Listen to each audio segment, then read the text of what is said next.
Good morning, everybody, and a happy Sunday. We got a fuck ton of interviews to do today. I think it was Wednesday night. The main Discord had a thing sent out about DOJ's hiring. It was so funny because none of the judges knew about it. And I was like, hey guys, I'm out until Sunday. And most of the judges do not like the interviews. They're like, it's just hard to like RP them. I love interviews, so I'm actually thoroughly enjoying myself. So today's gonna be a good day. Gonna be a good ass day.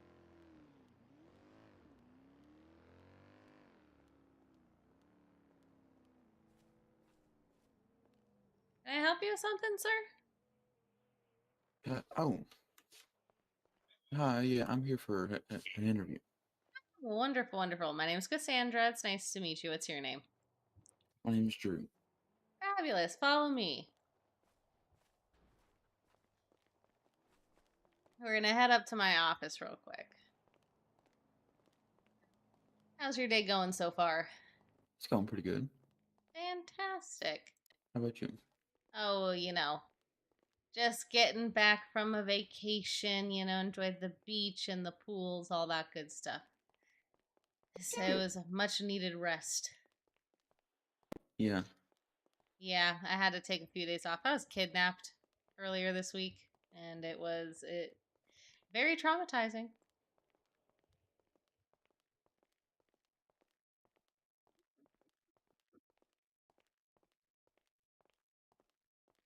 So, how was the experience of being kidnapped?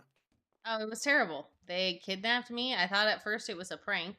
And then they took me to the top of the bridge and handcuffed me there and made me memorize things to relay to the police because apparently they're upset at the police officers. And, why not kidnap a judge? Just makes too much sense, I suppose.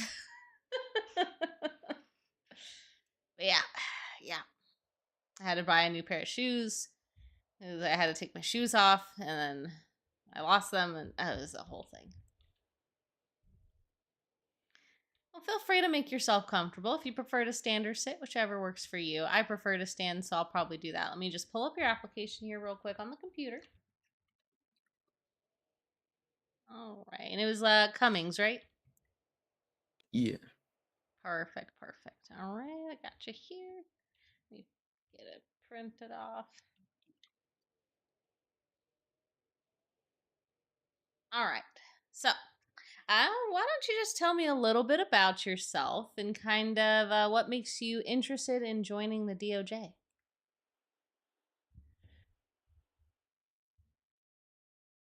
Um, Nothing honestly too major. How do I used to have a wife. She's ex-wife now, and we had a few kids. Oh, hold on, give me 1 second.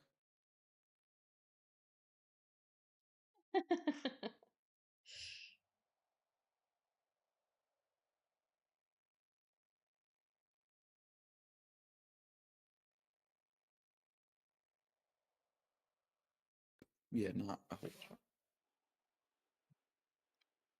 Okay, okay. And what Um, makes you go ahead and continue? yeah, sorry, I had someone ask me something in my head. But, You're good. like I said, I had an ex-wife that divorced me and tried taking pretty much everything, and I didn't have enough money or really much of anything to get any sort of legal help. So I'm just kind of hoping to be more of a public attorney and kind of help the people that don't have much help. Wonderful. Tell me a little bit about your background as far as if you have any law experience or kind of what your like expertises are. Yeah, I don't really have any necessary law experience, and I've got a lot of expertise when it comes to like per like self protection laws and stuff like that. Okay, okay. Wonderful. And do you have any area of law that interests you the most? I wouldn't necessarily say that, but maybe divorce law and his self-defense law, like stuff like that. Okay, okay. And let me see here. Next question is, what do you think makes you unique and would make you a good asset to the DOJ? Well, I can put in a lot of hours, just honestly as much as I can get in city without the queue. But I can put in a lot of hours, and So cute. I'm just pretty active, honestly. All right. Sorry, 1 second. They're talking on the radio. I just got to make sure they don't need me. You know, Oh, perfect. He dropped off. Um, Next question here. So, as I'm sure you've experienced, law is extremely important to a lot of people.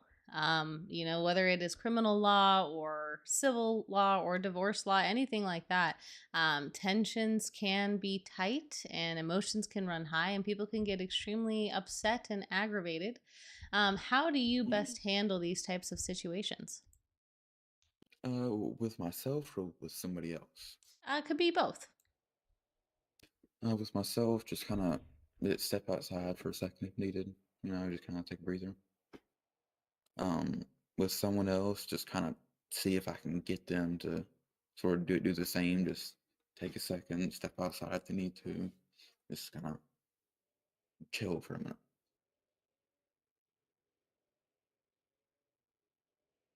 Wonderful, wonderful. Sorry, chat. My mic wasn't working. All right. Well, okay. So the next last question I have for you is more of a scenario based question. Typically, what I like to do is do kind of like a role play scenario. I know not everyone Mhm. is a huge fan of role play and kind of find it cringe sometimes. So I usually just leave it up to the interviewee whether or not you'd like to do a role play scenario or just kind of talk through it. Uh, if we can, just kind of talk to it. Ah, boo. All right. So, the scenario is going to be more of a cell call based scenario where you would be acting as a public defender.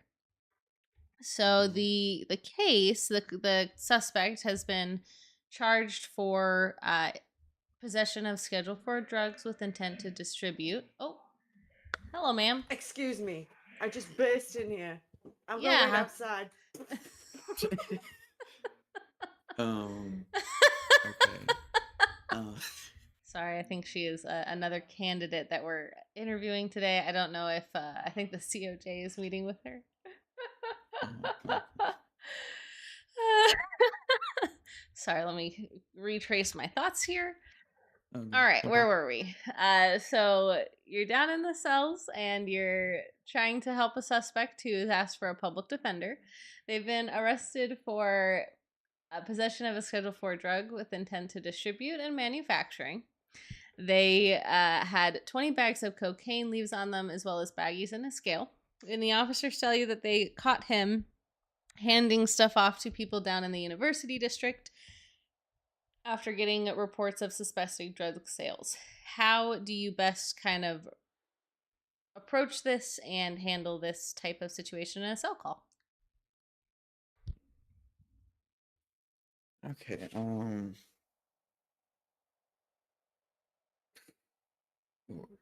ha- the stuff people would call you in for. Got so much evidence of stuff they found on you, but still, that's point. Yeah, you'd be surprised. Right? Yeah, I know they found every bit of evidence they need on me, but can you come get me out of here? Absolutely. But still, God,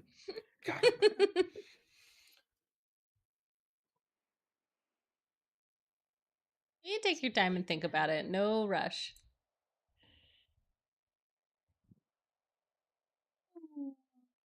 I'll just maybe kind of talk to the cop, see if he's at all lenient, see if maybe we can get a higher fine with less police time, or not police time, but prison time.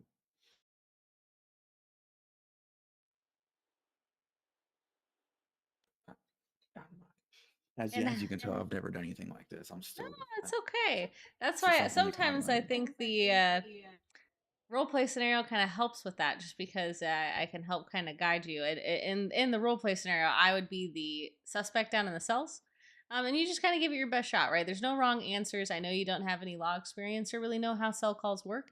So there's really no wrong answers. It's just kind of what you think would be best to kind of approach the situation and kind of ad lib it. Okay.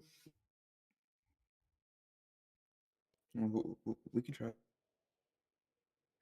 Right. All right. So let's say, okay, so you're going to be approaching the cells and I'll be the suspect in the cells and you just kind of take it from there. Okay. So how are you today, ma'am? I'm doing like absolute shit. I'm behind these bars. Can't you see these cops have violated my rights and I don't want to be here. Are you the public defender? Yes, ma'am, I am. Shit. Are you one of the good public defenders or are you kind of like just doing your job? Well, I guess you'll see once I'm done. Shit. All right. Well, how are you going to get me out of here? Well, first, know exactly what happened every step of the way. Well, you see, I was just minding my own business, walking around the campus, talking to my friends, dabbing people up, and then all of a sudden these cops come out of nowhere and tell me to put my hands up on being arrested. I told them I don't know what the fuck they're doing, and then they just still arrested me. They handcuffed me, they searched me, they violated me, and then they took me to the cells, and I said I need to speak to a lawyer because I don't know what the fuck's happening. Okay. Have they read your rights yet? They said something about something. I honestly wasn't paying attention.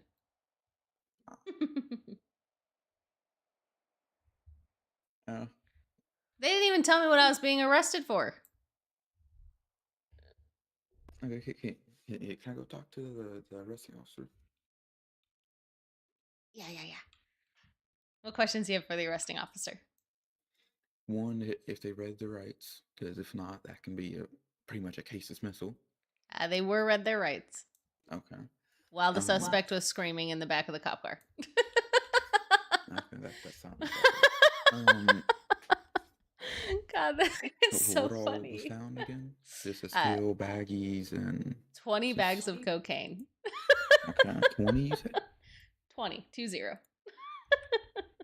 God, I have too Ain't much fun that with this. the legal limit? No, actually, the legal limit's 10. Well, technically for cocaine, there is no legal limit, but anything over 10 is considered like a large quantity. Oh, okay. What's his background? Or he, she, whichever. Great questions. Let's say they have prior drug charges, but on a much smaller scale. Okay.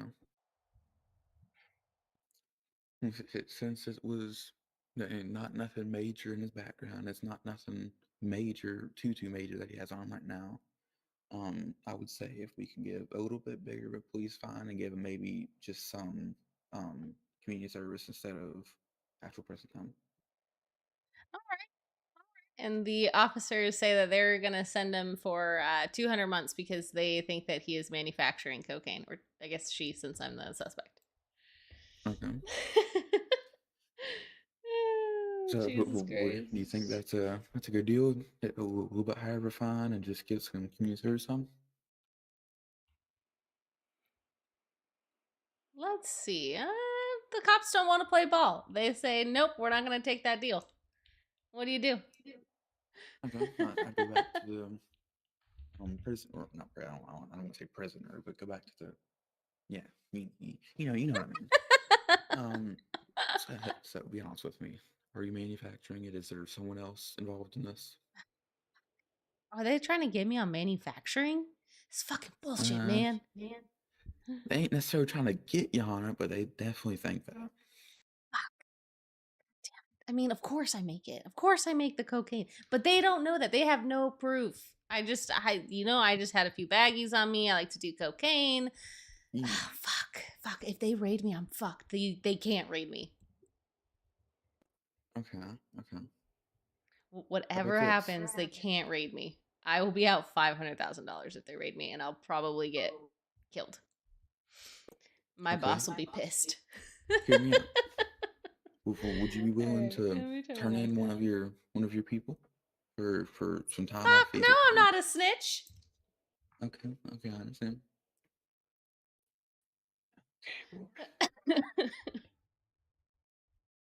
Okay. Let me get back and talk to the officer. Okay, do you honestly think that this was manufacturing, or do you just, because he's saying that it was just personal use. He's uh, saying that that's all it we was. have drugs plus scale plus baggies equals manufacturing. Well, he's saying that the baggies was for some sandwiches that he was fixing to order, and the scale was just to see how much he's using. Interesting. He's saying like that's not a lot of that, really. 20, like that's not nothing. I'm sure y'all have caught people with much more. That is true. That is true. Like he's just a little small dog. That's a little bit of a druggie. I mean, you can kind of a little bit of you can kind of something slack here, can't you? Hmm. Hmm. 100 months. Okay, hear me out. Any way we can up that fine a little bit and bring it down to 50 months? $10,000 fine, 75 months. $15,000 fine, 50 months. Deal. Okay. Ain't no way that would actually work, but that's kind of Let me funny get as back hell. to tell the person what's happening. Okay, so I got you for a $15,000 fine and 50 months imprisonment. $15,000? That's fucking wild. These cops are fucking scammers. That's okay. I'm rich. Yeah, I was about to say. You say you're gonna lose 500 grand, therefore you have Yeah. to be happy. Yeah, that's nothing. I'll make that Benny back in no time on the streets. Yeah, so 50 months, is that good with you? Wash some dishes, Fuck get out in it. 25. Send me up. Okay, Poor guy. there we go. He's gonna get railed in the cells. And see. All right. All right. Wonderful. Wonderful. What questions do you have for me? You can hear my husband in the background screaming. I know this is kind of weird to get off right the rip with, but on an average, how much do you make being a public attorney? That's a great question. So right now there is no tick pay, so no hourly pay for DOJ. We pay the attorneys get paid based on the amount of work that they do. So there's a few different avenues, and I'll kind of explain that. So we have people who work for the prosecution's office and the DA's office, and then we have public defenders and private attorneys. A lot of public defenders make their money based on cell calls. Cell calls are you would charge $500 per cell call as a public defender to the law firm or the DOJ's office, and we get reimbursed by the state for that. So every time you show up to the cells and represent a client, you get $500. So it's basically based on how much work that you do. If you're a private attorney, you have a little bit different of a pay scale. So you'll charge a little bit more for showing up to the cells, and that typically goes straight to the suspect that's asking for representation. Whether it's for other parts of court fees, like if you go to an actual court case, you get paid per hour while in the courtroom, and again, you would just bill that to the law firm, and we get reimbursed by the state for that, so that we could pay the public defenders. And then you also can charge for paperwork and filing fees. So if you're a private attorney, your pay scale is definitely different. You can really create how you want to be paid. I've seen people do a percent commission. So when they take something to court, the attorney gets 30% of whatever money comes back, or whatever money is, whether it is their bail bond and their charges that they're trying to fight, the attorney gets 30% of whatever is returned to them. Or if it's a civil case, 30% of whatever the overall payout is at the end. Otherwise, again, it's all based on how you want to do it. If you're doing paperwork and filing fees, again, we encourage lawyers to charge for their time. Since there is not like hourly pay, we encourage that you charge for your time so that you are getting paid while doing this. Different attorneys have different approaches. Some people have side jobs as well if they're just not too busy. But yeah, go ahead. How exactly do I charge for my time? Do I just tell the person I'm defending, just, hey, I need this, that, and the other for defending you? Yeah. So if you're a private attorney, that's what you would do. Like if you go to a cell call, you could let the officer know, hey, this is how much I charge. If they're not willing to pay that, then I'm not coming down there. Or if you're a public defender, you would go to represent the client and then charge the law firm at the end through the invoices, the system. Okay. How do you charge the law firm? How do you do that? Oh, it's just like we train you on that when if you get hired, it's through an app on the phone. Okay. I got you. Yeah. Um, is there any more questions you got for me? Anything else I can do? That's all the questions I had for you. Do you have any more questions? Mm. I don't know if you know the answer to this yet or not, but in my height. Uh, so as far as what I do next is I put your answers and your application here through our computer system. It does this like fancy algorithm here, and it kind of gives me a score. If your score is kind of past the threshold of what we need for our lawyers, then you would be hired on as a member of the DOJ. But it just kind of takes a little bit of time. Before you go, let me get your phone number. Okay.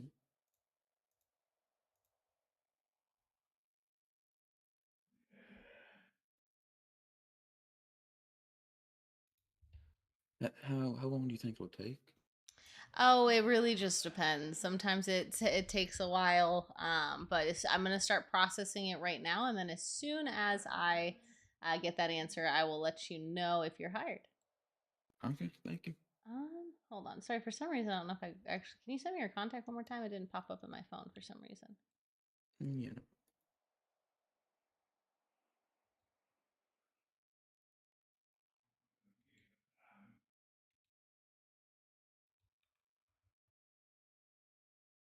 You Oh, get it? perfect. Yes, I did get it. For some reason, it's just being a little weird. It's not wanting to show up in my contacts. Hmm. Surely I don't have too many contacts. Surely not. All right. All right. Give me just 1 second. All right. Let me go ahead and walk you towards the door, and then we'll be in touch. Okay.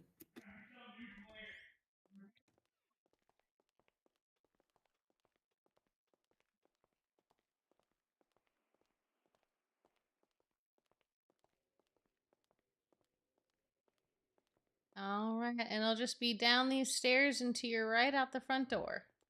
Okay. Thank you a lot, ma'am. You're welcome.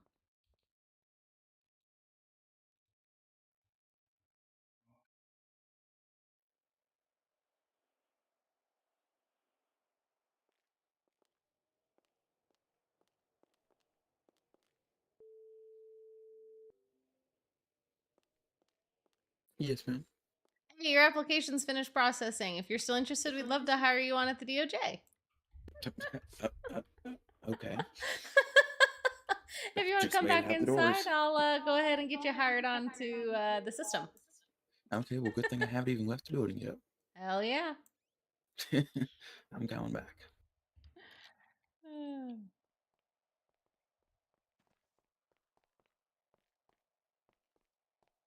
I just like to build the suspense.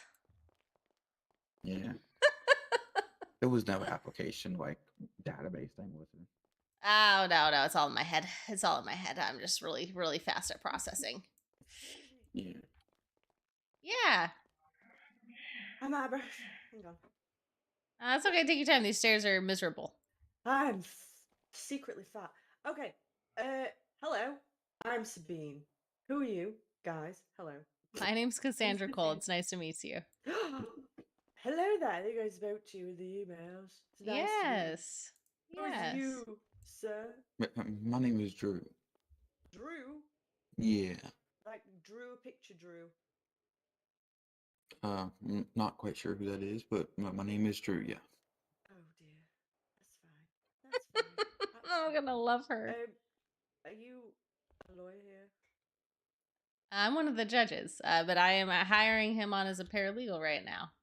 Oh, well, Yeah. I will wait my turn, and I will talk to you if you wish. Yeah, absolutely. I'll be right back with you. No worries. I'm going to talk.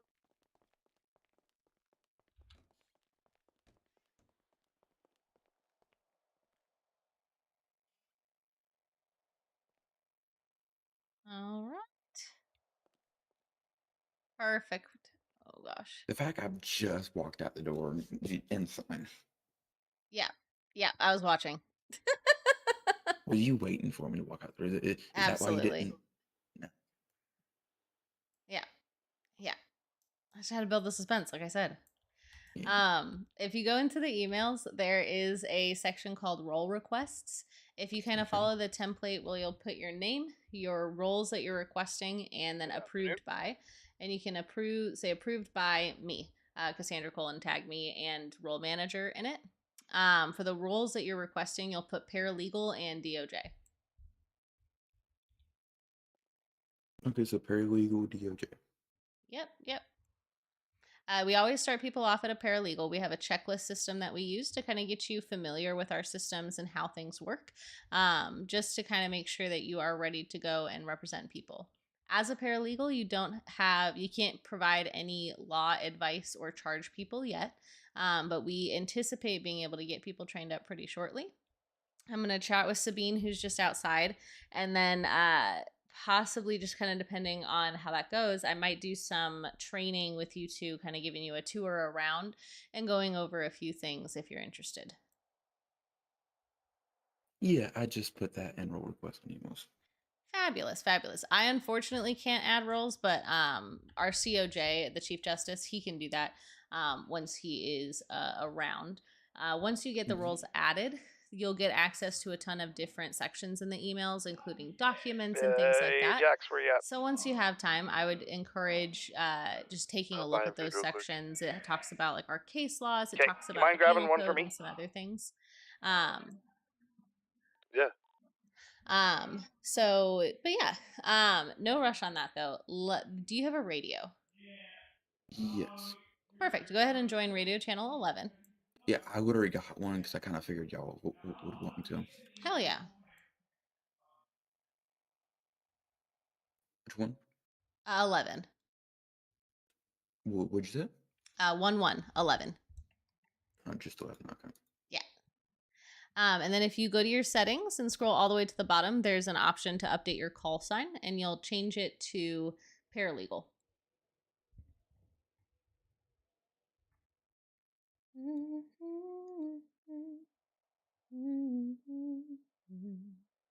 Many days fell away with nothing to show, and the walls kept tumbling down. Honestly, not 100% sure if I even spelled this right. Oh my gosh, I'm so sorry. I'm so sorry. Are you okay? No, it's okay. It's okay. Oh God, I'm sorry. Yes, you did it correct. You did it correct. Okay. Do you need food or anything? Nah, I should be okay. Okay. Every time I go to buy food, they just give me one food, one drink for free, and then I gotta go back in like an hour, a few hours. I don't know why though. Next time I'm just gonna have to say I want more than one piece of food. Oh yeah.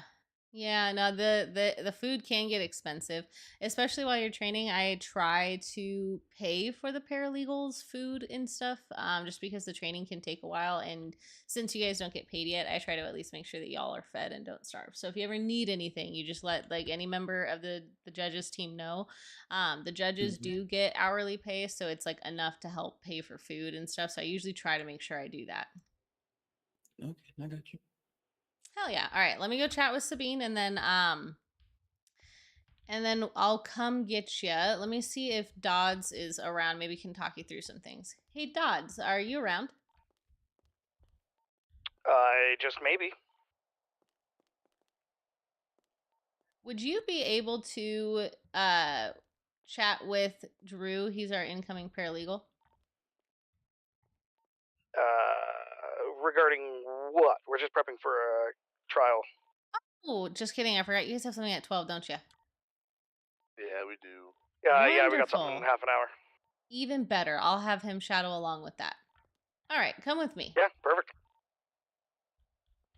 We'll do your tour. I'm going to grab Sabine and do a tour with her, because the tours are absolutely public. Everyone can get a tour of the city hall and courthouse. But then there is a trial happening at 12, which will be good for you to sit on.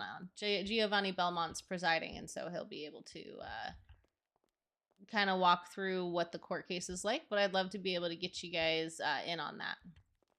Okay. Hey, how's it going, sir? Hello. Good morning. Good morning. Good morning. Hey, Sabine, Hello. right? Yes, Sabine. Wonderful. I'm just going to do a tour with this gentleman here. Would you like to join us? Yeah, you can do. I need to go to vending machine across anyway. Oh, do you so- need food?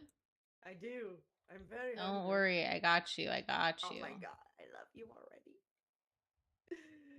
That's the Thank you least so I can much. do. Yeah, I'm no gonna eat- problem. I'll eat in Eat here. it and drink it. Do all the things. Oh. So I know the Chief Justice wanted to, I think, interview you. If he gives me the A-OK, I'm down to do the interview. I know you were previously part of DOJ, correct? Yeah. Yeah. I was So indeed. I don't anticipate there being any hiccups. I think part of it is just sometimes if you've been here before, we don't make you go through the checklist process. But Oh, fair enough. I anticipate you'll most likely get hired. So I'm just going to start giving you the tour around since that's probably the biggest change that we've had. But let's Yep. start upstairs. Mhm.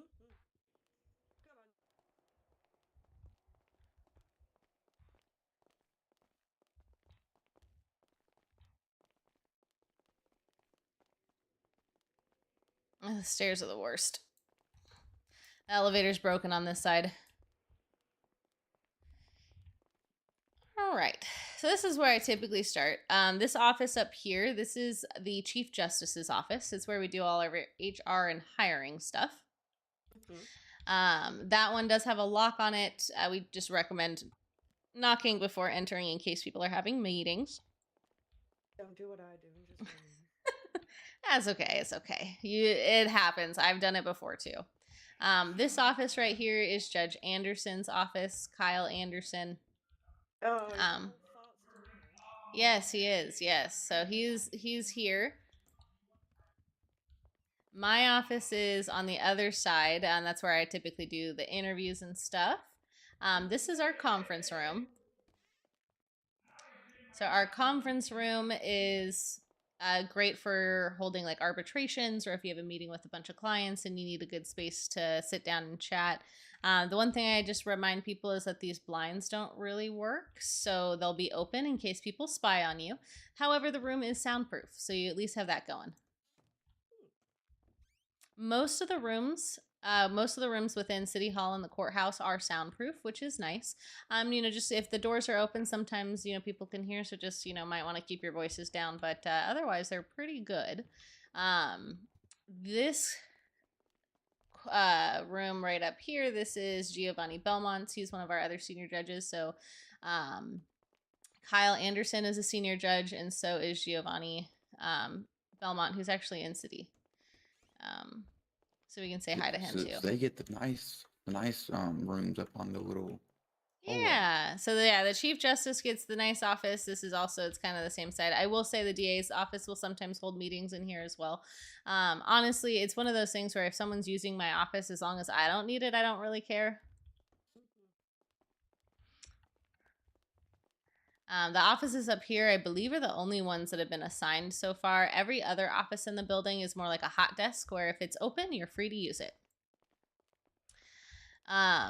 Once you get hired on, Sabine, we'll get your roles and stuff added, but you'll see more things in the emails.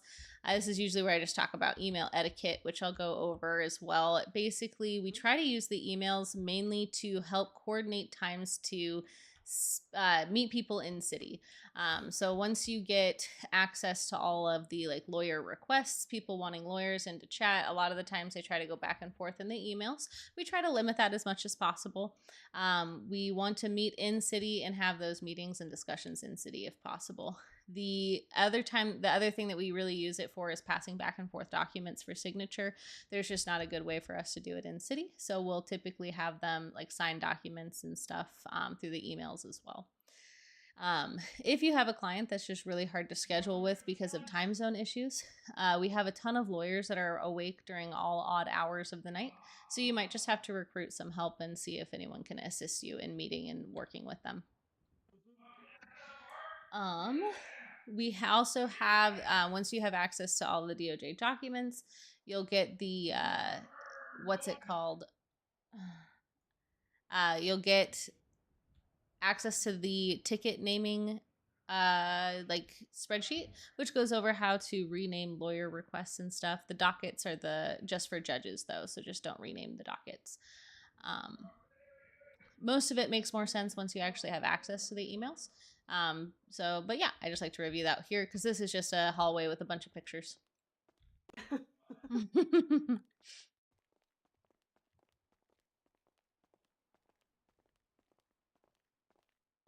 Sabine, how was your vacation? It was alright. Yeah. Few things. I saw some really cool pictures. They looked fantastic. Yeah, they were alright, just out and about doing things. And saw some animals. Went Sheesh. skiing. So Fucked a adventurous. leader. It was really nice. All right. Down here is our auditorium. Drew, I know you're not available later today, but I'll be doing some training here as well later, probably with a bunch of other new hires. This is where we'll hold major DOJ meetings, where we might do trainings and seminars. It's also a good venue for weddings. This microphone does work, so if you're too close to it, it'll pick you up all throughout the room. Okay.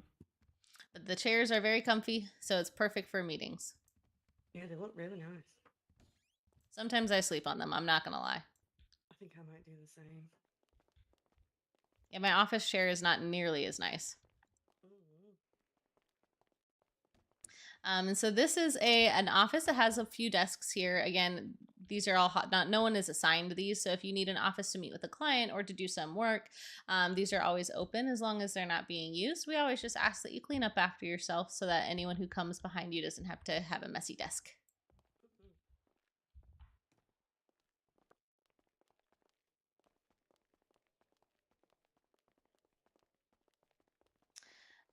Back here, we have more office spaces. So a lot of these are, again, shared desks where there's multiple desks. I think this one has 3 in it. We have another one on the other side that has 2 in it. So if you work with people and you all just need a place to sit and do some work, this is a great spot for it.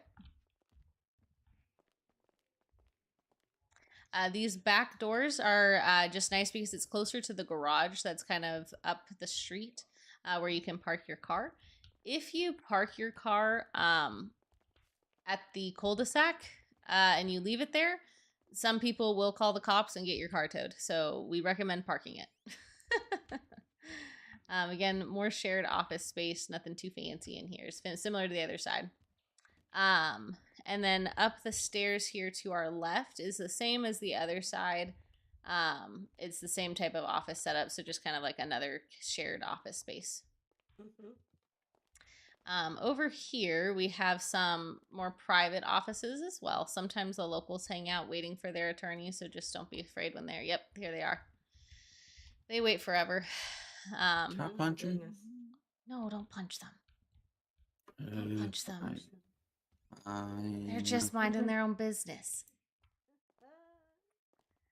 But same thing over here as well. Oh God, they're still here. They will go away. They do go away eventually.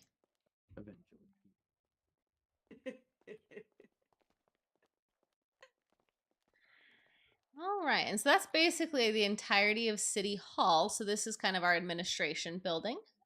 You'll honestly typically find people here, especially during busier hours and stuff like that. This gentleman here, he is one of our employees. He's here all the time. That's why we let him use his phone. He does not look up, so when people try to talk to him from the front of the desk, he just dono walls them. He will not look at them. Do you have a question? Yeah. What does a paralegal do? Like, what all would I be doing? So mainly your big thing right now is training.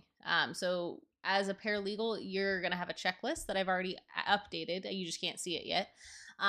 We'll go through, there's different phases of training that you'll do with judges, and then you'll go shadow an attorney for cell calls. You'll shadow attorneys for different days just to kind of see what day to day what they do. And you'll learn how to do a bunch of the different documents and stuff within the email systems and basically how to function as an attorney.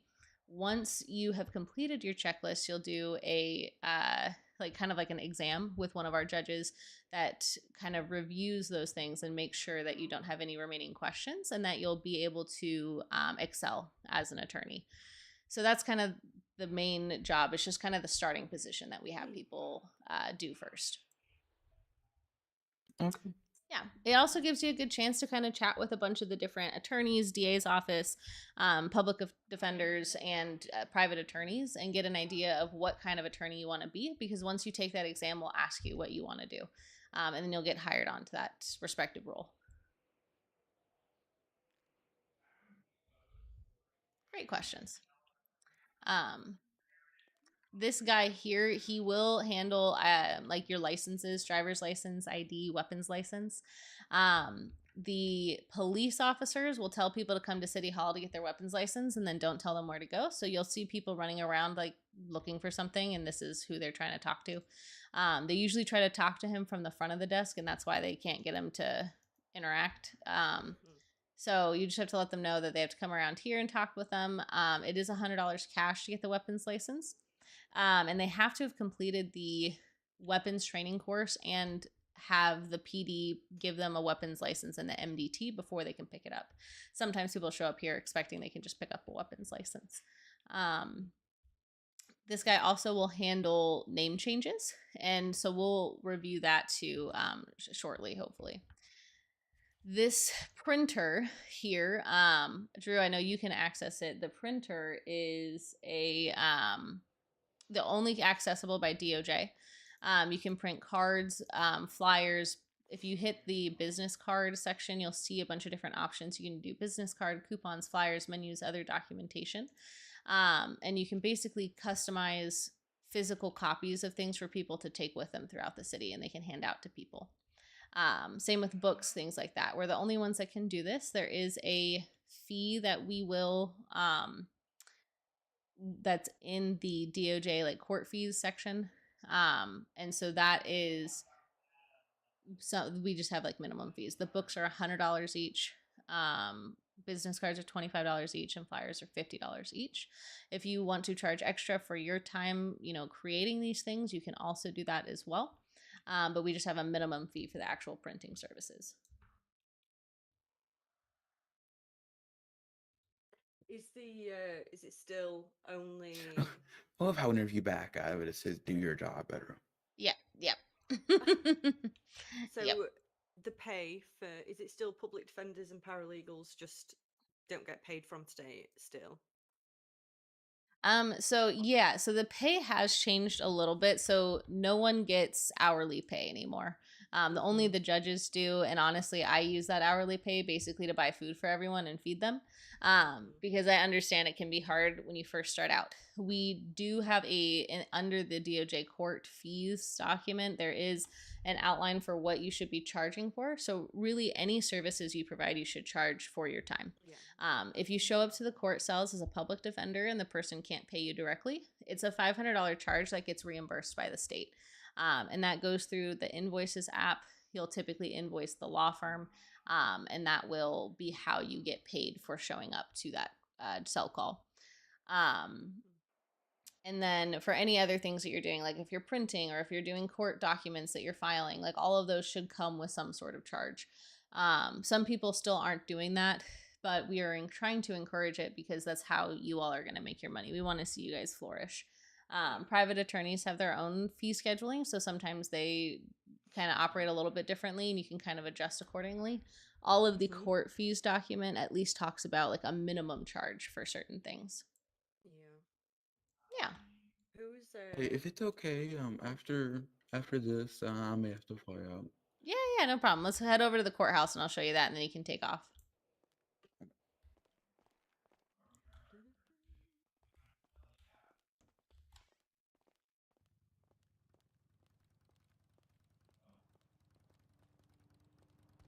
Just be careful because sometimes the sprinklers go off.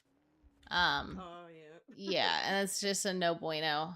When they're going off, I always make people walk around.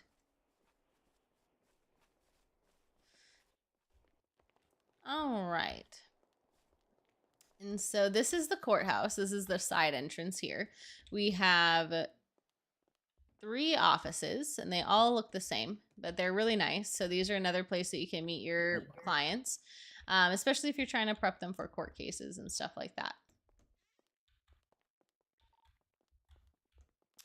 Typically, the only time we will keep people or tell people not to use it is sometimes if we're doing a small claims court, the judges will use that office to deliberate since there's not a judge's chamber in that courtroom.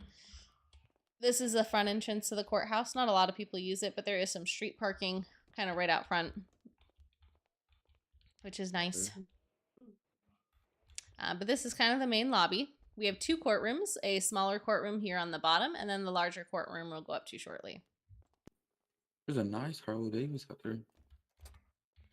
Oops. Yeah, I don't know whose car that is, honestly. I wonder if it's Judge Belmont's. I got yes. a question. Oh, look, it's Judge Belmont. How you doing? How's it going? What was your question? Good, good. Do I already have keys or not? You do. What are you doing, Where is training? Jack? I am, just a little bit of it. The judge is invisible in my eyes. Oh, Hello. well, he's there, I promise. Yeah. Oh no, I hear him. Oh, there he All is. right. Yeah. Oh, okay. All right. This is Drew Cummings, and this Alright. is Sabine Wolf. She, Hello. I Oh, yeah. think, was supposed to be interviewing with the COJ, but I was just kind of showing her around in the meantime because she's been part of DOJ before. All right. Looking like Neo. Me? Yeah. You know it. Hell yeah. So I'll give you a quick tour of the Oop, courtroom. fuck. That's not it. Well. All right. So the things to remember about the courtroom is we have functioning microphones. If you try to raise your voice right now, you might not be able to, and it's because you're in the microphone. The microphones are really loud. Everyone in the courtroom can hear you, and sometimes they can hear you out on Hello. the street.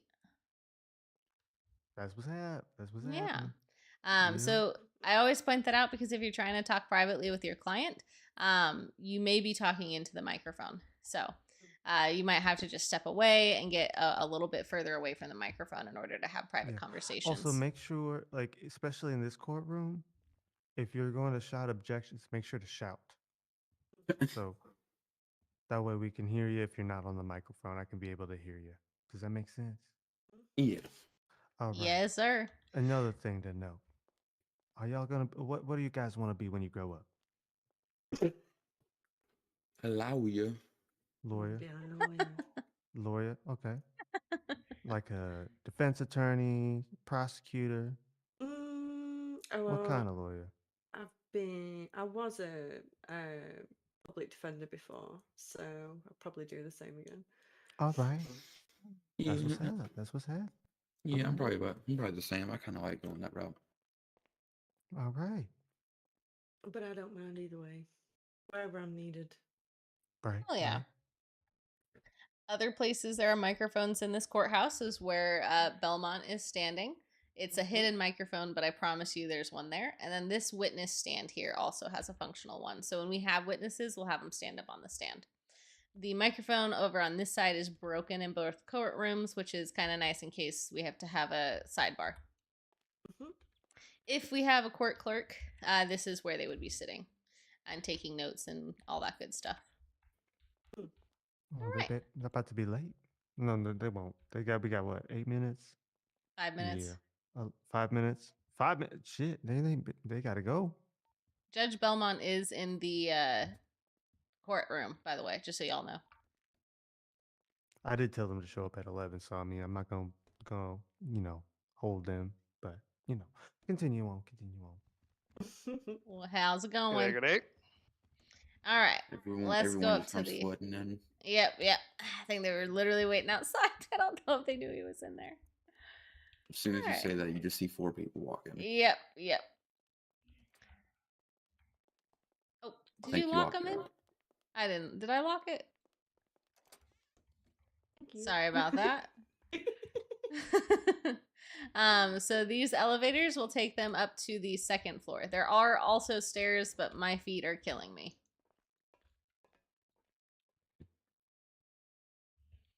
I'm so sorry. I am so sorry. Jesus, are you guys punching each other?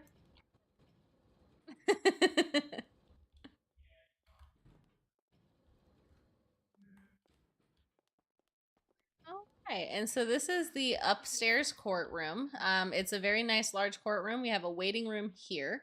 If we do jury trials, we'll have people gather here and interview them for jury selection, and then kind of hang out in the waiting room until we pull them back to the jury chambers.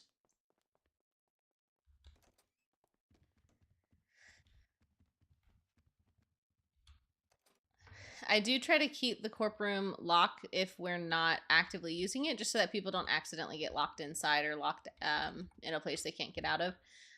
So in this courtroom, feel free to come forward. There are three. There we go. There are 3 microphones. So there's one at each desk, kind of on this side. So if you are talking or trying to give your thing, you can try to come like here and talk. Oh, just kidding. I lied. It's just this one here. So just got to step forward. It has a good range though. So if you're standing like right here, it should be able to pick you up. Like I said, if you just try to yell or change how loud you're speaking and you can't, that's how you know you're being picked up on the microphone. So then the witness one, again, this side, the witness one works. The judge's stand has one as well. And then we have a functioning gavel as well, which is really nice. Yep. Yep. If you take a peek at this TV, there's one in each courtroom. If you open it, you can see that you can upload evidence this way. So if you have body cam footage, if you have pictures that you want to share, bank records, or anything that you want to put up for display for the entire courtroom to see, that would be the best way to do it. You should be able to show you all around. Holy. It's okay. But so you can kind of add evidence that way. We will always have it in the docket as well, but this is just a great way to show everyone else in the courtroom so that they get to see what we are seeing. Highly encourage it for jury trials. The jurors would sit kind of here against this wall. We can have to 8 jurors sitting. Sometimes if it's a big case, we'll have additional jurors just to get more opinions. And then over here is the jury chambers.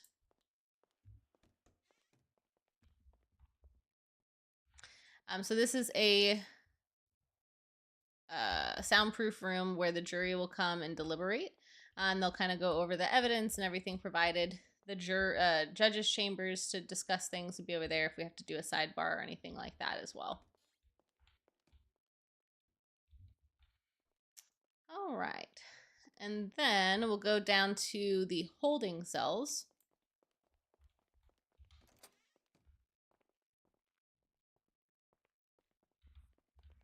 So the holding cells, we would use them for things like bench trials or really high-profile trials where the person is being detained until trial. If we have multiple suspects or anything, we would be able to hold them down here while they await their time in court. We have 9 functioning jail cells. This is got locks on now. And they have locks on them. Yes. There you go. I know. It's fantastic. They really did upgrade us. That's good. And so if we had someone that needed to be held in contempt of court, that's also where they could be held. Drew, you'll have access to this. Go ahead and open shop and grab your lawyer pass and a tablet. Okay. I already have a tablet. Do Okay. I need this one or a second Nope. one? A tablet's good. This is just free. So if you do need a new tablet, you could grab it from here. Okay. But grab your lawyer pass. You'll also see here the name change document. So the name change document, only lawyers are supposed to take it. Right now you'll see it costs $11,300. The price varies every storm from $8,000 to $12,000. And when you see the name change fee, you'll understand why the fee schedule is like that. It's because the name change document varies. We have no way to control that. And so when you're charging someone for a name change, you have to make sure that you're charging them appropriately. Judge, did you want Drew to be in here while this happens?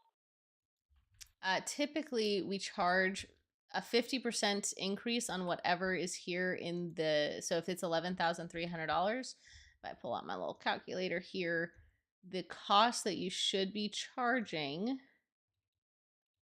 is Should be almost 23,000. 16,950. So 1.5 times whatever's in there.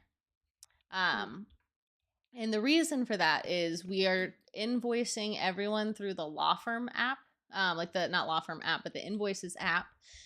And whatever you invoice them for, you will get 80% back.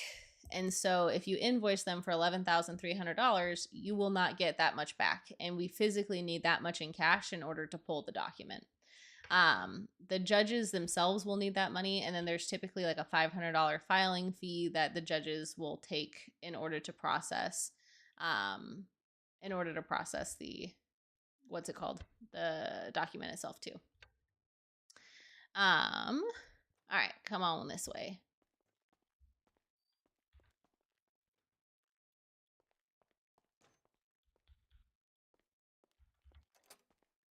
All right.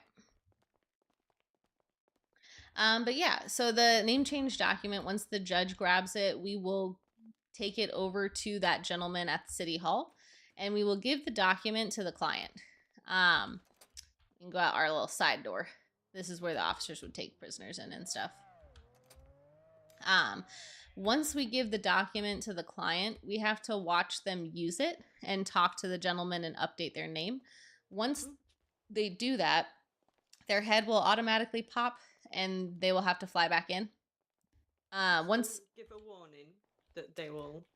I don't think it does. I think it just will make their head pop. Oh, no, dear. Yeah. It was later. So yeah, so that's why I try to let you all know that so you can talk with your client and coordinate a time that works for them, whether it's in the early morning when they're not, when they, can fly in and out pretty quickly, or if they have a good train ticket and they don't really care, then that's fine as well. But that's just kind of a heads up. If they're, trying to do it at prime time, they may not be able to get back in. So they just have to coordinate a time that works well for them. But once they fly back in, everything is updated, and so their name will automatically be changed.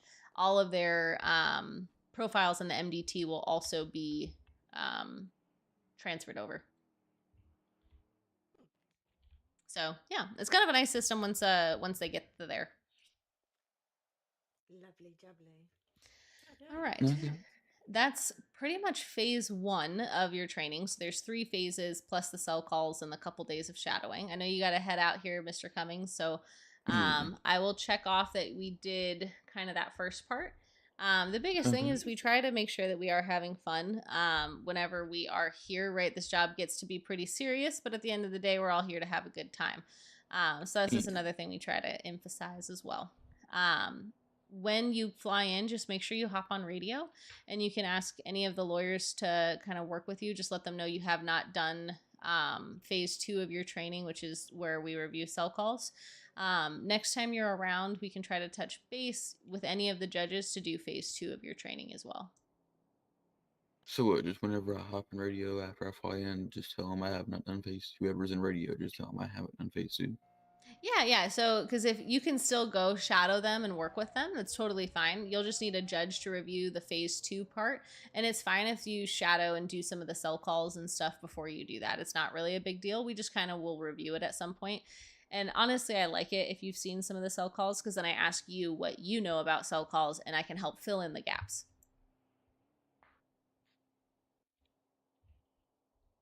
But yeah. So now basically your biggest thing is just to get training. Whenever you see attorneys, DA's office, or public defenders on radio, you can ask them to help you with any of your training. Everyone will have access to your checklist, and so they can update it and see what sections you need to be trained on.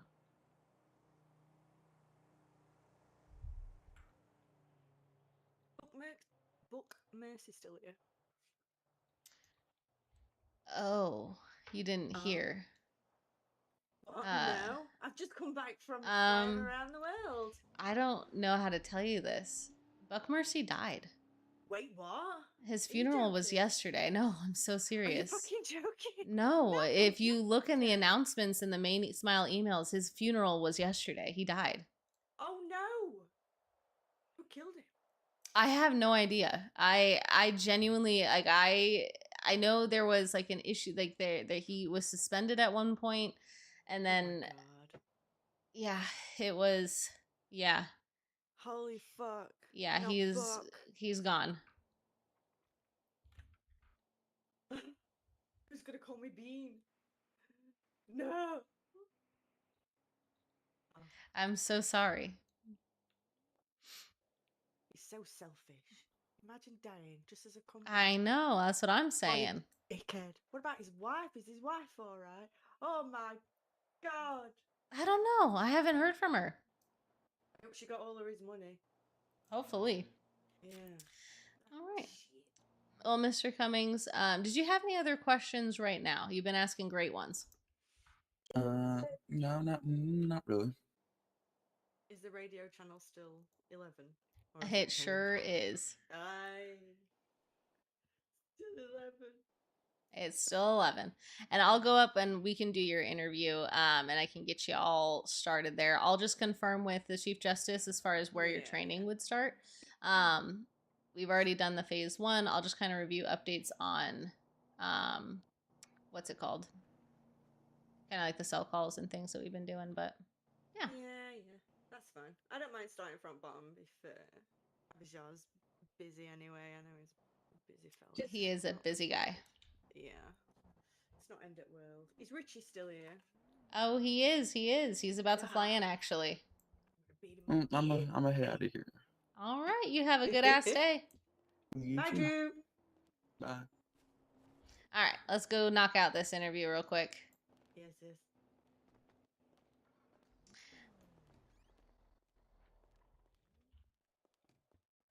So, we have just met recently, but tell me a little bit about yourself and why you like the DOJ.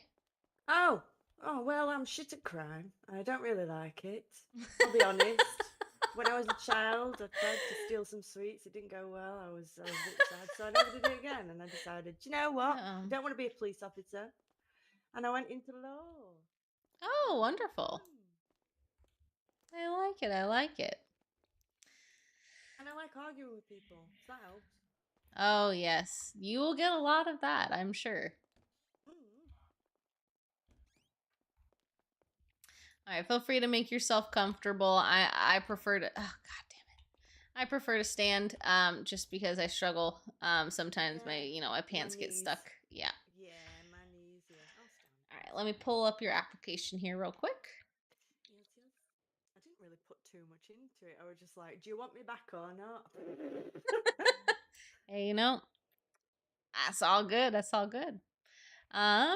Tell me a little bit more about your prior law experience. Okay, so Smile before, but I was in the city. Did a lot. Started off as a paralegal when I was fresh out of university, and then joined up. Abijah actually hired me on the first time. Did all my training that way. Went on to be a public defender. Did a lot of cell calls. Attended some trials and helped out there. Paperwork mostly. I don't know if it's changed much, but the emails used to be full of documents that you had to do. And then when the big changes came in, I was here for a little bit, and I went on my travels. So that were it, really. And now I'm back.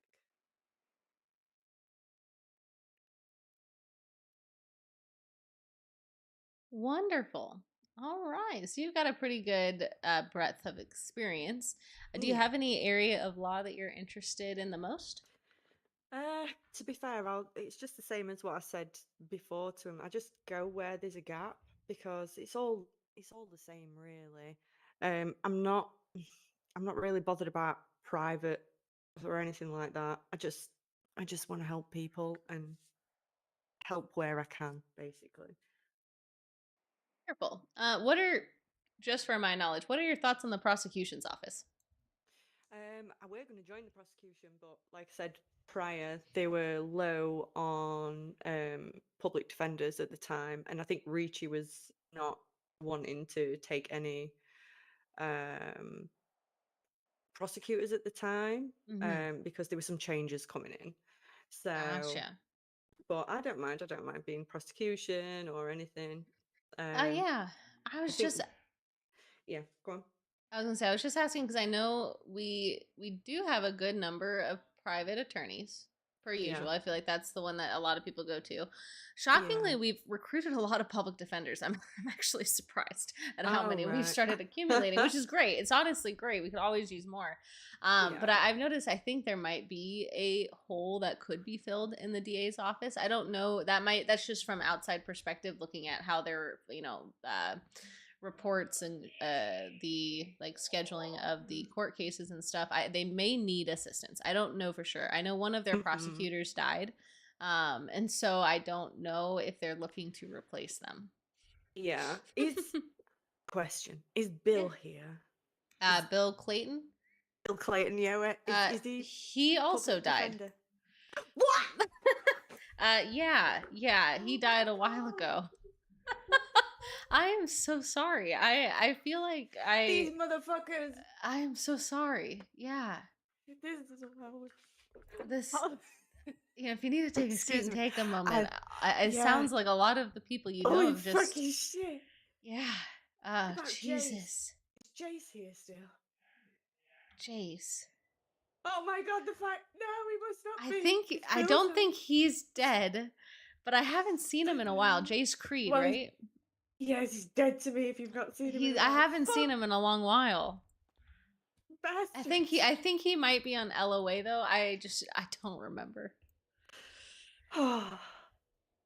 This is a lot. It's a lot. It's a lot to take in. Take your time. It's okay. Oh my gosh. But Reach is here, so that's all right. Richie's here. Yep, suppose. he has been stabbed and blown up a lot recently. So Oh, for... I don't. His time might be coming. I don't know. I feel bad because I did watch him get stabbed one time. I was just enjoying a cigarette, kind of minding my own business, and a guy came up and he was chatting with him, and then all of a sudden he threatened him about something and stabbed him. And I feel bad. I had a gun on me, but I was so scared and kind of in shock that I just stood there and then let the guy drove off on a bike immediately. So I wasn't like I was going to be able to chase him down on foot. And so I went and held pressure over the wound, made sure he didn't die. But I think Richie holds a grudge. I think he's pissed that I didn't shoot at the guy. But I was in shock. I was just sitting there having a cigarette, honestly terrified I was going to be next. Well, you gotta think about yourself. That's yeah. I felt bad. I told him I was like, if we both died, no one would be able to tell the story. Exactly. Oh, God, I love dear. her. All right. Sorry, let me get back to my little list of questions here. Yes. Okay, we talked about that one. We talked about this one. Okay. Yes. Tell me a little bit about why you think that you would be a unique asset to the DOJ. I'm pretty stupid in a good way. I'm also very good at gaslighting. That's quite a little trick that her. I've got. And unique. Well, I'm alive. Like my That's true. whole That's true. friends, so maybe I'm lucky. I don't know. I can't believe it. Another unique thing is I have terrible jet lag, so I go to work at silly hours, so I'm around a lot in times where people might not be there, and I like checking my emails a lot as well. So that's I'm wonderful. always available there. Wonderful. All right. Next question. So I'm sure as you've probably experienced, sometimes this side of the law can get pretty serious, whether it's from criminal defense or civil complaints. People can get very agitated, upset, and angry about things that are happening. How do you best handle these situations? So if it's, for example, if it's a cell call, I'll go in, I'll see if they've got any food or water and just confirm the name. Then I will go to the officers and I'll, get charges and things like that. If the officers are heated, I'll just say, guys, I just need the charges and just a snapshot of what's happened, basically, and I'll move on. If the client is angry, I will say to him, we're not here to argue. We're here to decide if we're going to plead or not, and I need to give you the best advice. Arguing is for court. So let's take a deep breath, see if we can't be a bit sweeter, get some charges knocked off, and then we can decide moving forward after whether you want to go to court or not. But here in the cells is not where we get mad, not where we argue. And that's what Wonderful. I usually do. All right. So the last question, it's more of a scenario-based question that I like to do. And I always leave it up to the interviewee to rather either role play it out. I know not everyone likes role play and people can find it a little bit cringe. So I always just like to ask the interviewee if they'd prefer to talk through it or actually do a little bit of role play. I'll do whatever you want, darling. I don't mind.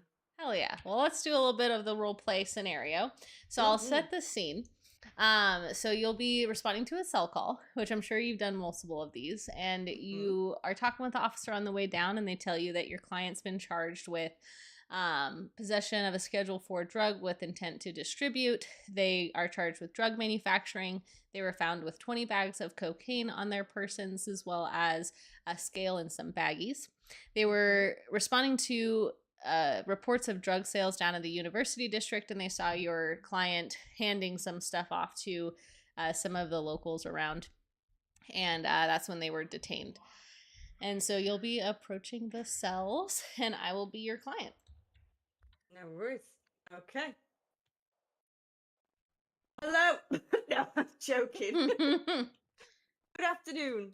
What's your name, dear? Let me My name's Ash. Are you one of those like shitty public defenders? I don't know. It depends. We'll see. We haven't had an Ah, outcome yet. fuck. Have you had food and water? Yeah, I'm fine. Yeah, you're all right. Have they told you what your charges are? No, they just picked me up out of nowhere. I was just hanging out with my friends and they brought me down here, took all my shit off me, and told me that I'm going away for life. For life? That's very strange. Yeah, they're being very aggressive. These officers are just bullshit. Everything's bullshit. I shouldn't be here. I feel like my rights have been violated and I'm just pissed. I know, Ash. It's a terrible, cruel world. But let me help you. So, will you read your Miranda rights? They were talking to me at some point. Honestly, I wasn't really paying attention because they're just being assholes. Oh, right. Well, okay. That's fine. So, they're getting you on possession charges. They've had paraphernalia. They've seen you. What were you actually doing? Be honest with me. I was just walking around saying hi to my friends. I may have had like 20 bags of cocaine on me and I was doing a little bit of cocaine, but like it's a party, man. It's a sorority party we're going to. I'm trying to get everyone fucked up. Okay. So I will go and try and tell them that you were, not actually distributing. Were you making for your own? It is illegal. You know that. But if we can get distribution taken off, I can have a good go at it. But because you've got the paraphernalia with you, like the scales and stuff, it's going to be hard. Why would you have scales? The scales, it's just to make sure I know that my bumps aren't going to be too much. I do like 30 lines a day. 20 baggies of Coke is nothing to me. I just got to make sure I don't overdo it. The nosebleeds get real bad. Yes, I see. So you're quite a fine connoisseur of it, even though it's illegal. I can explain that. So what I'm going to do is I'm going to go and have a chat with those Even officers. though it's illegal. And I'm going to explain to him that perhaps maybe we could take off the charge for dealing, as even though you were handing off, maybe it could have been anything that they'd seen. It could have been anything. Shaking hands. Yeah. So I'll see if I can work. I might not be able to work my magic, but if we manage, my advice to you is if we manage to get down and take off the distribution, I would take a plea for that and agree, because you are caught with it on you. If not, if they decide not to, then we'll take it to court and I'll try my best to get it all taken off. Okay. I'll do my best. Do you think I'm gonna get raided? Because that's the big thing. I can't. I have so much cocaine in my apartment. If they raid me, I'm out like $500K. They can raid you. They Listen, they can't actually raid you because this was a stop and search. They found something on you. You weren't at the residence. How it works is if you were at your residence and they arrested you in the residence, they can apply for a warrant and they can look with their eyes. They can't touch, but you were out on the street, right? Yeah, no, I was just walking down by Yeah, so the, you weren't in your dorm car or rooms. anything. Yeah, so they don't know. They don't Oh know yeah, no, my anything. car is parked down the street. Thank God they didn't search that thing. Yeah, so that wasn't part of their itinerary, so to speak, and location of scene I have when like they 100 cocoa detained leaves you. in the trunk. Holy shit, I would get rid of those and Fuck. maybe go into, you know, maybe getting this issue. Well, I wouldn't say issue. I know you're quite fond of it, but I would probably start thinking about getting clean because it's going to get you in a lot of trouble. Maybe try smoking. Oh yeah, I smoke a fuck ton of weed. Well, but tobacco, whichever. And a little bit of meth, whatever's you know. legal. Oh no, we don't want to do that. But yes, I will. I will have a word with the officers and see if we can get that one charge gone at least. If not, then I would suggest plead not guilty, take the bail, pop your anklet on.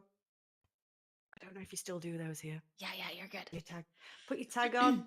Now I do have to warn you, you will be charged.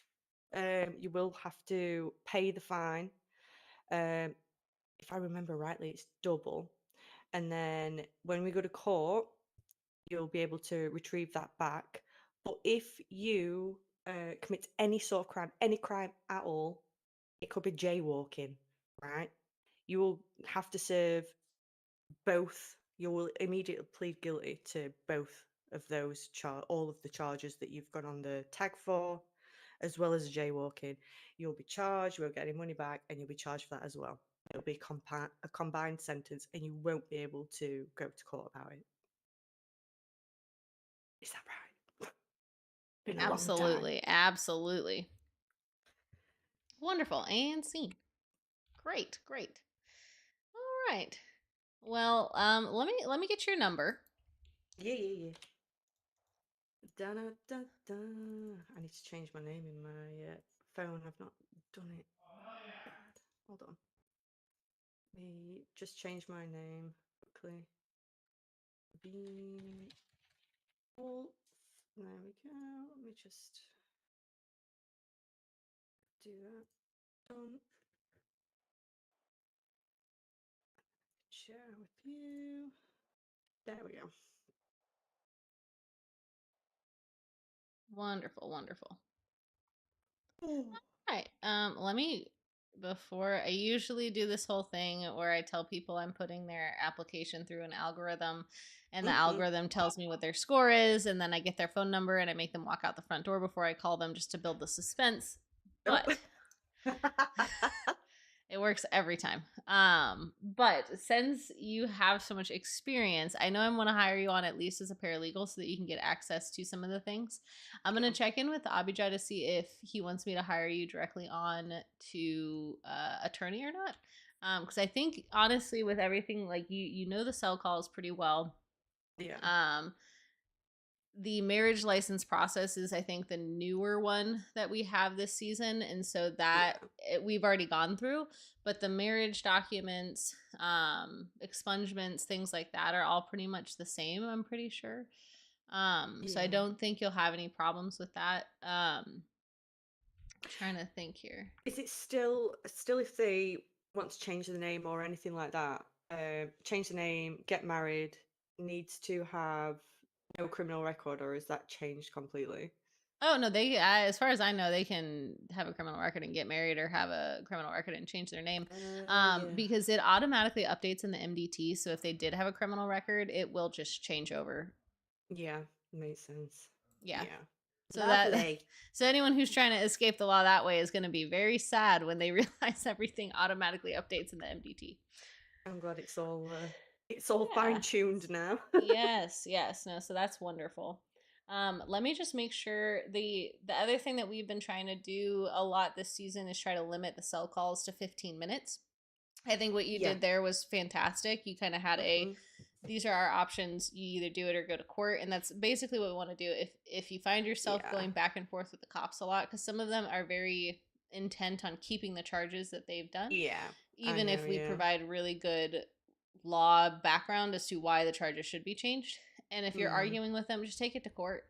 Yeah. We've had, I mean, I had a case the other day that might end up being a case law because an officer tried to arrest someone on conspiracy to commit a crime because they were a passenger in a vehicle. Oh. And they detained them and searched them and found 50 bags of meth in their backpack. Oh, And that's an so illegal search, though. yes, and that ended up being what it was. I was like, you didn't have a reason to detain them. Maybe Yeah. detain them for questioning in search of a weapon, but the backpack did not need to be searched because Yeah. you can remove the backpack, and that does not is not protected under the Terry frisk because Yeah. you were searching the backpack for other reasons. Mhm. And then you tried to retroactively find a charge to arrest them on so that they could be charged with this. And it was a great conversation with the cops and everything, and I was like, this is one of those things where if they had another charge that was a legal reason to arrest them, Yeah. they would have been screwed, but unfortunately Yeah. You can't just. you got a little too horny for the arrest. And so that's one of the other things that I is new from last season is we have established case law. Oh, let me Yeah. just message Abijah real quick before I forget. Mhm.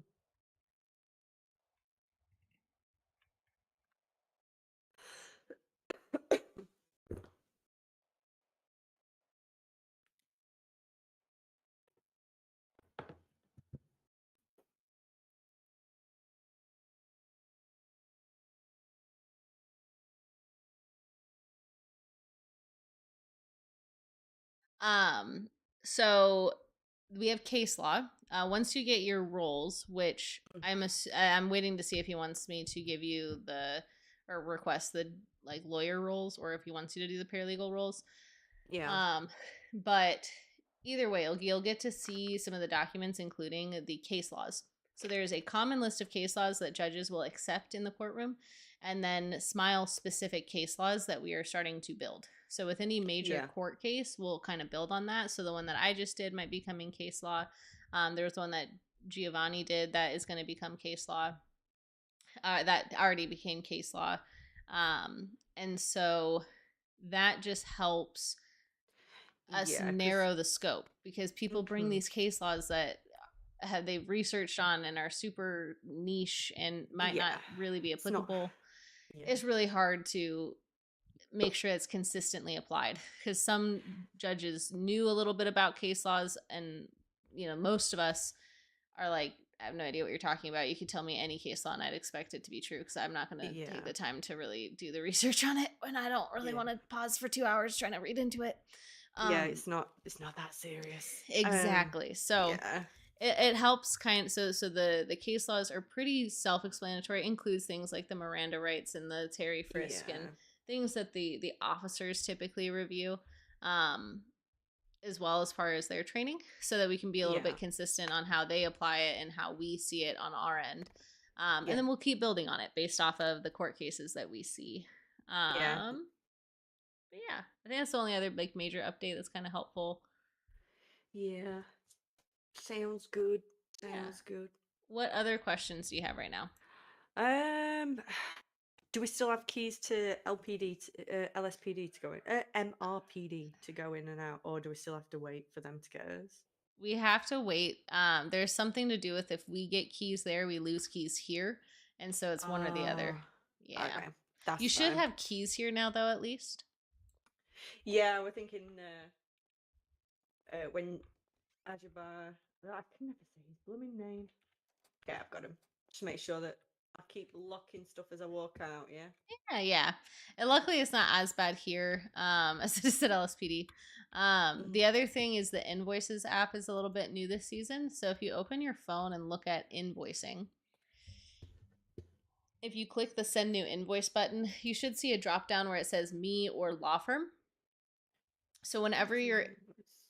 Hold on, where is invoices? It's like a black app with 3 lines. I see, I'm silly. Oh, yes, a new invoice, but it'll be You can change it from me to law firm. So whenever you charge a client, we request that it goes through the law firm, and Yeah. 20% will go to the DOJ's bank account. And that's not because we're trying to be greedy. It's so that we can do things like jury trials. We have to pay the Yeah. juries, and it comes from that bank account. And it's not looking so hot because we haven't had a ton of people charging through that. So we're trying to Oh. encourage people to do that. You know, it's only 20%, but every little bit counts. We had a jury trial the other week, and it literally bankrupted the DOJ, and I was paying jurors out of my pocket. Oh my god. Well, Yeah. I'll be charging, don't worry. And if I see people not being charged, I'll be like, did they not charge you? Oh dear. Let me charge you. And I'll just send them the freaking money. It's ridiculous. Unless I make flyers. I can just make flyers and hand them out. Be like, you will pay. Everyone will pay.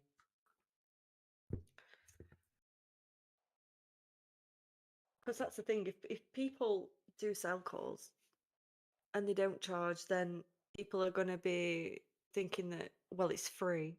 It's free Yes. Okay. and I'm going to hire you on as a lawyer. Come on up. I'm just going to Yeah. promote. Yeah. Do you prefer, would you like, I think as far as the DA's office, it would be Ricci's call if he wants to hire you. Yeah. I don't, like I said, I don't know if he's looking to hire people or not, but I'll at least make sure pester you him. have. Yeah. I'll just pester him and just say, do you want me or not? But while Alright, I'm let's waiting, see. Yeah, this will at least give you all of the access. And you can request, if you want to do public defender or attorney for now, you can request those roles in the role request. Yeah, I'll do that then. I'll go on public defender, and then I've not got people jumping at me to try and give me cars to join their firm, because I don't want that. I don't know if they still do Sounds that. good. Yeah. As far as billing, as a public defender, when you do sell calls, it's $500 that you actually bill to the law firm.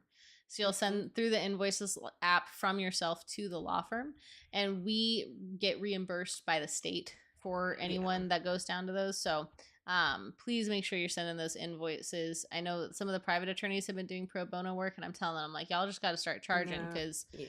you got to start making the money. Mm-hmm.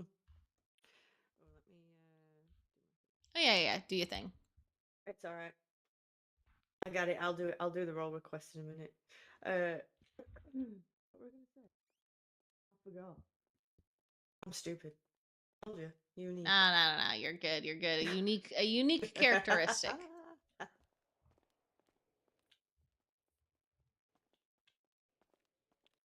Let's go see if they're still doing this court case. It's been 15 minutes. Way too long.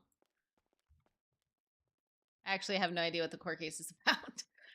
I keep whenever I pick up court cases, I have picked up.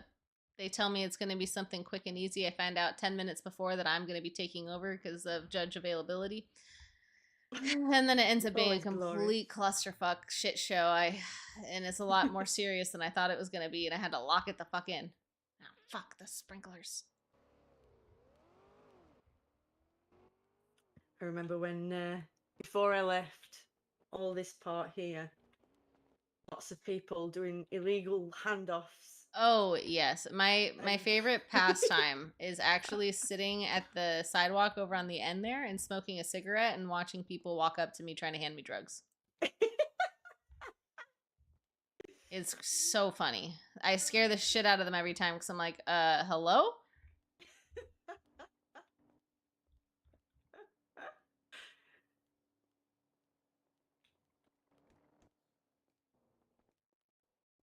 Thank you, dear. You're welcome.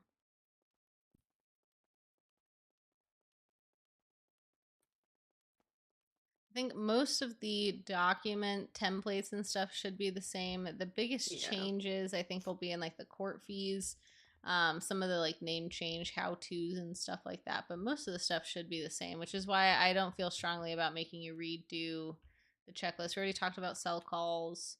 You know most of the other stuff, and we did our little tour. And you heard my little spiel. So the spiel. The spiel. Let's move on. Okay, I'm a little confused of why we're here. Oh, Richie. Right. Are you? We're here for a civil suit. Your Honor, I was asking the witness. I'm a little confused Oh, of why sorry. Yeah, that's okay. That's okay. I'm a little confused why we're here, Mr. Rose. I mean, you pled guilty to the crimes, and you're seeking damages for what officers legally did to do their job. I have no more use of this witness, Your Honor. All right, you may be seated, Mr. Rose. Your Honor, would we be able to have a rebuttal? A rebuttal? Yes, Your Honor. With the witness again? Yes, Or- sir. I've got one quick question, Your Honor. Two. Your Honor, Sure, you know what? Yeah, Your Honor, the state has no objections to that. No objections. Go ahead. Mr. Rose, Mr. Yes, sir. Ricci brought up Mr. Ricci, I may need your help with the term. No worries. Was it It's- consensual contact? Was that the proper term? Yes, sir. Okay. And Mr. Ricci, again, sorry, I just want to make sure that I'm not mistaking the words. You said that is when an officer first creates that contact and asks that person to speak with them. At that point in time, they are still free to go. Is that correct, Mr. Ricci? That is absolutely correct, sir. Okay. So when the officer approached, you were inside the bank, Mr. Rose, Yes, sir. and the officer asked you to come outside to speak to him, correct? Yes, sir. And your motorcycle was parked outside. Is that correct? Yes, sir. And you had no means of getting to your motorcycle without passing the officer outside the bank waiting for you. No, he was literally standing in the bank and walked literally outside the front door. So you walked out of my apologies, you left the bank, correct? Yes, sir. You went straight to your bike, correct? Mm-hmm. And the officer was there asking you questions the entire time to your motorcycle? If you don't mind, Yes, sir. okay. If you don't Understood. mind, Mr. DeWright, Yes, sir. you're leaving a little bit of the facts out. Okay, you're leaving the interaction between when he exited the bank, till he got to his motorcycle. The officer stopped him there, advised him said that he was violating the anti-mask law. So that ended the consensual contact. But go ahead and continue. I'm sorry. Go ahead. I appreciate your statement, Mr. Ricci. My I client has apologize. also stated that I didn't mean to interrupt. My Uh, apologies. it's all good, sir. I'm just trying to, since we're having a little sidebar here, my client has also stated that he left the bank to go to his bike. Correct. The officer asked him to come outside, which he had no choice but to do, to go to Correct. his bike. Correct. Almost seems like the consensual contact should have started outside, where he had no choice but to go, Okay. where the officer was waiting for him. But Hey, look, that was the point of my questioning. no worries. No I worries. appreciate it, Your Honor. And Thank if you'll allow me to clarify for defense counsel, consensual contact can start at any point, but once the officer identifies that a crime has been committed, that is no longer consensual contact. So, but I appreciate your argument. It's very crafty. However, we're skipping the in between. But, Your Honor, I have no objections to that statement, so we'll just move forward. All right. You may be seated, Mr. Rose. All right. Is there any other evidence that we would like to discuss before we begin our closing? No, Your Honor. The state has none. We're good over here, Your Honor. All right. So I'm going to keep this, as plain English as I can. All right. It seemed to me that I was doing a criminal case today, right? I wanted to see some arguments from the plaintiff regarding the damages, the reasoning for those damages. Your Honor, before your ruling, and- you're missing closing arguments. I'm sorry. Oh. I'm thinking in my head. Yeah, that's okay. That's okay. He's thinking I'm just trying to figure this out. All right, no worries, Your Honor. I think closing may help some of those thoughts. Please, plaintiff for the closing. Yes, Your Honor. Yes. Your Honor, Mr. Rose was parked illegally, as he admitted, on a sidewalk and left the bank to resume his motorcycle ride with his mask on, which is a Right. form of protective equipment. He was not involved in any malicious or violent or any other form of dangerous acts. It is quite common for lots of motorcyclists or other sport goers to continue to wear their PPE during minor changes or departures from what it is they are currently doing. My client did not wear his mask inside to commit a felony or to commit a crime. He was simply getting his money or putting his money in the bank.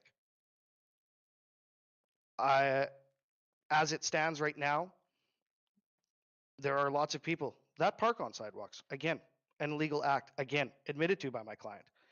But the fact that an officer would so far as to infringe on his rights to detain him and threaten him with a taser over something so simple as a parking violation is just unconscionable to me.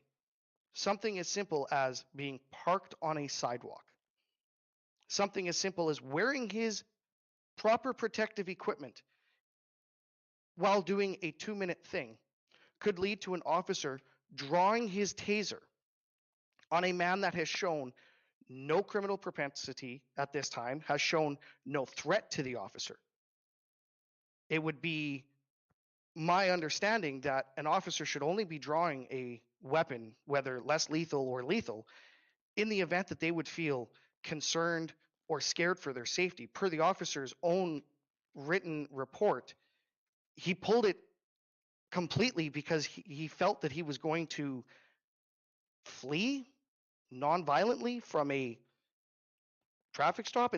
It's not even a traffic stop, Your Honor. The officer simply asked him to come outside and have a question, and then tried to tell him that by wearing his PPE, getting on his motorcycle, he was committing a crime that the officer felt he needed to draw a weapon over. To me, Your Honor, him holding him there at weapon point for a parking ticket seems an awful lot like an unlawful detainment and violating upon my client's rights of life and liberty and property. Thank you, Your Honor. All right, and for the defense.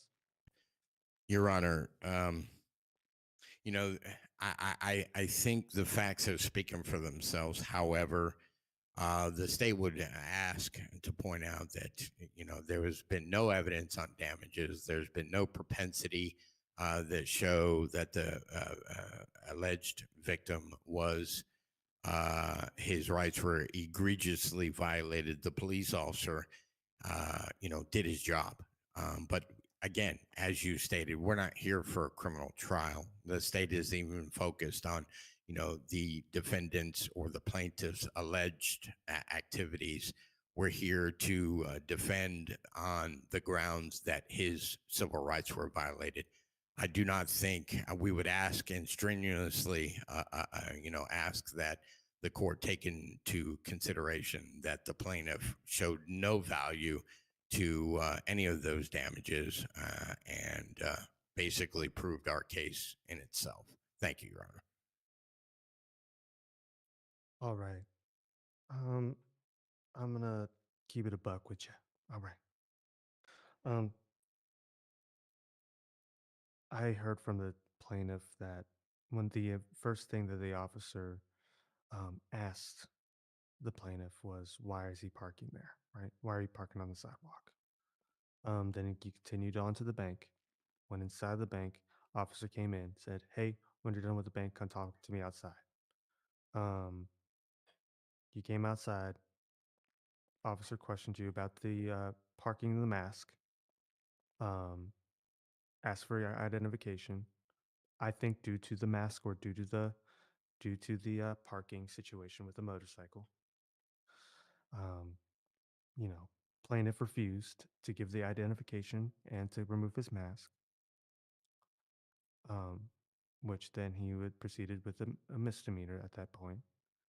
Officer detained him, and the plaintiff's own words that the officer said that he was not free to leave. So that was acknowledgement, right? Acknowledgement of detainment. And then he got onto the motorcycle. Officers, officer took out his taser, and asked him to get off the motorcycle.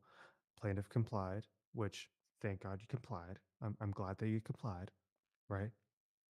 Then it all it all went down from there. I'm not even paying to the court case. I'm chatting with the judges and the TMs because $15,000 they're talking about pay for judges and if the for seniors deserve more. And I think so. unlawful I mean, detainment all of the senior judges do a fuck ton of work.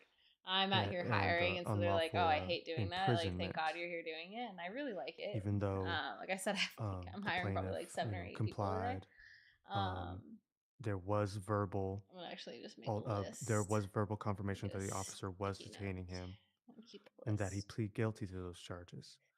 A lot of people Now don't I like that. see in the I civil love it. complaint, which was kind of why I was kind of trying to hint at something here, and I never do this as a judge. I see in the civil complaint that he was here. He waited for 15 minutes there, 20 minutes there, brought in total 40 minutes before he was sent off to prison. I could see that being a civil complaint, waiting a long time before being sent to prison. Did he, ask for a representation? Did he wait for representation? Was the 20 minutes due to him waiting for representation in the cells? What, all of that stuff could have been accounted for. But at this moment in time, right, I don't see where the 15,000, could mean, right? You parked illegally on a sidewalk, which you may think that that's not against the law. I mean, there's definitely state statutes, even local statutes for cities where you can park on the sidewalk or park next to a building to preserve parking areas for bigger vehicles. I can see that you can see that it might not be against the law, right? Nevertheless, if an officer detains you and asks for your identification, does not matter if it's if you believe that what you didn't commit a crime or not. Comply, right? I'm not saying bow down to them. I'm saying provide their identification, go through the motions, and if you believe that it was unjust, if you believe that it was unconstitutional, if you believe it was illegal, fight it in court. And I appreciate you coming in here today with a civil case. I really do. That's why I run this. I love civil cases due to this reason, because I want to hear from the people. I always hear from the state. I always hear Matthew Ricci blab his mouth off. I want to see what the people need to complain about, right? And I get your I see Matthew frustration. Ricci blab I his don't mouth see any off. damages It's today. crazy. I don't see any damages today. But coming in the future, Mr. Rose, Mr. D. Rose, if this happens to you again, right? And this is, I'm going to do a word for thought. If this happens again, make sure to provide identification, contact a lawyer. Mm-hmm. I asked for a lawyer, Your Honor. You did. Times. I mean, hey. I asked for a lawyer when I was being questioned on the street, and I asked for a lawyer in the cells, and none were available. None were available. All right. Why'd you plead? Anyway, we're going you into plead civil guilty. Side things, right? Why did you plead guilty? And I'll speak with the attorneys on this after this hearing. In regards to the plaintiff's complaint, I see no liability from LSPD. Court is adjourned. Thank you, Your Honor. Thank you, Your Honor.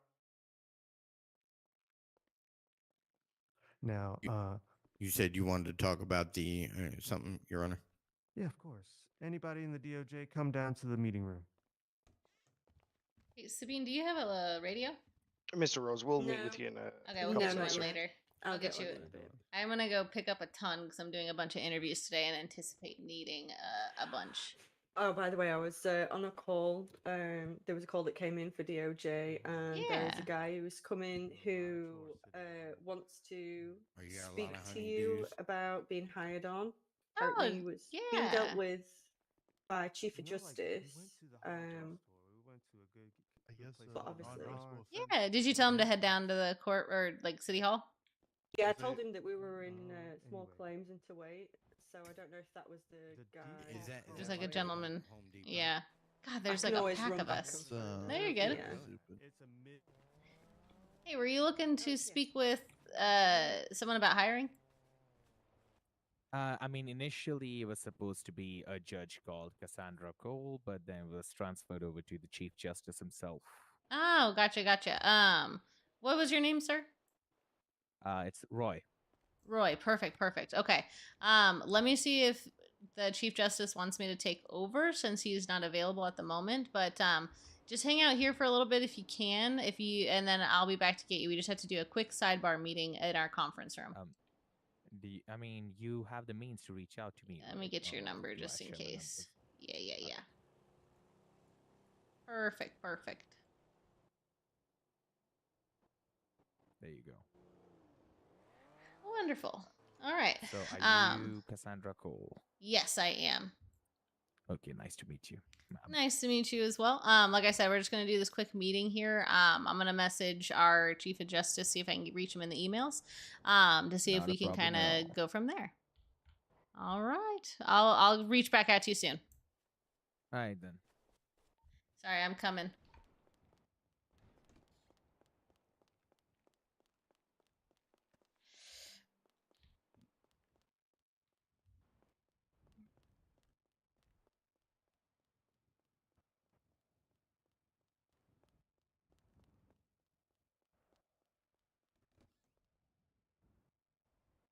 Shit, did you just mean conference room or the auditorium? Auditorium. God damn it.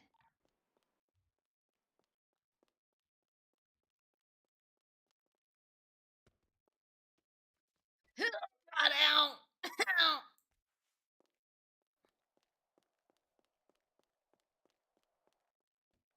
Like, if that was like that would be perfect. I had everything structured right, where I'm like, all right, he was excessively detained, excessively, for what he was actually charged with. He was in custody for longer than he was initially, sentenced for, right? That would be a great civil case, right? I can't give you hints as a judge. I'm impartial. I'm biased, right? Especially in the courtroom. I'm not going to give that advice. I'm not going to hint at it, Um, but the inner side of me was like, dude, it's written in your complaint. Do that. Go with that, right? Um, the but do you now understand like the unlawful imprisonment? I mean, like your client fucked you. Your client fucked you when he said that he Your was. Your Honor, I I'm do sorry. have one question, Yeah, of course, man. and I'm I kind of want to ask it, but Yeah, I of also course. don't because I don't want to hamstring myself for what I'm kind of thinking. But I do believe that this is something you stated that I'm a little bit confused about. Of course. A boot. The reason given to our client, both in the report and in his own testimony, was that he did an anti-mask law and Yeah. that he was parked on the street, Yes. Oh, sidewalk. on the sidewalk. My apologies, on the sidewalk. The officer at no point in time before this had actually stopped him. My client was on his way to his motorcycle. In his testimony, was on his way to his motorcycle while this questioning was happening. Right. Can I help you out? Sure. Sure. Can he hear me? I can hear you, Mr. Ricci. Okay. I'm gonna come over here just so you can hear me. I'm gonna and let my if you catch my drift on this, let my 17 years of both patrol and federal work kind of ooze into your brain for a little bit. Okay. The reality of a consensual contact, and seeing this is what happens with most people. They don't know when to shut the fuck up. Okay. What he should have done and what he very easily could have done. And when I speak like that, I mean no disrespect to you. Okay. You put on a great case.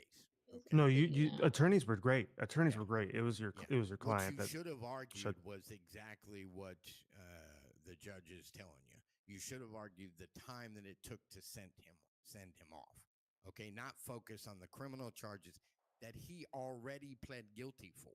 So right. it doesn't matter what anybody thinks. I don't think we were focusing on the criminal charges, though. So hold on. So let me get back to what I was thinking. Okay, so what a lot of people do is just because they see a cop, they think that they have to talk to them.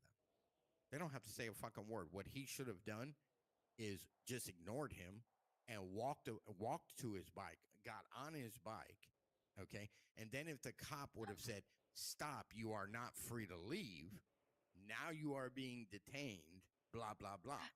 A cop doesn't have to walk up to you and say, "Hey, you're detained. I want to talk to you." Okay? Cop never has to do that. Okay? And that's why good police officers, good street cops will come up to you and just, start a conversation, which usually people will tell on themselves. Okay? Because they get nervous, they don't like the police, they want to get out of there, whatever the reason being. Okay? Mr. Ricci, Your I don't mean to interrupt though. Sorry, just give me 1 second on that thought. Our client did testify that his intent as he left the bank was to go to his It doesn't motorcycle. matter what his intent was. It's But you what he just did. said, okay, but you just said, sir, that he should have got on his bike and left. He was trying to get on his bike while the officer was asking him Right. questions. But the He problem got on is- his the bike problem and hold then on, was. hold on, hold hold on. Hey, there's nothing to get heated on. This is Yeah, just for no. learning purposes. And look, Learning you can- purposes. I understand that you may or may not be frustrated, but the problem is your client started to talk to him. That's the problem. He should have. And my statement to you was he should have shut his mouth, ignored him, got on his bike, and left. Because if the cop was trained right, okay, now we know that could be a significant issue here. Okay, if the cop was trained right, I'll give you an example. If it was me and I would have said, "Hey, man, come talk to me when you come out of the bank," and you walked by me and I said, "Hey, man, you going to talk to me?" and you got on your bike and left, I just got on my day and gone on about my day, because there's nothing legally I could do.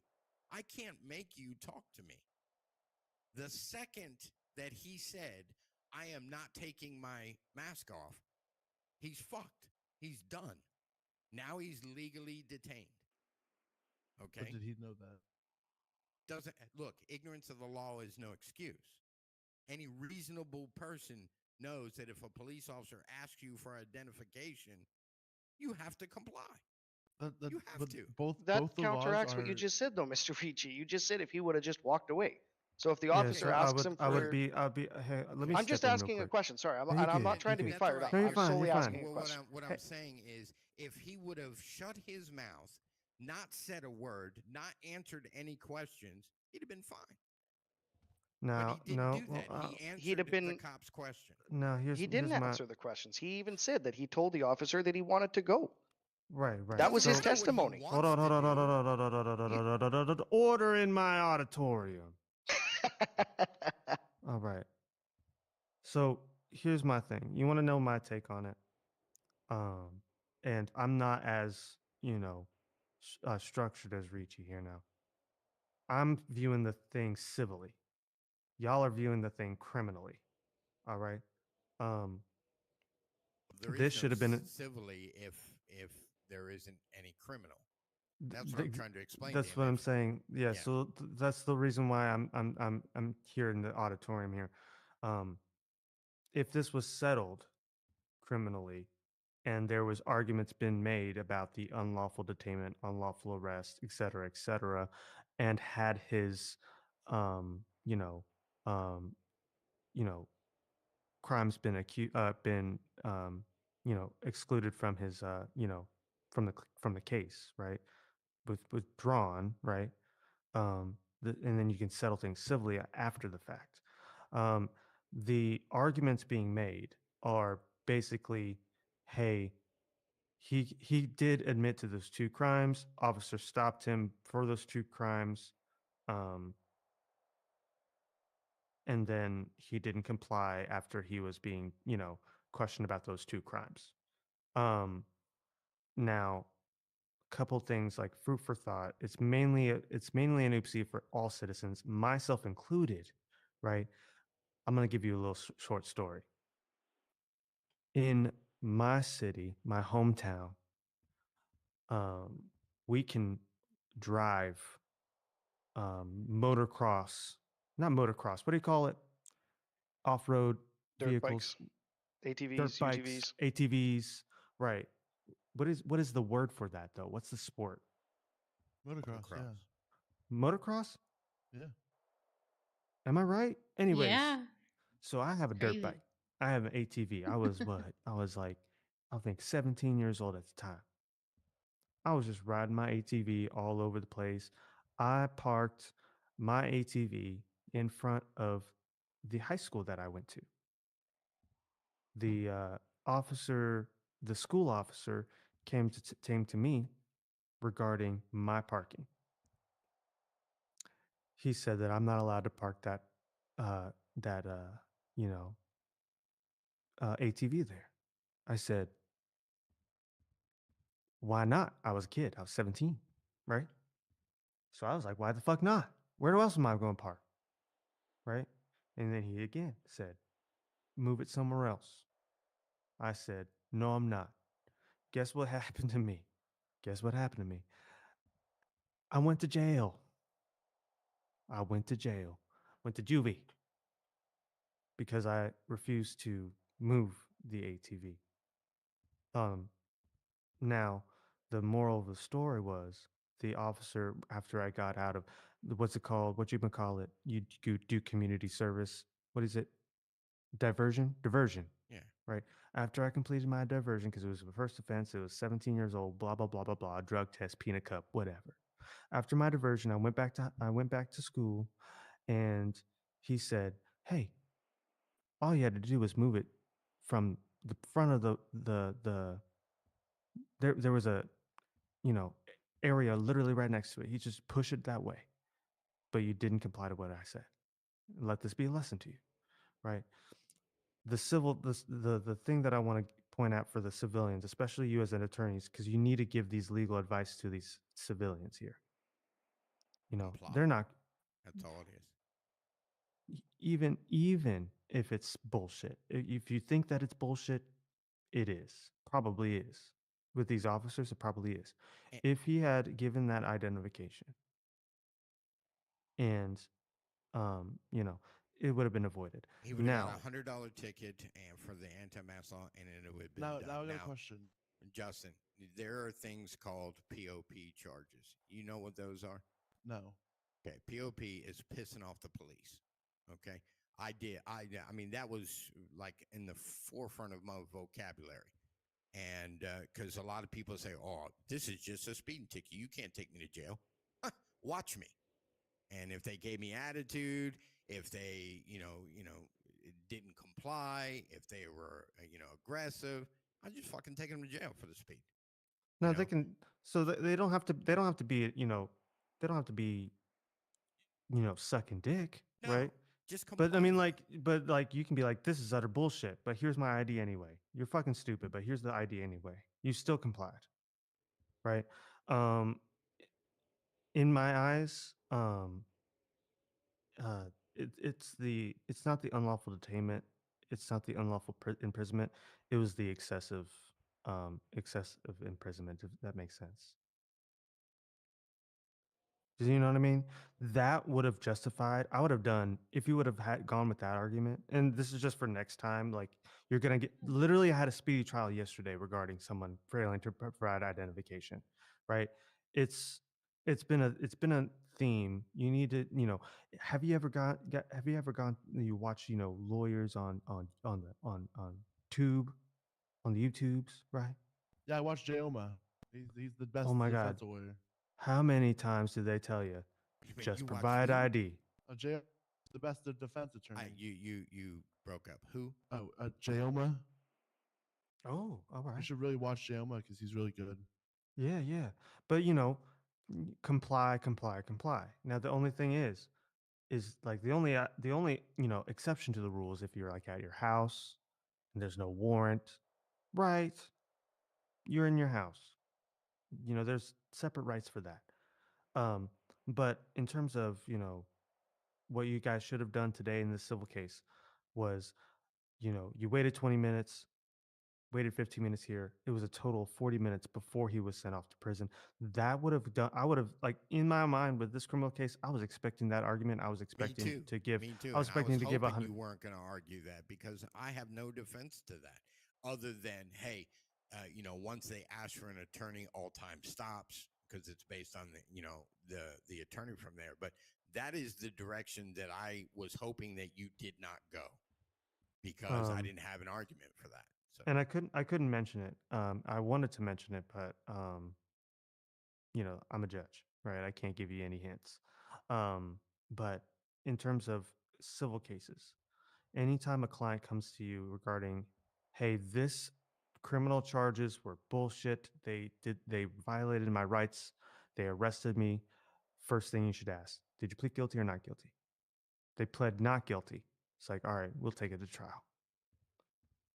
Or sorry, if they plead not guilty, if they said that they pleaded not guilty, did you ask for a lawyer? If they asked for a lawyer but there was none I available, am they can be like, all right, so let's take it to trial. sorry.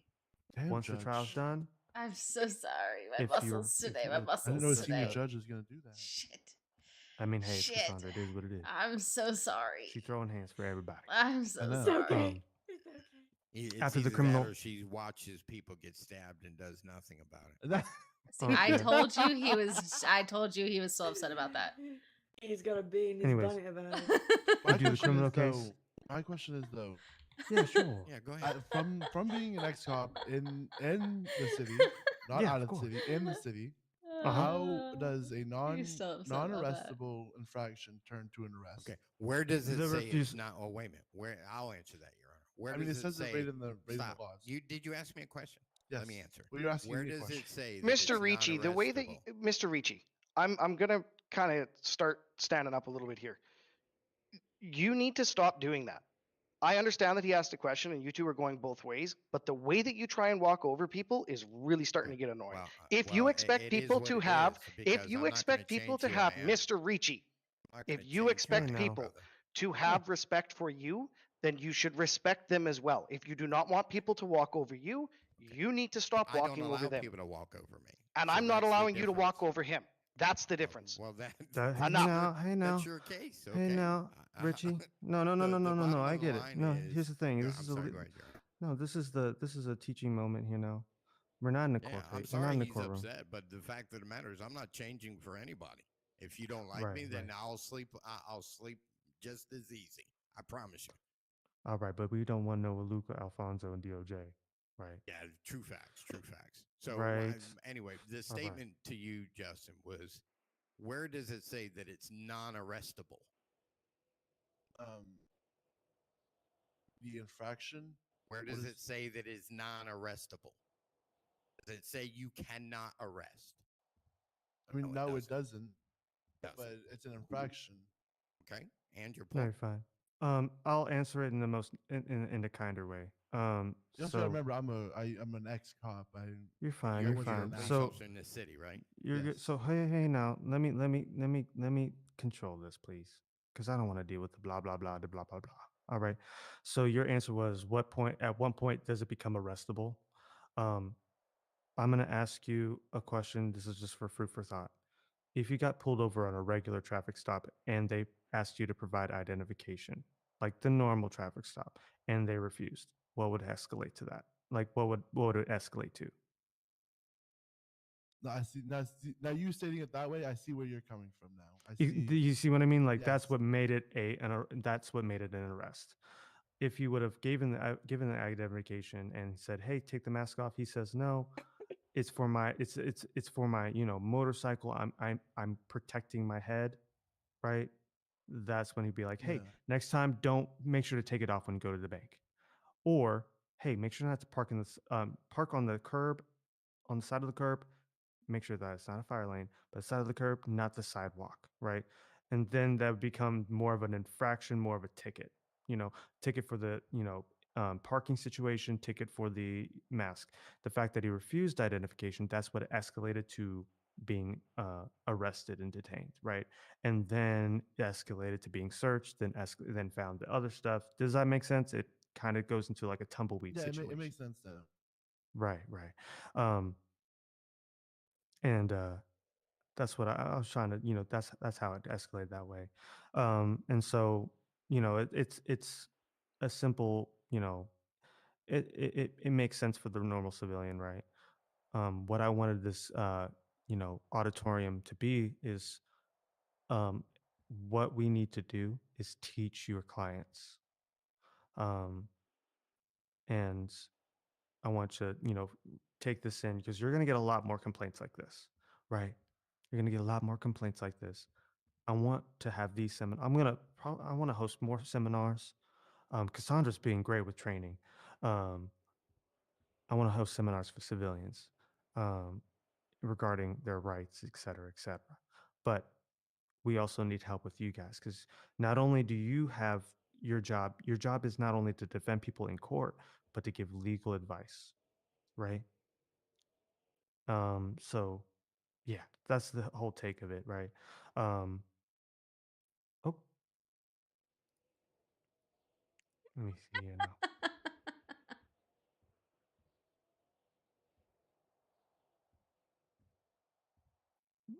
Oh, and just for a clarification, like if it's just an infraction, no, police cannot arrest you from an infraction only.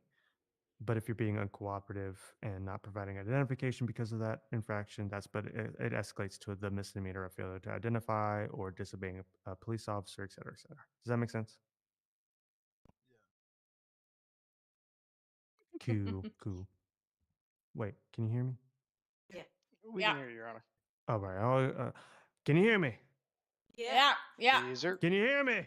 Hell we yeah. can. Can I get This an is- amen? Amen. Amen. All right. So now let's get in the weeds of drama. Okay.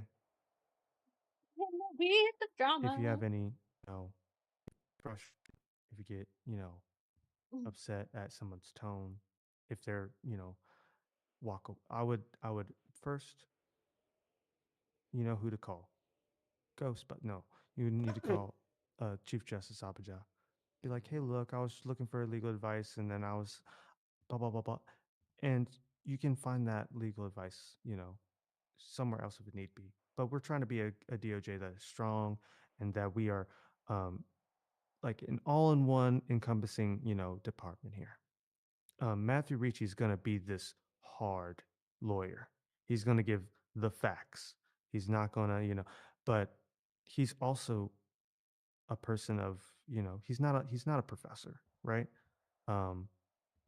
So I'm sorry that, if he offended you guys, Your Honor, or Your if his Honor, tone offends you guys. Your Honor, yeah, I don't want you to have to feel like you owe. I'm not apologizing for anything. I am who I am. That's who I am, and I stand on 10 toes on that. If somebody's offended by that, then I either ask one of three things: hey, forgive me, okay? Put your big boy pants on, or get over it, because I'm not changing who I am. Reach Okay, is and just I efficient. mean no disrespect when I speak, but I speak facts, and facts don't give a fuck about feelings. Right. And that's why Amen. he's gray in the hair, right? Oh my. All right. But he's a bear. He's a teddy bear. He's a teddy bear. I am. He's all bark, no bite. All right. Oh, no, Prickly little cactus. Come for him for legal advice. He will give you amazing legal advice. All right. And he will ask you questions and make you feel dumb about it. But that's just because of his age. That's his generation. Correct. All right. That's just his generation. Now, any other questions? And also, you guys did awesome. Like you were like helping. Like, here's my thing about the whole thing, the whole debacle of the civil case. Your client fucked you up, like bad, fucked you up. But you guys were doing really good job trying to work around that. And I'm just applying the lawyers because, you know, any other questions about regarding civil cases? Because I'm trying to run I'm trying to run a civil division. Nope. That's fine. I do have to run for an interview, but I did want to introduce you all to one of our new lawyers who is back, Miss Sabine here. Hello. She What took a up? little bit of a vacation and world traveling, but now she is back. Hello. What's You're hearing the radio, happening? Judge Cole. How's it going? She doesn't have a radio she yet. just got. Oh, I okay. just hired her. yeah. Yep. I'm gonna go She's an grab a bunch of. attorney? Yes. Yes, Oh, she's fantastic. been around for quite a while, has a lot of experience. I told her to chat with you to see if you needed any assistance in the DA's office. Yeah, You want me, Richie? Absolutely. All Now, right. prosecutor, if you could change and get her set up, get her the roles, and Oh, welcome. I'll welcome. fix all to that. the Go ahead and request that. I have an interviewee coming here pretty soon. I'm just gonna grab like a shit ton of radios because I Does have she have a interviews radio all and a afternoon. tablet? Oh, I'm sorry. How I'm so you sorry. little Oh my fuck- Oh, I have a I mean, I mean, tablet he for deserved it. He you. deserved it. He It's deserved not that ours. shit. He deserved that shit. Does she have a Alright. radio and tablet? Oh, thank you. Oh, I could have gone and got one from downstairs. It's all right. I need There to you go get go. me. Oh, never mind. Oh, There you go. thank I you got very I much. got you both of those. I'm just gonna go grab like 10 radios. I'll be back. Oh, okay. Go into the radio and change.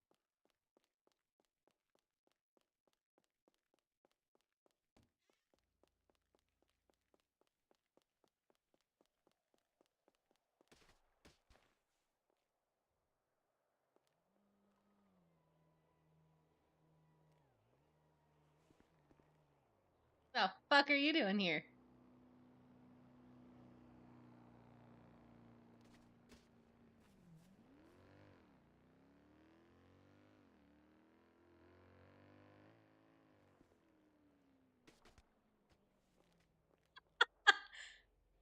One of these days you'll wake up.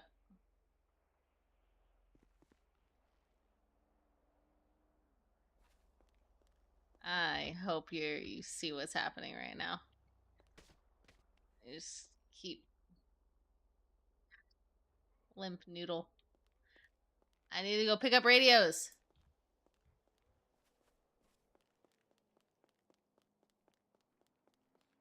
Hey, is this Maverick? Yes, ma'am. Alright, I'm gonna be right back. I just realized I have to go do a quick errand real quick. It's just right down the road, but I will be back very shortly. Yeah, no worries, no worries. Take your time.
Richie. Hey, Richie, I grabbed her a radio, unless you guys are on the way there now. I'll pick one up for. Sounds good. Thank you so much. No, thank you for all that you do. I appreciate you, Judge. Oh, anytime, anytime.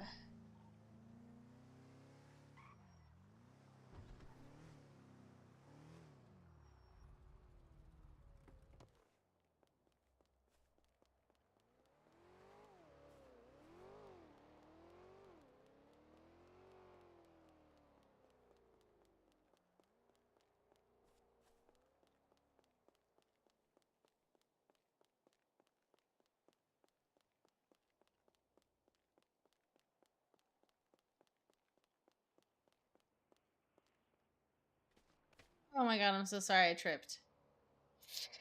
You motherfucker. Hang on, I'm in head. Obviously. It's okay, it's like the 10th time I've tackled you. I can tell. My little health bar shit's telling me that. Yeah. I was gonna pick you up and put you in a random spot once you died, but it's fine. It's fine. All right, give me I one was gonna hide your body. I'm gonna go knock out a couple interviews. So you take your time, you do your thing. I sent you some money in case you need food because you're a broke bitch. Where are you? Oh, okay. Where are you? Where are you going for your meetings or your interviews? Oh, just in my office. Yeah, which one's that? Oh, you don't know. You don't know. It's, I don't know. It's upstairs on, if you're looking at the conference room, the one with the window, it's on the left side. Oh, okay. Okay, got it. Yeah. All right. All right, Maverick. You can go ahead and follow me on upstairs to my office. Right. How's your day going so far? Not too bad. Not too bad. How about yourself? Oh, it's a going. It's been a busy day so far. Good to hear then. Yeah. So tell me a little bit about yourself and why you're interested in joining the DOJ. Well, mother was a very prolific. Words today. She was a DA. Oh, Father was a wonderful. private lawyer, so they kind of bashed heads here and there. Yeah. What a wonderful love story. Brother ended up going down a not so good path, hung around the wrong people, and I was not going to be a part of that mess. Mm-hmm.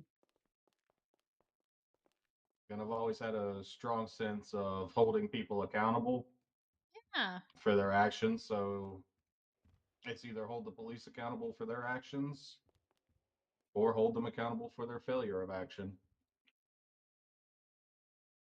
Wonderful. All right. Well, let me just pull up your application here. Just give me 1 second. I got to get into the computer and print off the paperwork.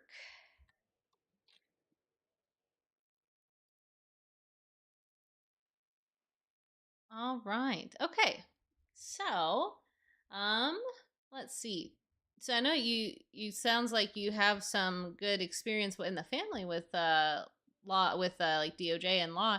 Do you have any experience yourself in DOJ, whether it's here or other cities? Yes, ma'am. I ran my own firm for about a year and a half before we closed the doors down on the firm. Well, okay. Why'd you close, if you don't mind me asking?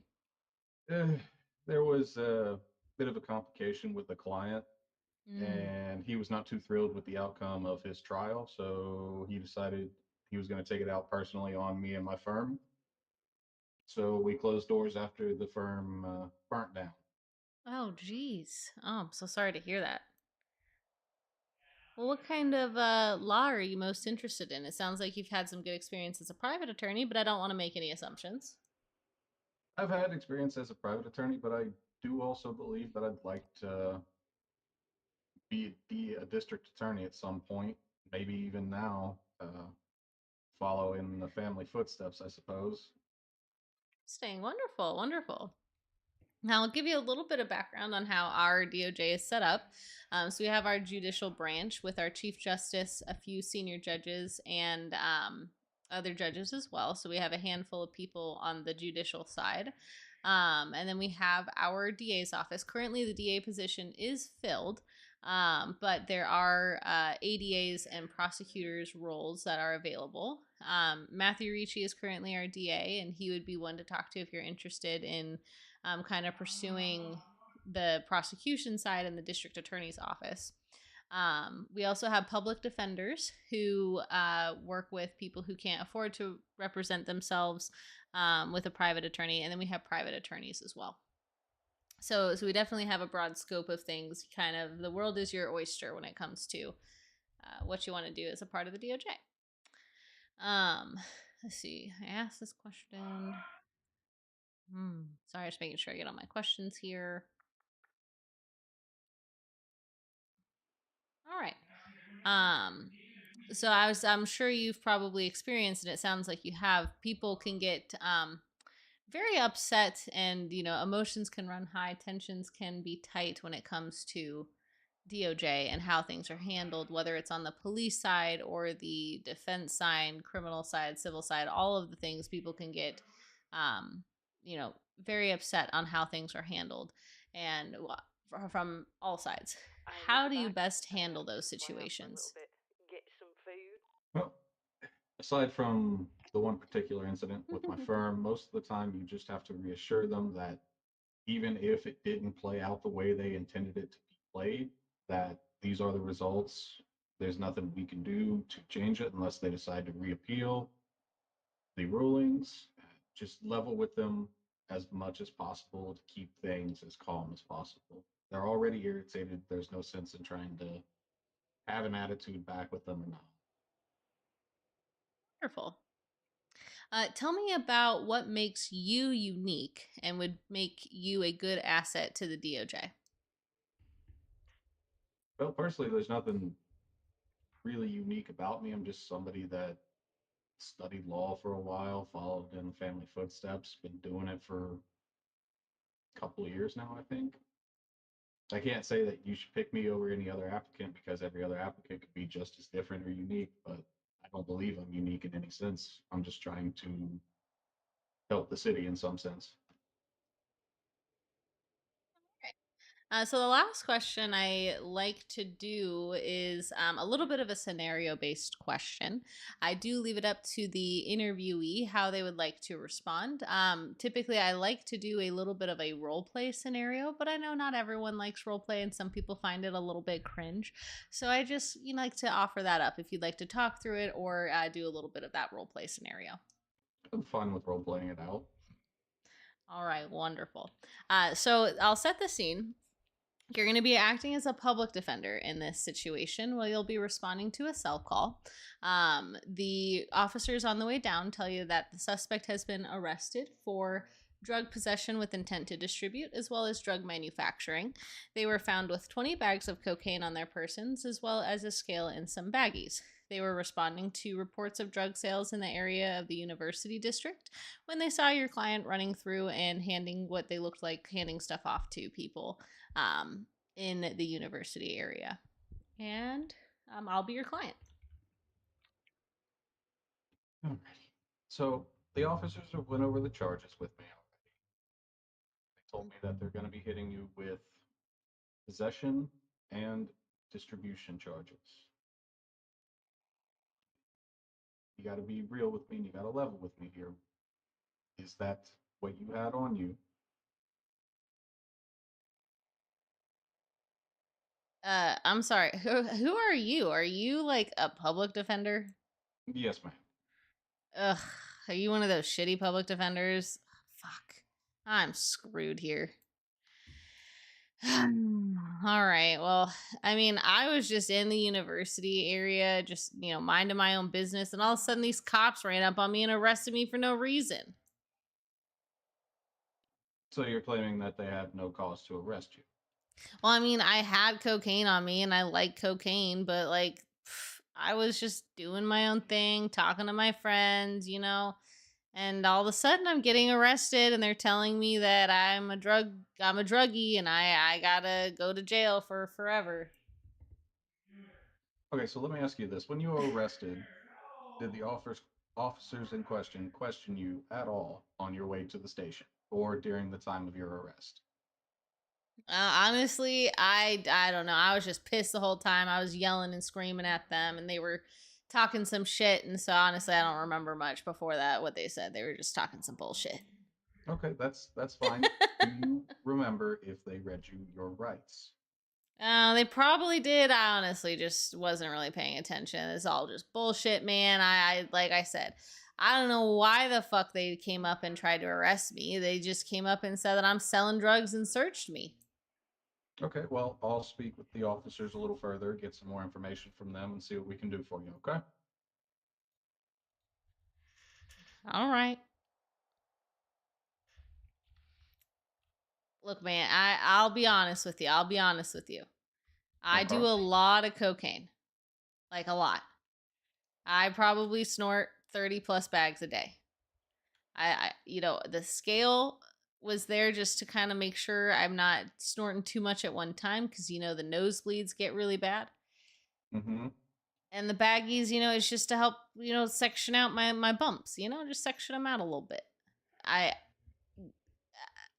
mean, So- this whole I don't even know what they're charging me with, but I wasn't selling no drugs.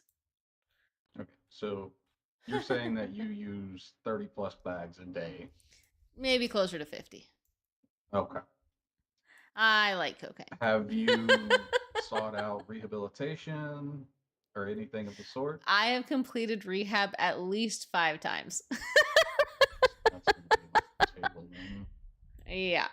I mean, I don't know if they know that, but I have gone through rehab a couple times. It tends not to work because as soon as I see that sweet, sweet cocaine, I'm back at it again.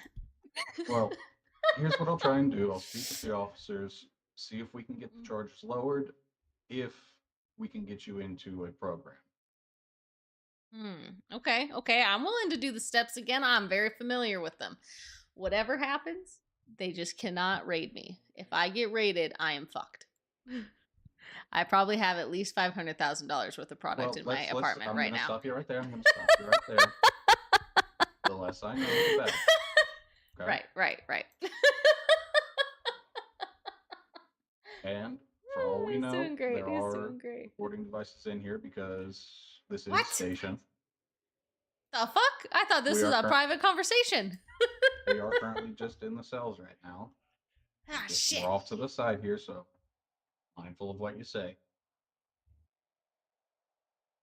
Fuck. All right. Don't let me get raided, man. Don't let me get raided. So I'm gonna go see what I can do. If we can get you into the STEPS program That was again, I fun. need you to complete it. Yes, sir. And I we like need that. to keep you away from the university. Fair. That's probably fair. There's a lot of cocaine going on here. Yeah. Need to keep you away from the university, all right? Fine. I can do that. All right. Let me go talk to him and see what we can do. And see. Great. Wonderful. What questions do you have for me right now? None at the moment. All right. Well, I'm going to go ahead and put your application here through a little bit of an algorithm. Basically, I'll score kind of your answers here, and then it'll give me a score. And if you meet kind of our passing threshold, we'll reach back out to you with an offer of whether or not we would like to have you join us as the DOJ. If Alrighty. you are to get hired, we start everyone off as a paralegal just to get trained in our laws, because you have not been part of DOJ here in this city before, correct? Correct. Perfect. A lot of it is just orienting on how we function as a DOJ here. It sounds like you have a really good background, so I anticipate you'll pass through a lot of this quickly if you were to be hired. But before I forget, let me get your phone number.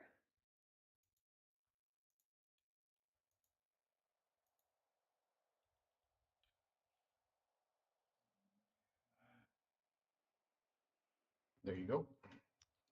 Perfect. And I'll walk you on out.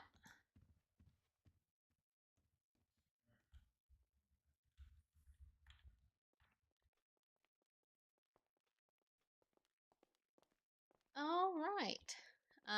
So it'll just be down these stairs here and then out the front door for you. Sorry, I know I walk a little fast for some reason and I don't No, you're quite know all why. And then we'll be in touch. Alrighty, thank you very much. Have a good one. You're welcome. You too.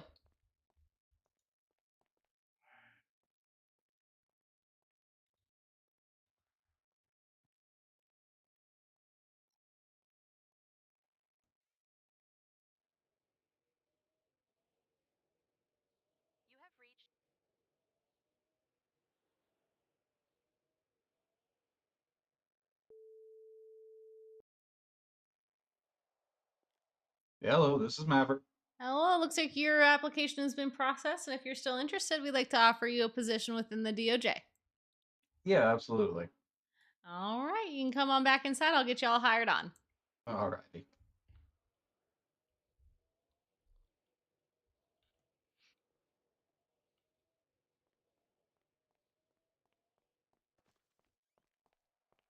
Hello, is this Remington?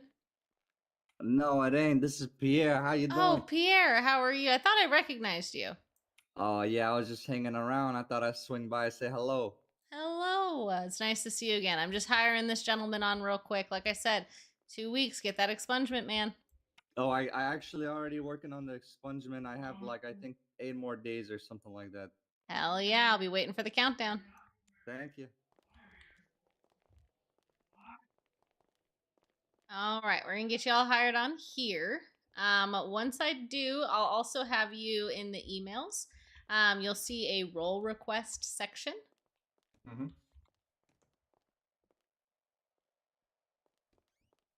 And you can kind of follow the template where you will put your name, your roles that you are requesting, as well as approved by. So you'll request paralegal and DOJ roles, and then approved by me, and then also tag role manager. Alright.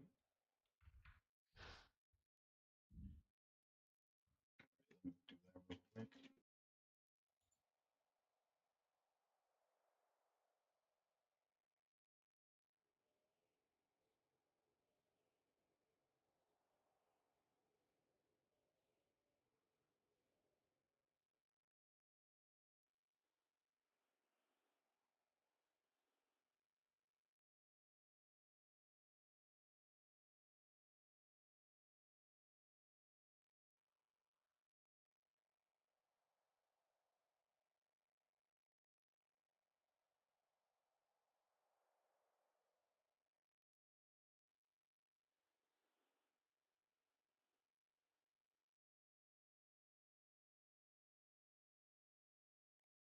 Alrighty, I got that submitted.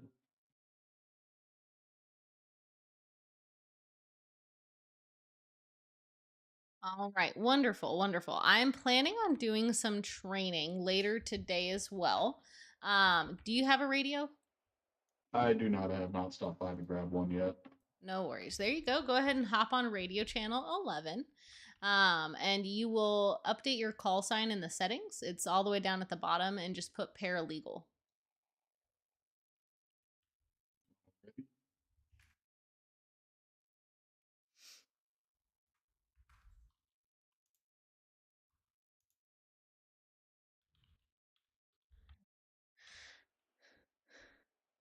Wonderful. So I'm creating your checklist, and I'll get that added to our checklist section. I don't think you can see it yet.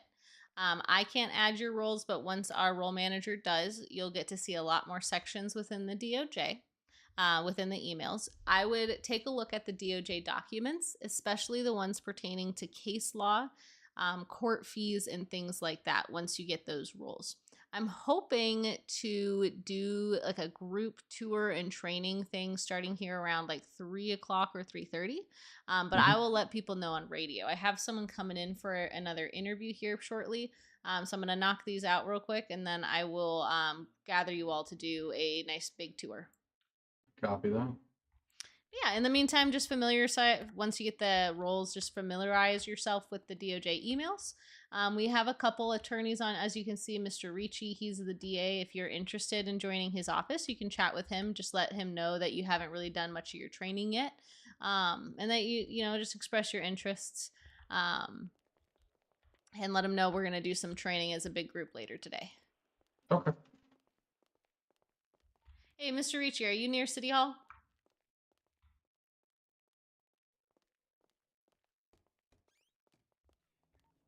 MB, what you?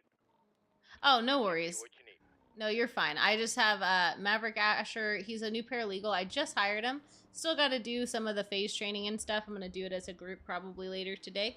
And sucker. I'm so sorry that he just hit you, sir. I think he. It's all right. But I'm rating the Sorry. I just preparing you for the DOJ Oh yeah. life. He was just expressed Prepared to interest in be- wanting to do like the DA's office and possibly be like a district attorney one day in his life. And so I just wanted to connect you two and let you all chat. Where is he at? He's currently on the courthouse steps. Are you okay, sir? I can't get up. Oh my God! What did you do to him? I may have paralyzed him from the waist down. My bad. Oh, Can't there get you go. up. He All right. got my suit Jesus! all dirty. Oh my God! Oh, We gotta shit. take you to the hospital. No, I'm good. God, I'm so sorry that he did this to you. I think he was intending to trip and fall on me. Yeah, that was more or less the It's idea. all right. Yeah. Hey, yeah. hey, Fergie, how's your wife doing? Yeah. How's your marriage doing? Which one? I know you ain't talking about me. Yeah. Isn't this your God new damn it. bride? God I know, damn right? it. It's been a minute. Guys, It's been great. This, I mean, I'm this sleeping on the rumor's gotten couch, out of but you know, control. it's all right. She'll let me back in the bedroom eventually.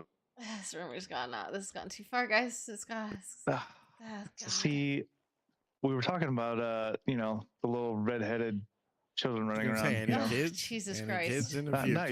yet. No. God. Not- I mean, they're definitely gonna be red-haired or blue-eyed. There's no doubt about that. Well, Genetics, they're a probably little true. too strong. All right, where's Maverick? Is that you? Yes, sir. All right, come on. Fergie, Nice to I meet you, got Maverick. so Nice to meet many y'all. interviews. This is another one. I take it. Yeah. Excuse me. I got I'm 'em looking lined for, up. Judge Cole. Yep, that's me.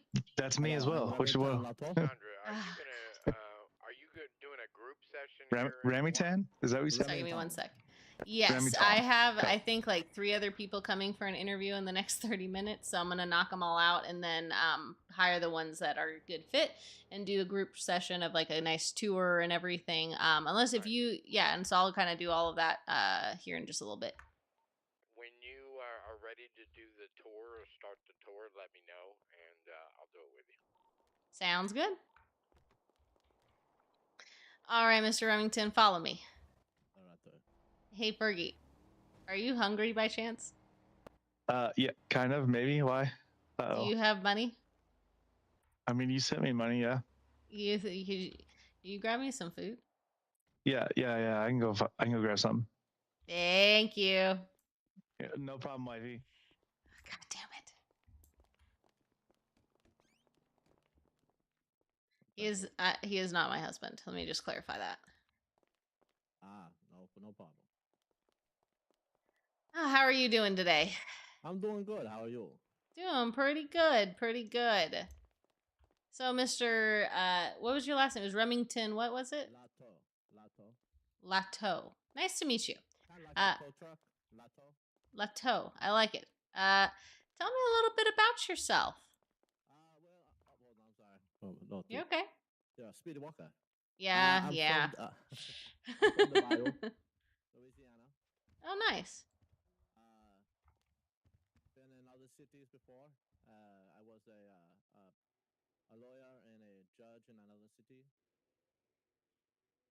Wonderful. You're a little quiet on my end. Any chance you could like talk a little louder for me? Oh, perfect. hold on. How's that? That's wonderful. All right. Sorry. Voice box No, you're sometimes okay. gets a little cheesy. Yeah, no, you're good. All right. Tell me. So it sounds like you have a lot of experience within the DOJ itself. Have you ever been in part of the DOJ here in the city of Smile? In the CS Mountain, no. All right, no worries. This is actually my first weekend here. Oh, wonderful. Well, welcome. Yeah, the plane rides in here are pretty long. Yes, that's why I try to do the interviews at a good time, where the I train appreciate tickets are nice. So tell me a little bit about your ambitions and why you want to join the DOJ here in the city. Well, I've looked into the law and I enjoy helping people get out of the trouble that they might see themselves in down the road. I know sometimes the police like to get a little gung ho and slap charges on that people shouldn't be charged with, in my opinion. Um, so I try to do my best to help people get the rights they deserve and not what they are just stuck with because they don't have the knowledge and understanding of the law. Wonderful, wonderful. Um, let's see here. Tell me a little bit about what makes you unique and why you would be a good asset to the DOJ. Well, what makes me unique is the fact that I'm from Louisiana. It's a very laid back kind of place, but we like to make sure that everyone follows the proper etiquette and graciousness of the courts and making sure people understand that it's not about your yelling, it's about the subtleness of everything. And I have a way of talking to people that makes them feel more calm and agree with me more than often. Wonderful. Next question for you here is a little bit. So in the law, which I'm sure you may have experienced before, everyone has like skin in the game with it. There is tensions can run high and emotions can be high as well. People can get very angry and agitated, whether it's down in the cells, in the courtroom, whatever it is, based off of what's going on. Because lives are at stake here. People could be going to jail for a very long time, taking years off their life. Civil cases could leave people debilitated and they're seeking compensation. So people can get pretty aggravated as to what's going on. How do you best handle these situations when people are getting angry and out of control? Well, first, I try to understand the composition of the problem that's happening and allow them to understand that the law is a very letter by letter system, meaning they need to take it a deep breath and sometimes just look at it from the outside perspective. If they did the things they did, making sure that it's being proven and they're not overcharging and overstepping where they could be. Now, I understand people will get angry for no reason, for subtle reasons too. And the best thing to do is try to let them see that there could be worse and to help them get whatever they can out of the situation.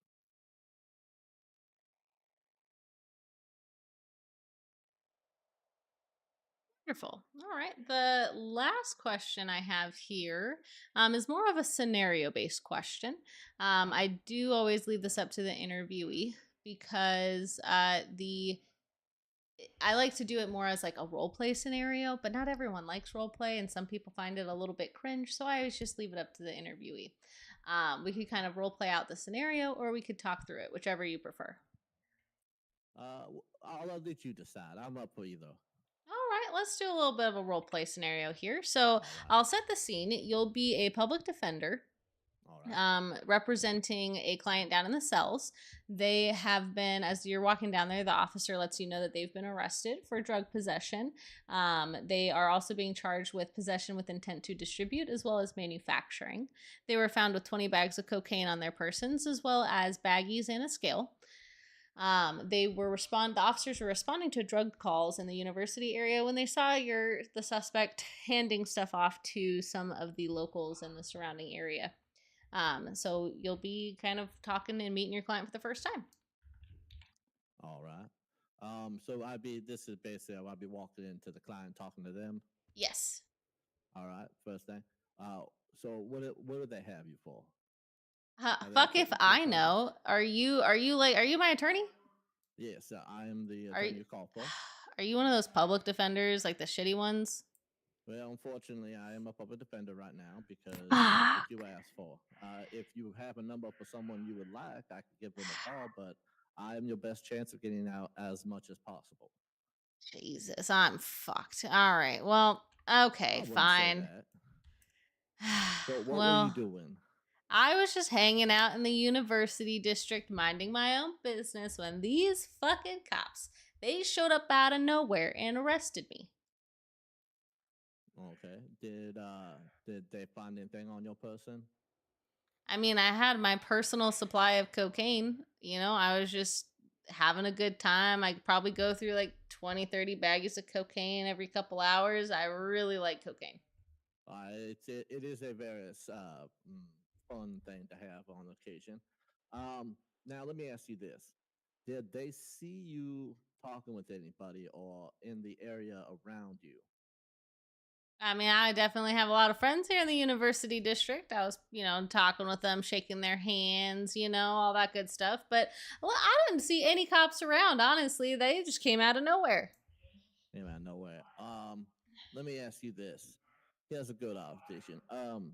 By chance, were your friends, when you handed them things, they hand you money in return, or were they just giving you high fives? I was just getting high fives. High fives? And you didn't have any money on you that would show you had money on you, correct? Not that the officers saw. So they didn't confiscate any money off. I mean, I had like my, my walking around money. I carry like $1,000 on me. Oh yeah, that's normal. 1,000. That's petty cash.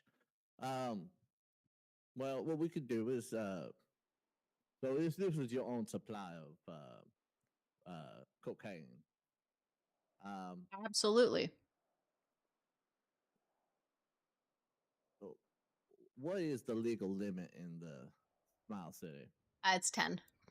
10? Well, I will say cocaine is illegal regardless, but 10 is where that's a large quantity. Okay, and did they tell you what you were being charged for? No, they didn't tell me shit. They just arrested me, brought me down here, searched me, violated my rights, and then all of a sudden you're here because I said I want a lawyer. Did they read you your Miranda rights? Honestly, they were yapping a bunch of bullshit at me in the cop car on the way here, so I have no idea. I was pissed and I was yelling at them, so they probably said some shit like that. Did you say, yeah, I understand at any point? I said a lot of things. I honestly don't remember. Yeah. I didn't really talk to them much, so I have no idea what the fuck's going on. All right. So if let me talk with them, see what I can do. You are possession of a narcotic, which can still be caught as a charge. But let's see if we can get off the stuff that they're gonna throw on there to kind of like pepper the steak, if you know what I mean. Yeah. Fuck these cops. Indeed. All right. All right. And scene. Wonderful. All right. Hope that wasn't too stressful. I try to make it as realistic as I can with what you may encounter in the jail cells. Yeah, no, I understand that. The thing I want to know is, in this city, does the officers wear body cams? So body cam footage can be admissible. However, officers have to wear a body cam, and it has to be from that camera POV, so like first person POV. Any other body cam would be inadmissible. So we rarely get officer body cam footage. Okay, so it's one of those. They gotta really make it realistic and make sure the camera is recording properly. So yeah.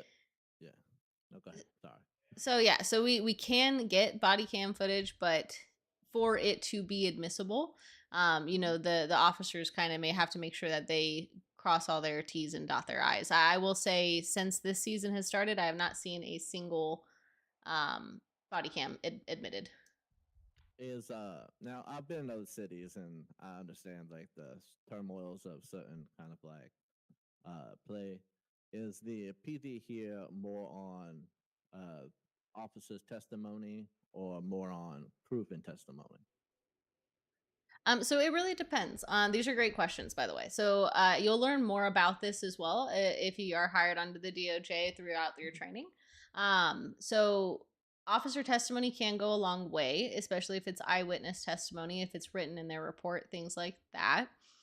Evidence also goes a long way. What evidence do they have kind of pertaining to this? And then it depends on what they're going to court for. If it's a criminal case, it's always a guilty or innocent until proven guilty. So they have to prove beyond a reasonable doubt that the person committed all the crimes. If it is a civil case, it is just whichever is more probable, right? So if there's a 51% probability that one thing happened over the other, then the civil case would lean towards that way. So it is not a prove beyond a reasonable doubt. So that's kind of the difference that we focus on between those two approaches. Okay, that makes more sense. Yeah. So in that scenario, honestly, she would probably have the best chance getting off of the manufacturing and the intent to sell if they didn't find any like bans or anything on her that she was essentially shifting money. Yeah, so absolutely. So the way you're approaching this is correct. You'll learn more about cell calls and stuff like that if you're hired. And a lot of the times, the thing is cops don't always want to negotiate the charges because from their point of view, they have this person 100% caught, and they want to push these charges. And that's 100% within their rights. As the DOJ, we see it from a legal perspective. How would this hold up in court? And so it's up to the lawyer to determine whether or not this is something that should go to court and we should fight against charges. And like you're saying, they probably do have this person on possession no matter what. There was absolutely cocaine bags in her possession. But the other ones, there may be reasonable doubt you could throw. And so the way you're approaching this is absolutely correct. Yeah. All right. What other questions do you have? Do you guys do bench trials and stuff like that, or is it? Yes, we do. Oh, I love that. Hard Yeah. to find bench trials out there. Yes, we do. We do a lot of things. Let me get your phone number. Hold on, I just need to hop back on radio. But let me get your phone number, and I will put your application through our. Is your phone set up? I'm doing it right now. Oh, okay. I was confused because it didn't pop up with anything. No worries. I'll put your application through this algorithm here, and then I'll kind of score it based on what your answers were. And if you are hired, or if you pass our kind of threshold, we will give you a call and reach out. Yeah, go ahead. There's a gentleman waiting in the front of the court for you right now. Perfect. I will be down shortly.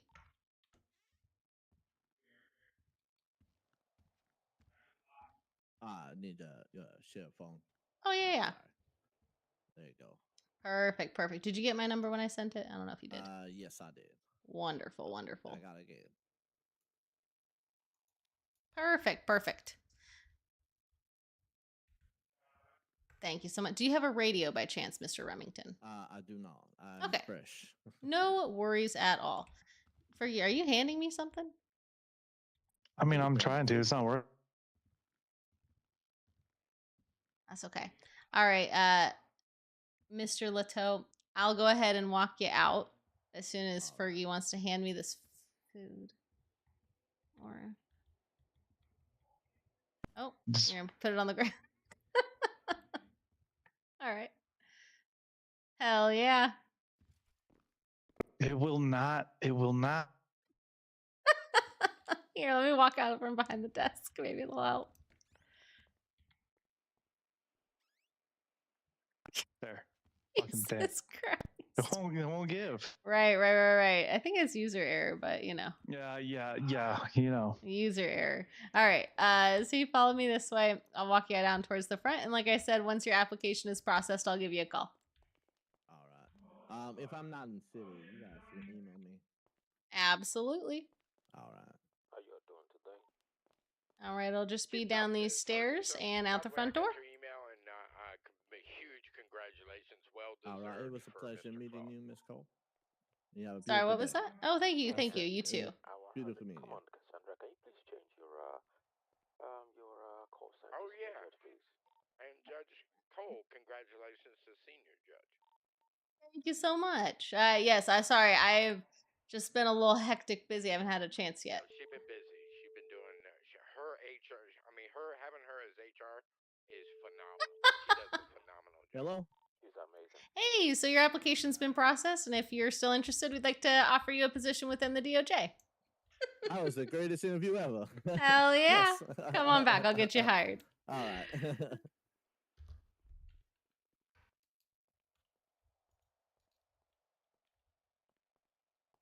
just made it out that door.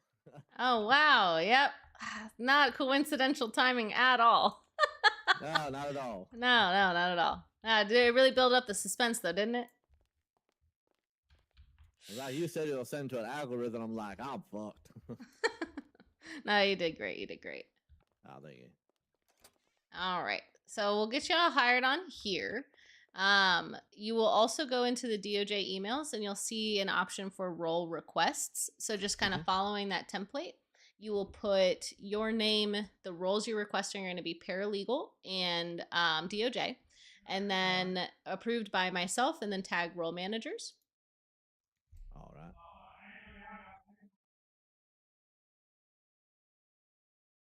What's the process like for the hiring, or not hiring, the moving up? Great question. So basically, we start everyone off if they have not done DOJ within Smile as a paralegal, and there's a checklist that we do to help get you up to speed on how we approach law and DOJ in this city. So a lot of it is going to be things like logistical things on how to access the emails appropriately and work those, a tour of this building, how we approach cell calls, court cases, things like that. Once you have your roles, you'll have access to the DOJ documents. And so once you see that, I would take a peek at the things like our case laws, court fees, and anything else in there that kind of interests you. You don't have to necessarily memorize it. There's a lot of templates for forms and stuff like that as well. All right. I'm planning on doing some training here in just over an hour, as like a group session training if you're still around. If not, that's okay. I just have a couple other interviews that I have to take care of. Fine. I could probably fly back in. I gotta get some stuff outside and come back. Absolutely. So how long does that training usually last? It'll probably be an hour or so. It just kind of depends on how many questions people have. Take this radio and you'll hop on channel 11.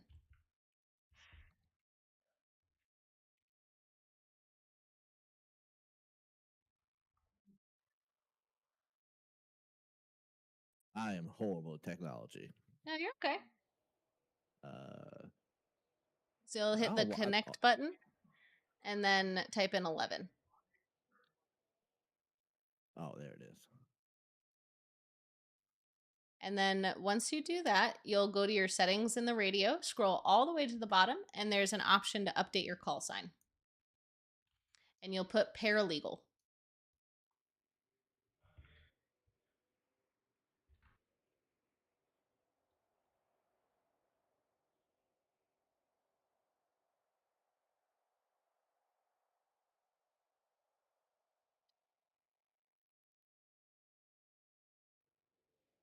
All right.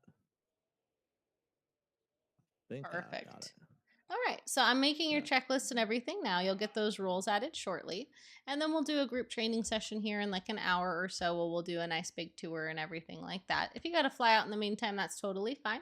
Always hop on radio when you fly into the city. And just if you need any specific things done on your checklist, which again, I'll review at the group training, it'll kind of give you an idea of like what things that you'll need to work on and who you need to work with to get those finished. But we try to make sure that you are competent and going to be able to excel as a lawyer before we promote you. But like I said, we do a pretty thorough training to make sure that you're up to speed. All right. I can do all that. Hell yeah. Perfect. All right. Otherwise, if you need anything, just let me know. You have my number. And you can always reach out on radio. Otherwise, we'll see you in just a while. All right. I'll be around here in about an hour. All right.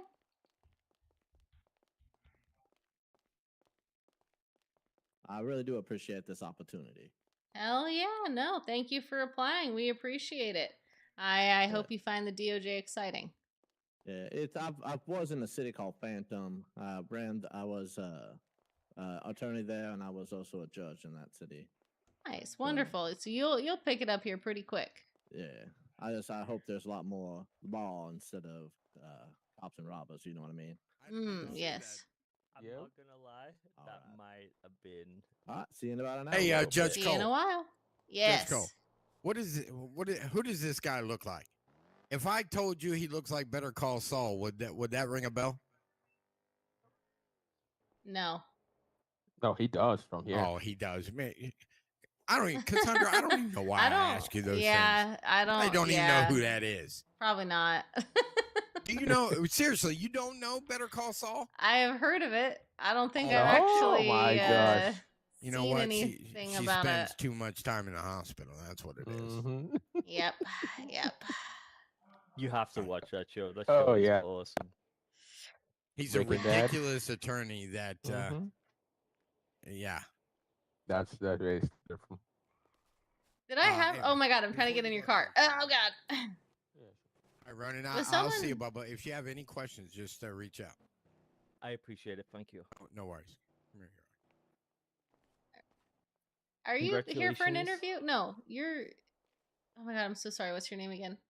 Ronan. we just Ronan. got Oh, in. you changed. You Yeah, I got like a new wanted to- fit. I like it. Yeah, I wanted to. Now that I've finished all the checklist and Hell stuff like that, yeah. I wanted to change it up a little bit. Oh yeah, I like it. I like it. It threw me off. How are you doing after the other day? Oh, I'm surviving. I'm surviving.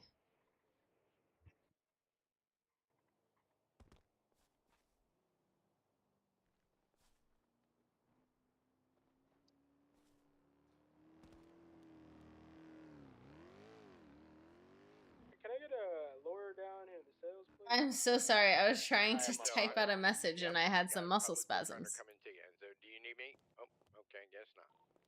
You mind if I tag along and watch you work? Yeah. Does anyone know where that person went that needed an interview? I told him to wait at the steps.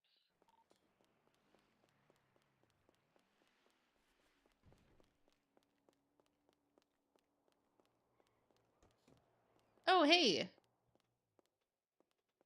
Are you Oh, here for an me. interview? Yes, ma'am. All right. Ezekiel Adama. Nice to meet you. Follow me this way. This is the courthouse side. I'm going to take you over to my office in our admin building. Oh, okay, good deal. How are you doing today? All right, how about yourself? Doing pretty good. So tell me a little bit about yourself and why you're interested in the DOJ. Well, I've been practicing law here and yonder through the years, and well, I found myself here, and it would be a disservice if I did not serve the court in one capacity or another. Wonderful, wonderful. I like it. All right, Yeah. we're gonna head up here. Okay. So you've had some prior law experience? Yes, I do, Your Honor.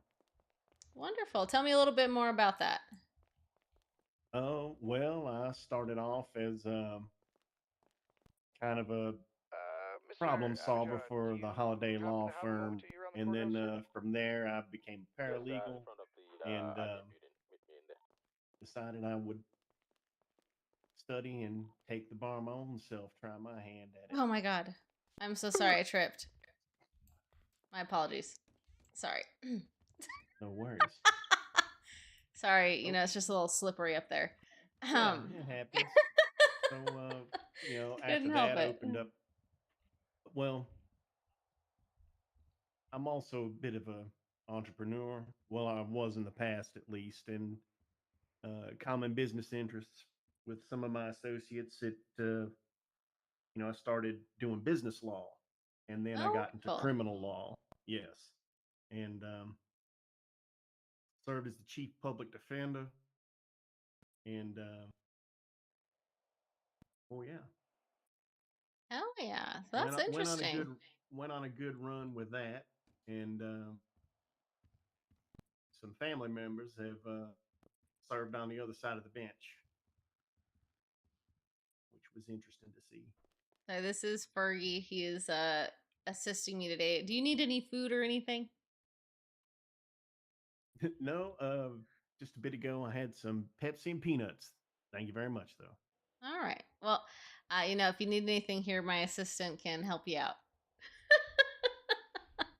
Hi, how you doing? Nice to meet you. Oh, god damn it. All right, how about yourself? Not too bad. Not too bad. All right. Sorry, let me compose myself. I've asked you a couple of the questions here. Yeah, it sounds like you have a really good understanding of law and kind of everything that goes into that. So, that's fantastic. Tell me a little bit about what your interests are in pursuing law here in the city of Smile. Well, probably in. Do you have a public defense office where We you know do. you? Okay, probably would like to stop there, or I could even work for the DA if there's any openings there. Okay. They're just kind of open. You're gonna, and that's totally fine. I'm pretty open. I'm looking for work, and Yeah. that's the main thing. Wonderful. So I'll give you a little bit of a rundown of how our DOJ system works. We have our judicial office, which includes our Chief Justice Abijah, as well as myself and a couple other senior judges. And then we have other judges as well. So we have a handful of us that work in the judicial branch. We have our district attorney's office, which includes Mr. Ricci, who is our DA, as well as some ADAs and a prosecution team. And then we have our public defense office, which our senior public defender, Claude, is kind of the leader of, as well as a bunch of other public defenders. And then we have our private attorney route.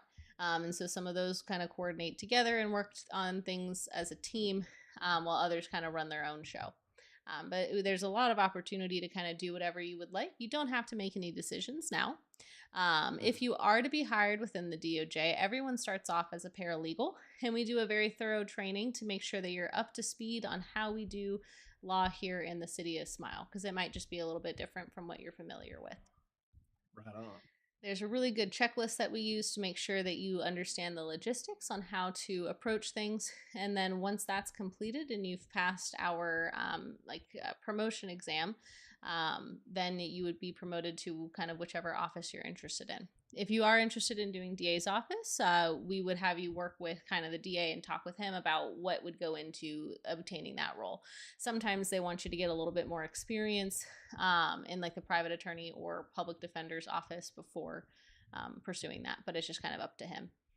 All right, next question. So as a attorney, as a public defender, wherever you're at in the DOJ, people can get very attached to things. You know, there are very high stakes. People's lives are at risk, whether it is from permanent disability in a civil case to spending years behind bars in a prison case or a criminal case. People can get very agitated and upset. Emotions can run high, and people can get very aggravated with the outcomes. How do you best approach these types of situations, whether it be down in the cells or in the courtroom?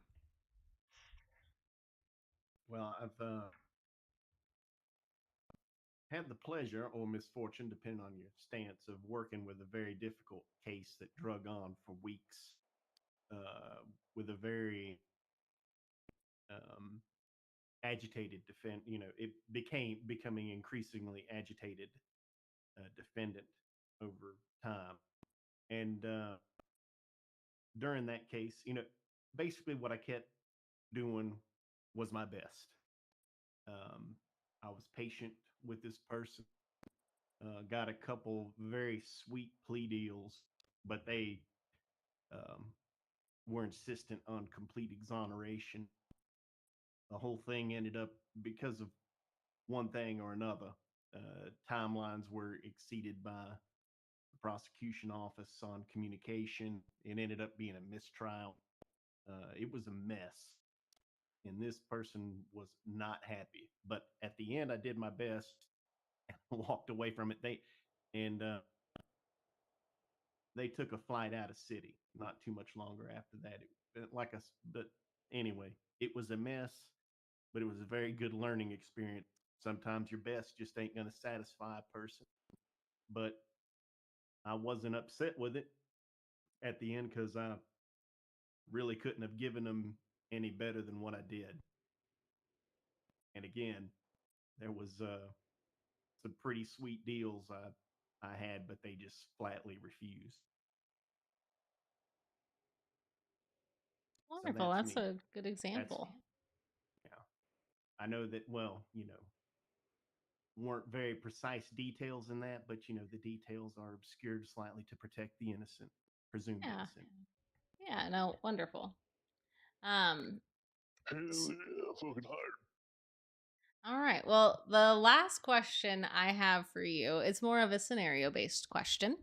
I I always leave this up to the interviewee because there's two ways we can approach it. We can kind of talk through the scenario, or my preference is actually to do a little bit of a role play situation. Not everyone likes role play, and some people find it a little bit cringe. So I always like to offer it up to the interviewee to decide which way to pursue it. All right, let's hear it. All right. So you want to do more of the role play scenario? Sure. All right, so it'll be a jail cell call, where I'll be the client down in the cells, and you will be a public defender, kind of approaching the client. On your way down, the officers inform you that the suspect has been arrested and for presumed drug sales. They responded to some reports of drug sales in the area, and they saw your client handing stuff off to some locals in the area. Once they were detained, they found 20 bags of cocaine as well as some baggies and a scale. They're being charged with cocaine possession with intent to distribute as well as drug manufacturing. And you can meet your client.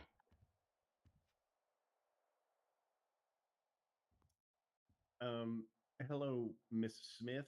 I'm Ezekiel Adama from the Public Defense Office. The name's How can I help you Ash. You're one of those shitty public defenders, aren't you? Yep. Oh, But fuck. I'm I'm not shitty. screwed. I'm actually quite good.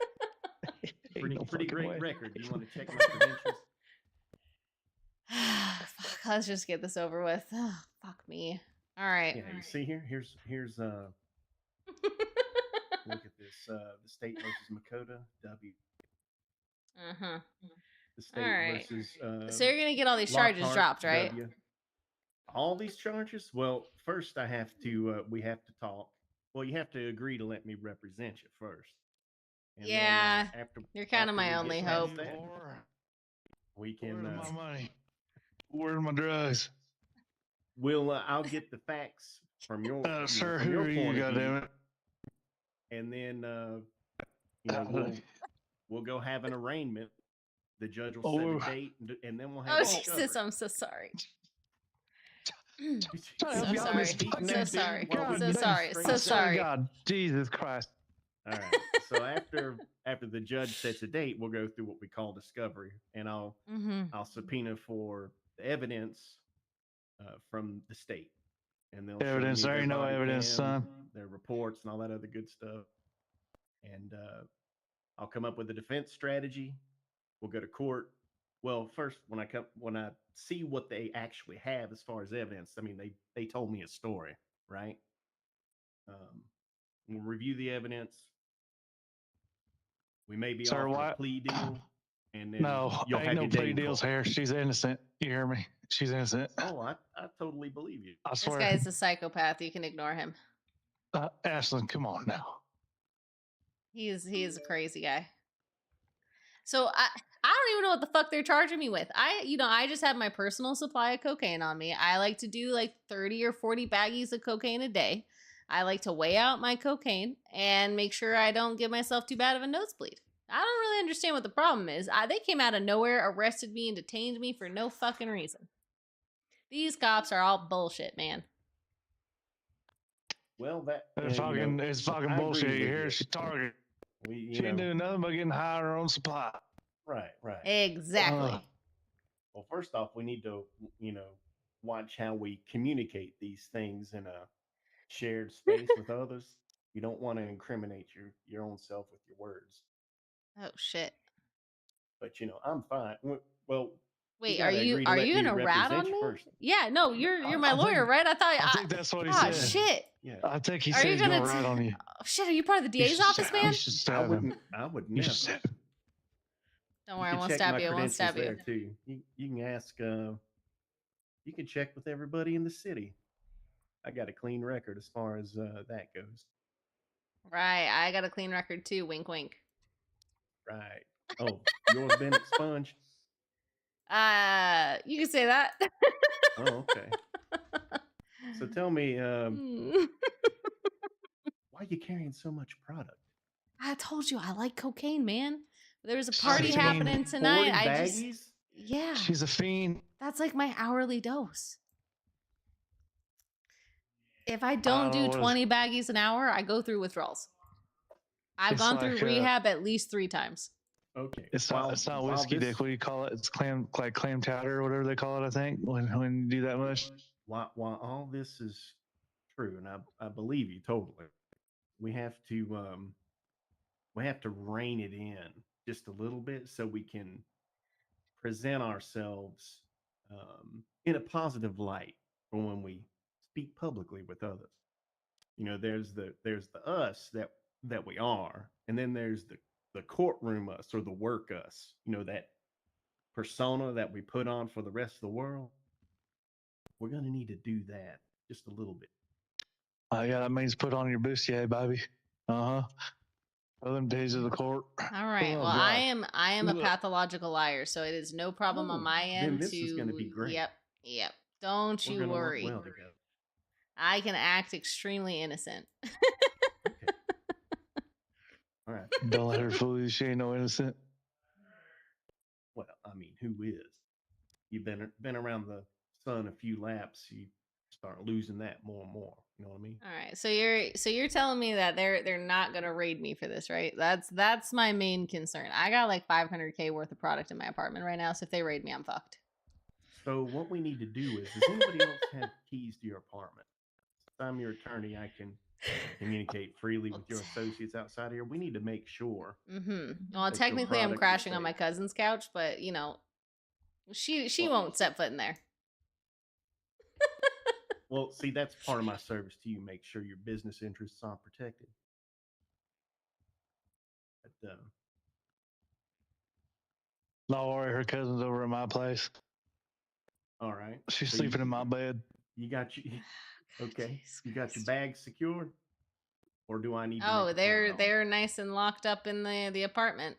As Yeah, long as but they if- don't raid it, I was I gonna should say, be good. well, they did get you. They do have charges for distribution. Oh, I think they got you with manufacturing too. Yeah, manufacturing's on your charges too. So Fuck, you cook just like that. Fucking, oh boy, you cook like that crack.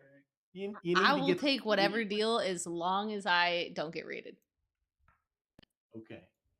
Well, getting raided, that's outside of my hands right now. But what I'm advising you to do is to get your product safe while I work on your case. If there's somebody I need to call to get your stuff moved, let me know. All right. All right. All right. Sir, you do have a pretty mustache. I'm gonna say that right now. Yeah, this is pretend. I would never do such a thing, right? You know what I mean? Hell yeah, hell yeah. All right. And scene. Wonderful, Yes. wonderful. All right. Any questions you have for me currently?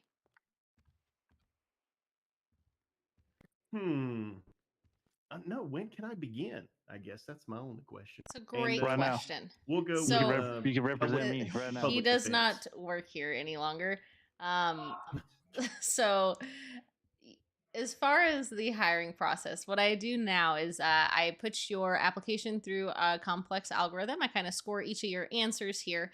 And then if you hit a passing score, we'll give you a call and offer you a job interview or offer you the job. Everyone starts off as a paralegal. And then once you get fully trained up and we kind of go over all the processes here in the city of Smile, then you can kind of choose which route you would like to pursue. Let me just get your numbers. I'll start your application processing now, but sometimes it just takes a little bit of time.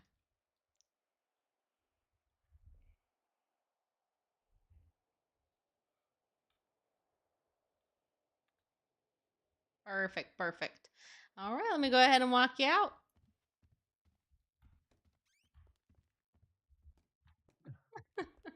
Yeah, I've heard that complex algorithm before.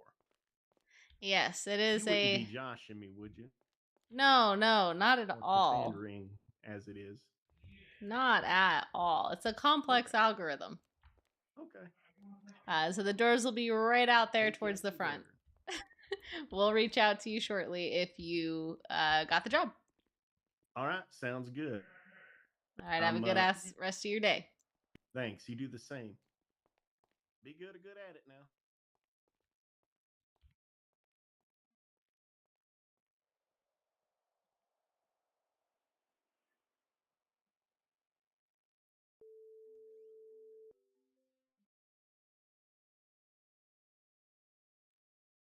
Ezekiel Adama, Esquire, the first of his name, King of the Andals and the First Men. How can I be at your service?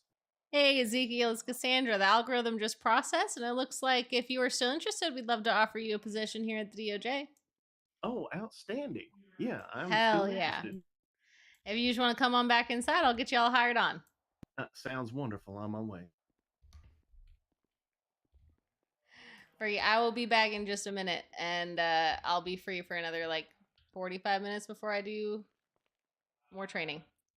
Jesus. I told you today was busy. Hey, do you know how much a name change? Oh now? Jesus, yeah, it's $11,300. It's how much right now? 11,300. Yeah, you ain't doing God. shit. Why can't I catch it on the days it's 8,500? You can't do. Hello, You Chief. can't change your name. I just wanted Thank to change God. it to Fergie Cole. That's I all. know you did. I know you did. God damn it. I'm doing all right, Chief. What's up? All right. Let me get y'all hired on here. Let's see. There you go. And so then you can hit in the emails. There is a section for role requests, and you can kind of follow that template and request. So your name, your roles that you're requesting are paralegal and DOJ, and then approved by me, and you can tag the role manager. Once you get your roles, you'll be able to see a lot more sections in the DOJ emails, including DOJ documents.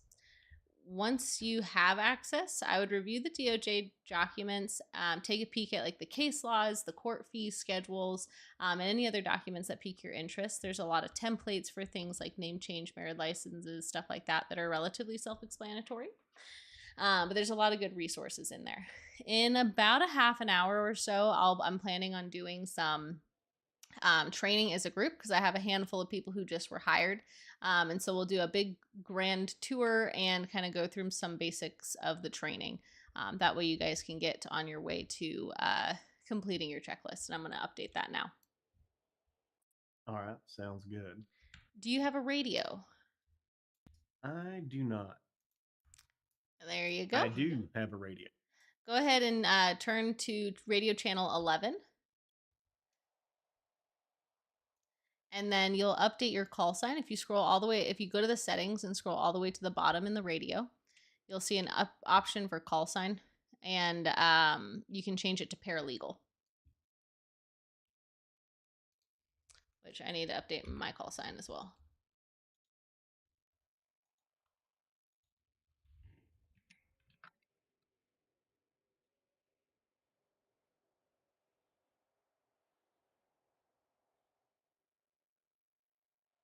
All right.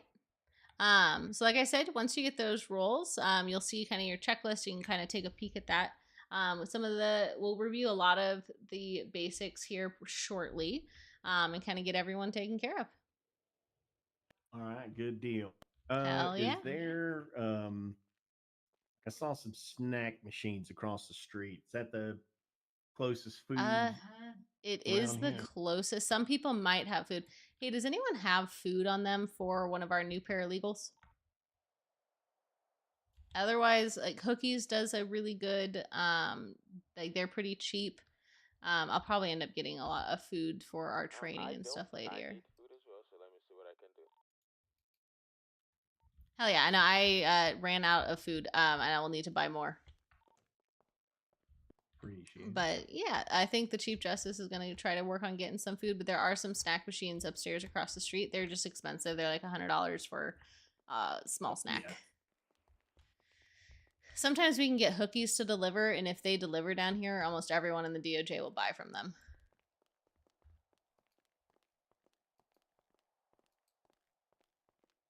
All right. Is there a job app that I need to sign into? You should automatically be signed into it. So when anyone calls the DOJ Services app, you'll kind of hear that. As a paralegal, you're not quite yet able to practice law or give law advice. But if people are looking Right. for someone in specific, you can also let them know, or hey, over the radio, someone's looking for XYZ, and see where they'd like to meet and stuff like that. All right. Sounds good. He said that, like the training that you plan on doing later, there'll be an announcement about that. I'll probably announce it over the radio. It'll be in about 45 minutes, half hour, 45 minutes. All right. Good deal. All right. I will see you later. All right. Catch you later. Thank you much. Wait, let's go out the back. The back. Oh shit! What's out the back? This is closer to the parking lot. Oh yeah, that's a good point. I forgot. Yeah. I forget these doors are back here. Right? I use them all the time. I used them for the first time yesterday. Wait, really? The first time? Yeah, I'm so serious. This is the first time yesterday I used them, like knowingly used them. Jesus. I thought you would like the back doors. Yo. Yeah. Yep. What? Speechless. Nothing. I got nothing. Huh. Interesting. All right, hold on. You take out. You have a car? We're not taking your car. That's why I figured I'd ask.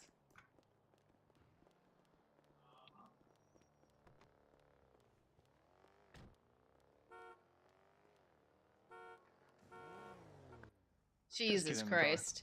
Hold on, let me change. Yeah, maybe I shouldn't change because it'll probably, you know, I can't. Fuck.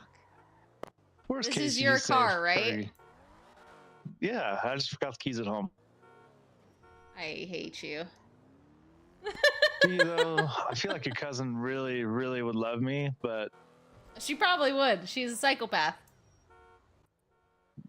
I mean, you guys are related, so technically, then that means by like an extension, you would also, once you admit it to yourself. I am not a psychopath. Take me to a barber. Yeah, I gotta let my hair down. All right. Yeah, I'm tired of being. I got 45 minutes until I'm gonna do this training. What are you doing for training? I gotta do their phase 1. I didn't even give them a tour because they were all back to back to back interviewing, and I just don't want to do that long ass spiel back to back to back to back. I don't even give a spiel. Well, that's why I just got promoted today. I'm gonna be a fucking senior judge. Yeah, Senior Judge Cassandra Cole. I seen it. Yeah, because apparently it's because I'm doing all these interviews. I think that's the only thing I do for DOJ is the interviews, I swear to God. And then fill in for people when they can't make it to their court case. Yeah, I definitely, my interviews were very short and sweet, not like yours. Yeah, I put them through the ringer. You handled pressure well. Yeah, it gives me a good like. God damn it! God, please don't do that. Fuck no. No. Where the fuck is it? I'd rather you have alopecia than fucking that. Let me see. Where is it? Where is it? Perfect. No. It's not this. Hold on. Where is it? Where the fuck was it? Fuck me. Ah, there it is. Yeah. Hell yeah. Hold on. I'll get into my casual clothes so that I'm not obviously part of DOJ anymore for the time being.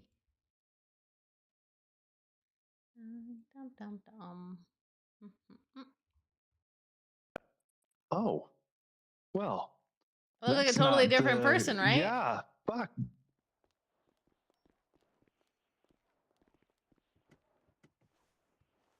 With my incognito outfit. Yeah, no shit. All right, give me 1 second here. I'll be right. I will be back for the paralegal training around 3:15. Thank you, boss. No problem. I'm gonna update the paralegal checklist and everything. And if anyone needs any training or has questions, we'll do like a nice little grand tour and kind of work through some things and hopefully get everyone kind of up to speed. Sounds good.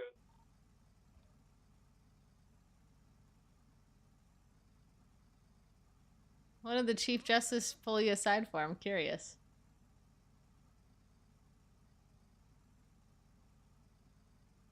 I forgot. You said you were doing something. You're busy. I'm back. Finally. The Chief Justice just pulled me aside. Well, to ask me what I needed. And I was just letting him know I sent up an inquiry to the big government and basically to see why I'm in the air on my suspension. Yeah, I think that's fair. And he said that he would do some digging on the back end for me. Oh, of course he would. He would like that.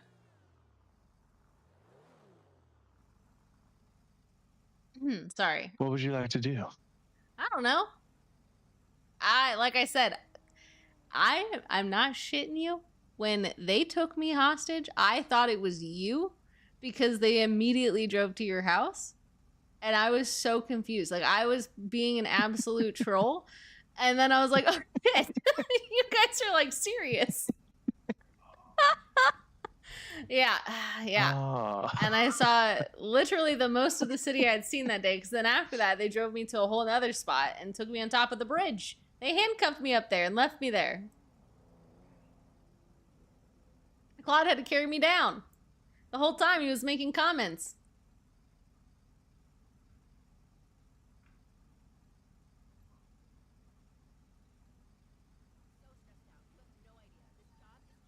Well, shit, what are we going to go to?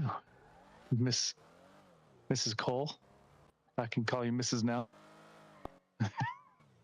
No. There's no paperwork. I ain't gonna sign shit. I would love to see you forge my signature.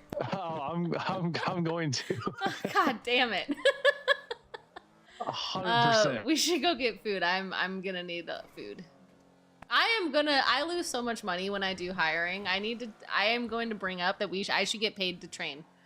Like, specifically with the amount of people, I think I have hired at least 5 people today. Oh my god. Oh my god. Oh god, Oh. Jesus Christ. I didn't have my seatbelt on before we took off. Shit.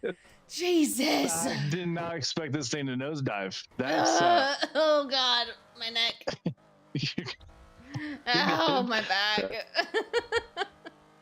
Oh my god, this is why I don't go off duty. No worse than our nightly routine, darling. No Oh worry. my god, stop it. I went to I went to the beach yesterday. I went to a spa. Oh my god, your driving is terrible. I'm not gonna lie, I'm struggling right with this today. Probably my worst I've been at it in a while. Anywho, you went to the beach yesterday, yeah? Yeah, a little sunbathing, swimming around in the pool. It was quite relaxing. I think it was the first day off from DOJ I've ever had. Just get to chill out, relax. I know, That's and then funny, I come they back took you to to the house. Yeah. No, I literally asked them. I was like, "Is Fergie in there?" And I started walking to the front door, and they're like, "Where are you going?" And I was like, "I thought we were going inside." I swear I had nothing to do with it. I realized after that when they said, "Where are you going?" I was like, "Oh, we are." Oh, I thought this was the destination. Yeah. And then they started asking me about a bunch of other shit. They said, "Tell me what the DOJ knows about all of these gangs." And I'm like, "You probably kidnapped the worst judge for this because I know absolutely nothing." Yeah, no offense, but they absolutely They kidnapped absolutely the worst kidnapped judge. the wrong one. Fucking Kyle was inside, and he is the one. So it was about this Troy Caster person that went to the jail for the nines. Oh, yeah, And so they were doing stuff like they were asking me about him. Like they were telling me that like send the chief a message and that this guy sends his regards. And I was like, wait, didn't that guy go for the nines? And the judge that ruled on that is inside, and I'm the one that got taken hostage. What the fuck?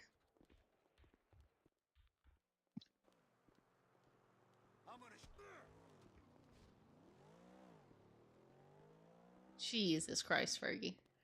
I didn't just don't wanna see get it. shot when I walk out. Oh, okay. Wait, is Hookie's closed? They're never Oh, closed. oh shit! She's doing. They're probably stalking. Whoops. Hello. Give me 1 second. I'll get you guys some food. Hell yeah.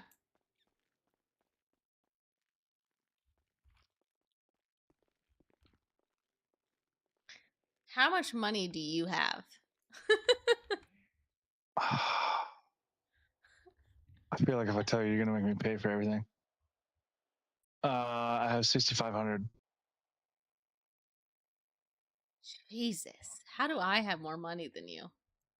Oh, I don't know. Maybe because I've been suspended for 3 weeks going on here now, and doesn't help. Every trial I ran, I was buying food for 3 or 4 people at a time. It was, whatever I was That's making true. was, pennies on the dollar considering all the expenses I had going out. Yeah, that's kind of what happens to me. I had $12,000 at one point. Now I'm back down to 8. And they stole $1,000 off of me. Plus, did they steal my lawyer pass?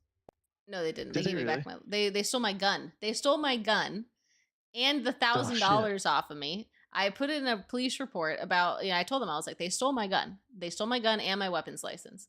And they said, okay. I was like, okay. Hopefully I swear to God, if y'all don't fucking. Swear to God, if it comes back and they try to get me for doing some stupid shit, I'm gonna be pissed because I reported that shit right away. Let me make sure I'm clocked in. I'm just currently arrived at Hookie's. Oh, shit. My bad. Yeah, it's okay. All good. Can we get a 2 for 2? 2 for 2? All right. Sorry, I'll do a 5 for 5 because I'm not broke jeez. like him. Damn. All right, who's paying? Who's not paying? What? I'll pay. Damn. All right, You we're have lucky. $1,400 more than I do, and you're gonna call me a brokey? Yeah. Oh, that's insane. Yep. How's it feel? Crazy. It's crazy. Actually, I don't know. I feel like I should go put on a dress and do a curtsy and a twirl right now. Hey, I also gave you $1,500. Just don't forget that. I'm aware. I'm aware. So we just bought our last meal. Yep.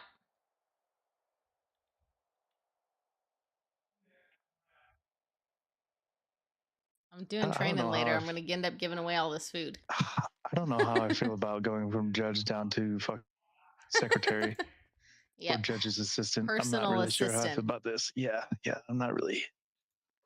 I don't know if I Thank really you rock a so pencil skirt. much. I think my legs are too meaty for that. Definitely too hairy. It's okay. Let your freak flag fly. Right? That's what I'm saying. Thank you You're so very much. welcome. I guess you probably want at least one of these, huh? Don't give it to me because I didn't know this shit went bad while we were asleep. So Oh, you didn't know that? no, I learned that the hard way. That's where like probably $3,000 has Yikes. gone in the last 3 weeks. Ooh, yeah, no. Yeah. It lasts like a good day.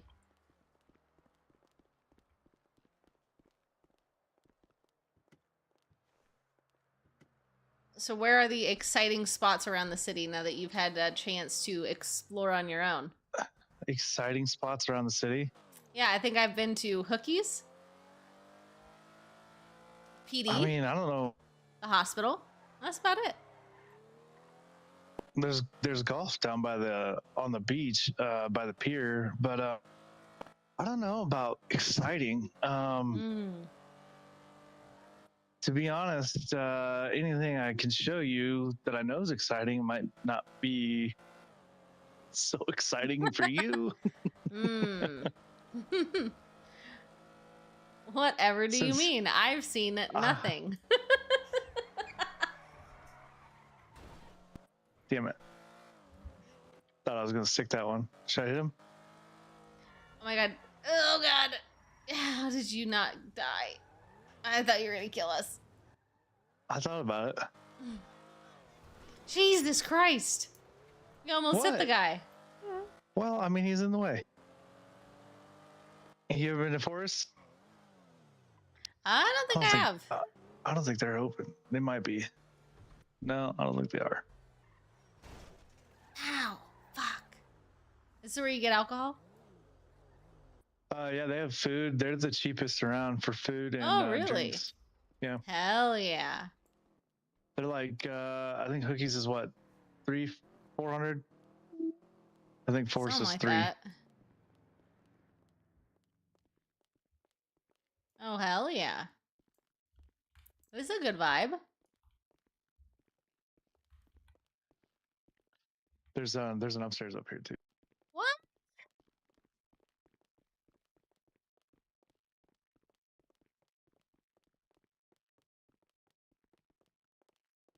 Like a Oh little shit! upstairs Like a little private little room. garden, little room. There's a garden outside. Oh my it's a balcony- gosh! it's A a little balcony, but yeah. balcony. Hell yeah! That's a But then nice spot. They do have some outdoor seating though. I mean, that's the nice part. Yeah, I like this.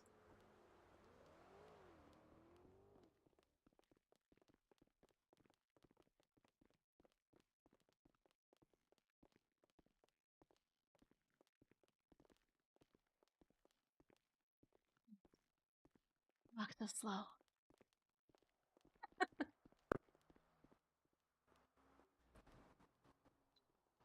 You're the one that walks like you got a plug up there. Now I walk like I got a mission. That's what you want to call it, dear. That's what you want to call it. Ooh, Can you find anything? Iron? it Anything? has iron. Yeah. Hell yeah. I don't know what to do with that shit. Ooh, give it here. Do You got it? you want it? I can fix fucking cars with it. You need plastic or rubber? No, you can keep those. I don't want them.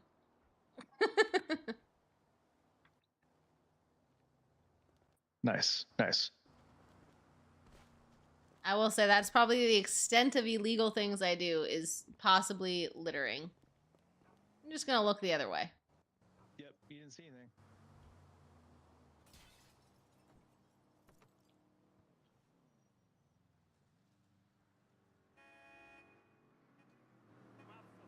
Jesus Christ. This guy. He's killing me right now. He's trying to get me in trouble.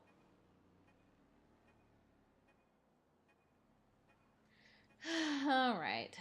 Let's see. I got those 3. Those 4. Oh, it's a nice new rental. It's fancy. Didn't want to go with the obvious one that I would choose. Which one what would that have been? The GT40 sitting next to it. Right, yes. I know which one that is exactly. The one that was on the end. Mm-hmm. Yep, I was had the paying stripes. attention. Uh-huh. Ah, yes, the stripes.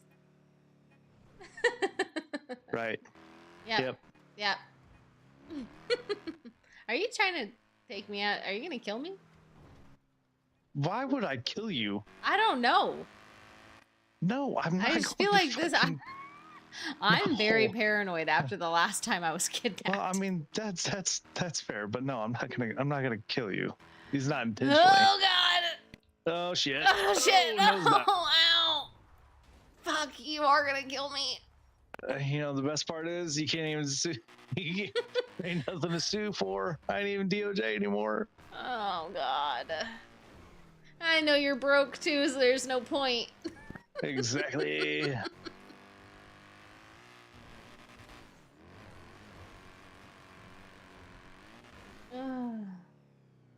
Oh God! Oh shit! He's so scared. It's just gonna hurt for a second. It'll be all right. Yeah. Until my neck breaks and I'm paralyzed. Yeah, that's true. Yeah, I'm not gonna lie. I thought I was gonna die the other day. Well, I promised you wouldn't have died if it was really me. Yeah.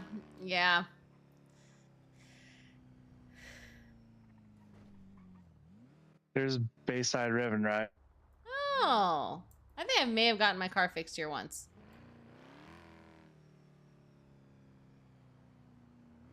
I think there's a clothing store right over here. There's a wheat shop up here. Oh hell yeah! I'm off duty for the next 25 minutes. And then I gotta do these trainings.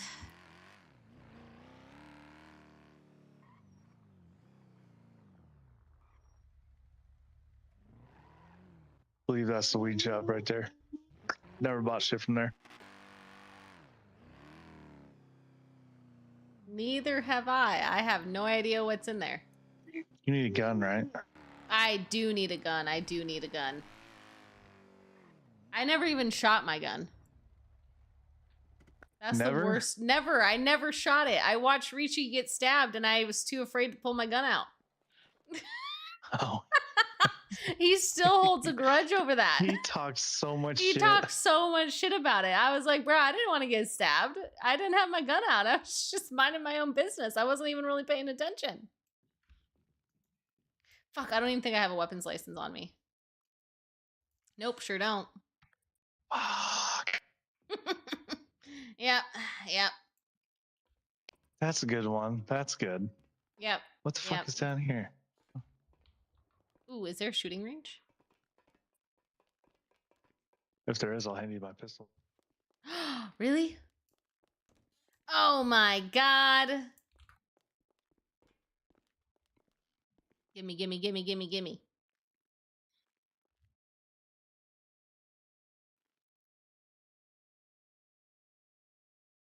What the fuck? Are my fingerprints gonna be on this? I'm gonna get in trouble for this.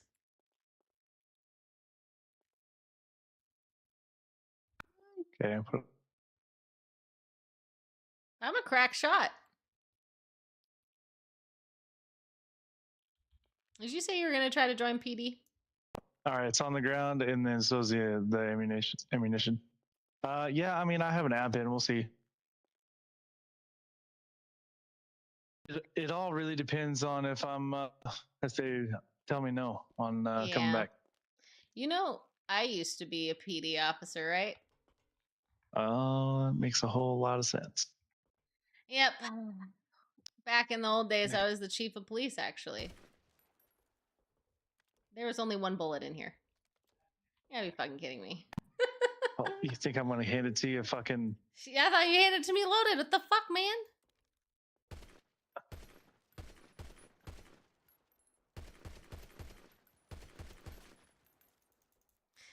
Fucking shit. That is bullets. It's already out. I'll give you fucking 23. I know. I know. I've already used You're 12 of them. Oh, fucking use Here, them all. let me. Oh, okay. I don't give a shit. Hell I don't use yeah. the damn thing. You think the police are gonna end up coming here and then they're gonna GSR test me, get all pissed off because don't have a weapons license on me, and then arrest me for having your firearm? Oh well, at least it's in a controlled setting. You're not out in the open. Yeah, that's what I'm saying. Hell yeah. God damn. Did the pants get any tighter? Jesus Christ. But you're the one that in the long red hair is the problem. I've always had long red hair. I just took it out of its ponytail. I'm aware. It's beautiful. All right. It gives a total different vibe, huh? Yeah, it does. Yep. Yep. I figured I should have like a more casual look that's not as uptight.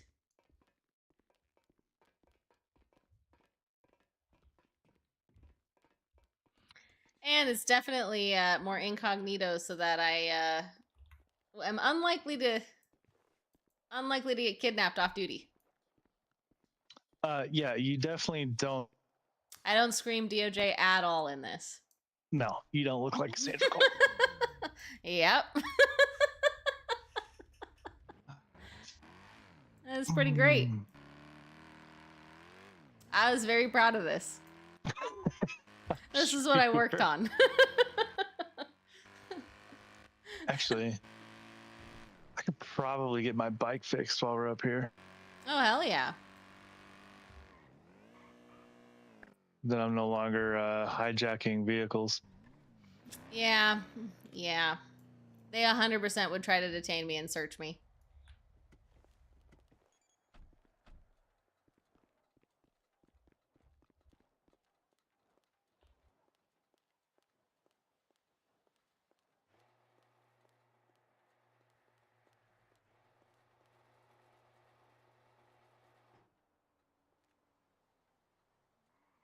so many freaking.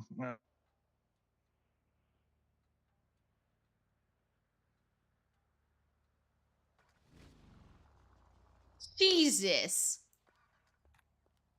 Don't get on. Don't get on. You need to push it, huh?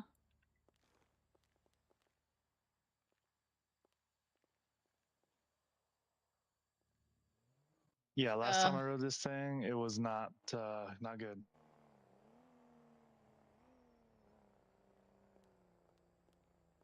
Jesus Christ. Yeah. We blew it up. God, it's missing a tire. Holy. Yeah, someone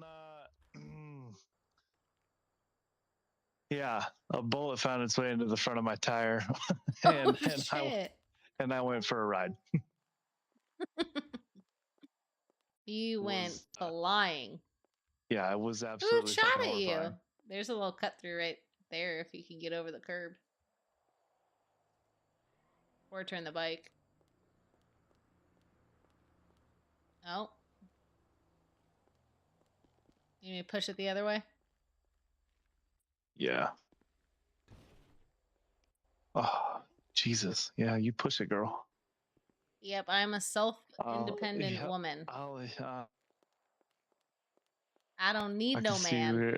I can see where those I know where the glutes come from now.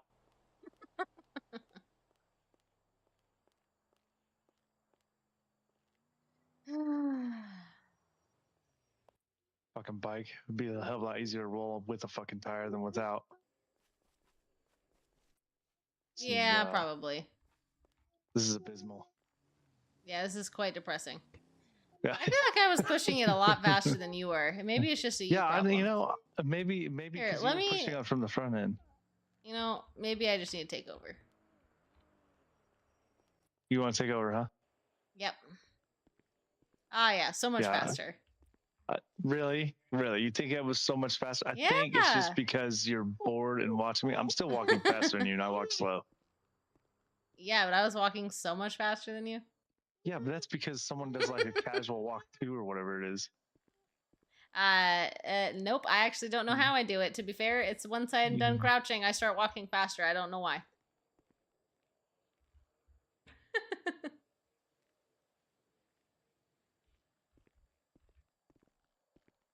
Oh shit. Oh Jesus. How'd that work out for my strong, independent woman?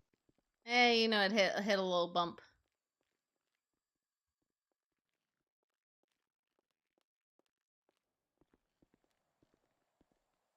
I like how you threw in my there so casually.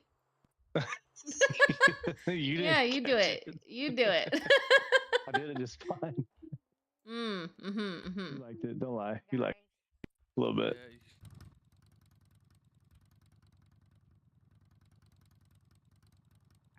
He's still over there. Hello. How's it going? Good. He's a dog shit driver. Yeah. If you could help my poor, pitiful bike.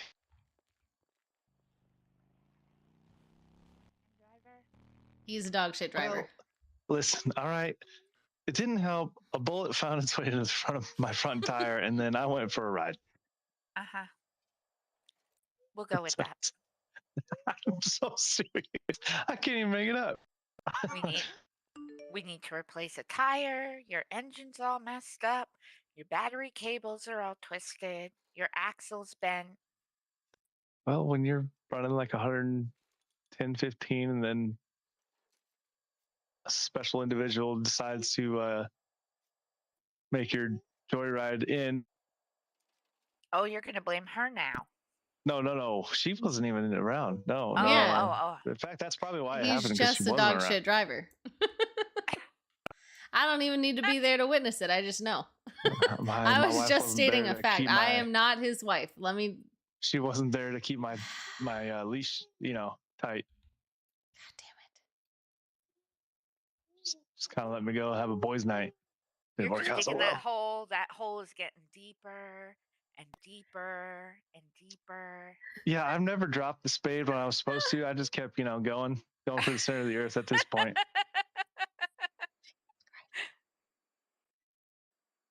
sooner or later the polarity will flip, right? And then yeah. the further I did, I'll come out on top eventually. No, it's just gonna keep going. It's gonna be endless.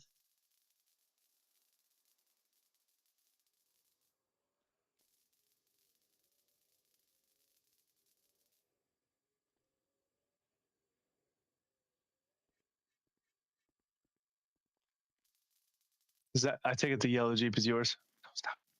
Yes. I You don't know say why. don't stop? No. Yes. Yeah. No. My bad. I'm having Are you pinhead. at? I thought you were just haven't- looking at the welding, and it was No. I'm over here flexing wrong muscles. I don't know. Hey, what's up? He's creeping over that. here. I What are hit you? the wrong button. Yeah. I don't Oh, know. no worries. I am at the city hall. All right, perfect. I'll probably be back there in like 15 minutes or so. All right, I'll be waiting here. All right, I'll see you soon. Bye. Thank you. Bye. Don't forget to join back. Oh.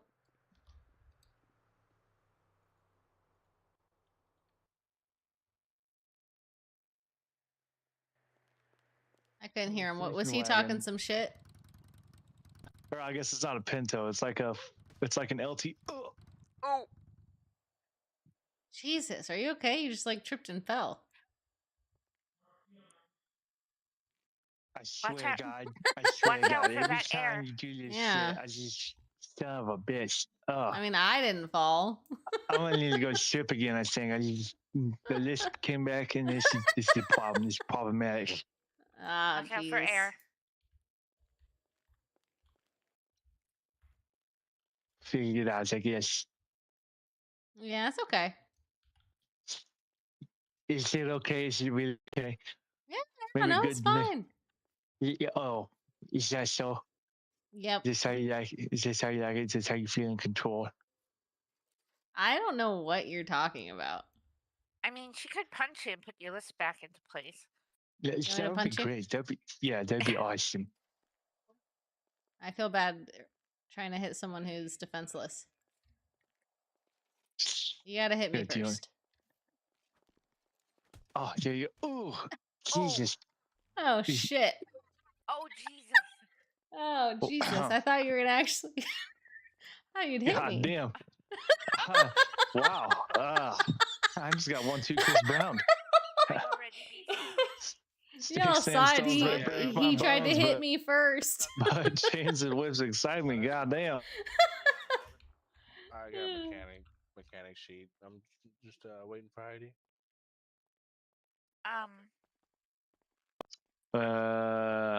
How much is the repair? 200. You can invoice me. It'll be That's it? $398. So you What's do. your name? Oh wait. Cassandra Cole. Okay. Am I gonna need to pull out my card?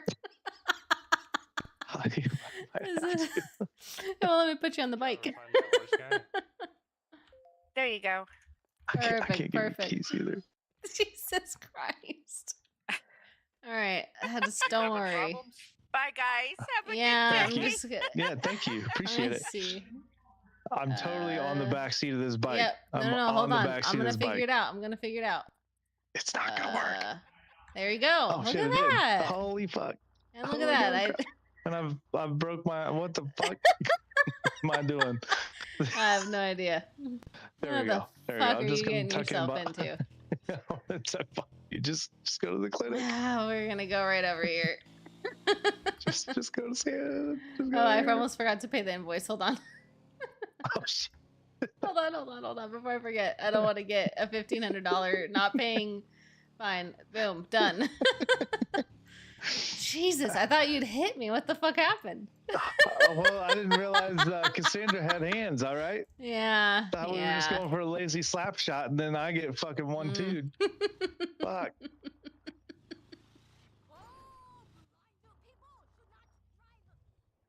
All right, let me get you off this bike here. You poor thing. I didn't realize I was hurting that bad already. Yeah, I did tackle Yeah. you quite a bunch earlier. I'll take the blame for that one. You can invoice me for your hospital bills. Don't worry about it. Thank you. Ah, no problem.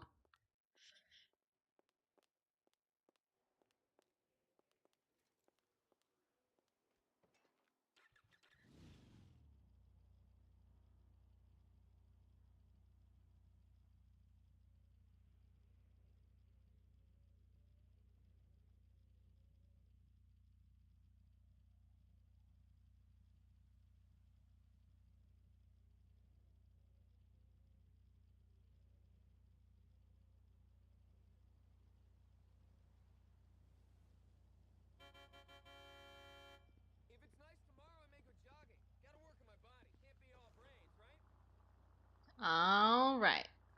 Back down to the city. This is a good look for you. Yeah. Bike, clothes, hair.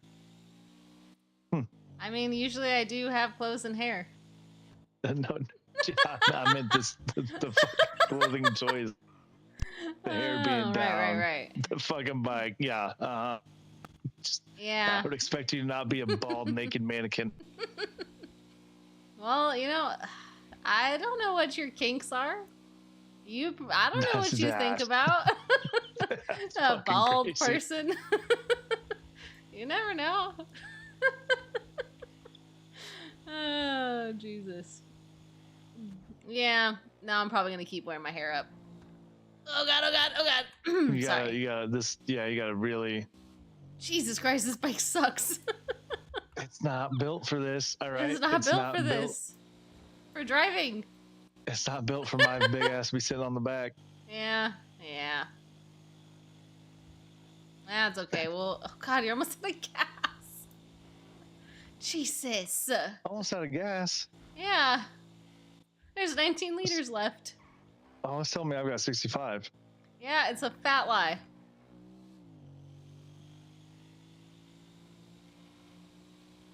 Hopefully we'll make it to the next gas station. Otherwise you're gonna be pushing.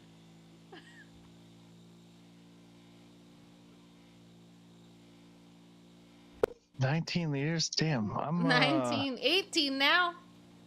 Oh, well, I mean, there's a gas station right here just past Zancudo. Yep. We'll be all right. Well, that was a fun adventure.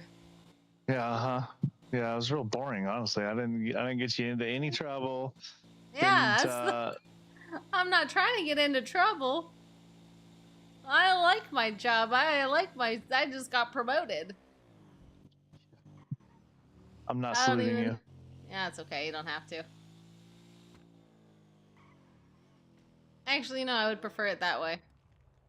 Oh, you would? I'll get it. Yeah, quick question. Y'all know any place that's open for food? I've checked Hookies and Rex's and nothing open. Oh shit, we just ate at Hookies. Oh, you did? Wait, are you refueling? Yeah. I'm refueling. Y'all did it at the same time. God damn it, Fergie.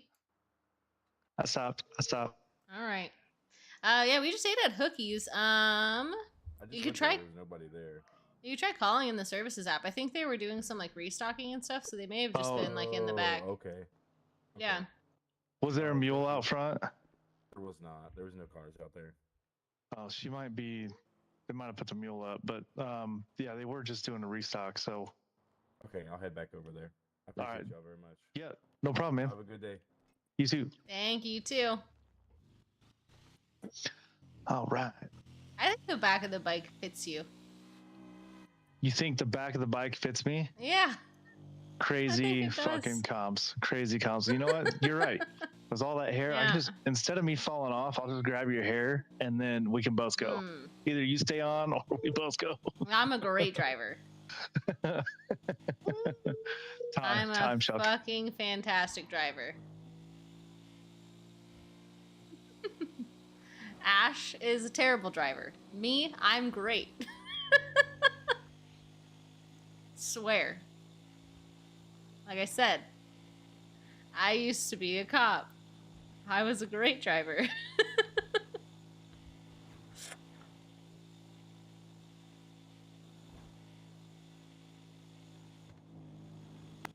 So as PD, how was that as a chief of police?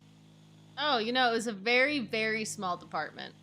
But I did all the hiring. I fucking loved it. Everyone loved me. I can only imagine. was attempted to get assassinated once. just one time. Just once. Oh, my still stuck at 65. Interesting. Yeah, nope, it's at 96. It's because you just got a bad angle from where you're looking, you know? I guess, yeah. Yeah, as a passenger. 19 is 65 and 99 is 65. That's crazy. Yep. Oh, look, my soon-to-be home. You soon to be home? Yep. Heard they're doing a bunch of renos over there. Oh, really? Yeah. Setting up programs for good time or for time served for good behavior and all that stuff. Yeah. Hell yeah.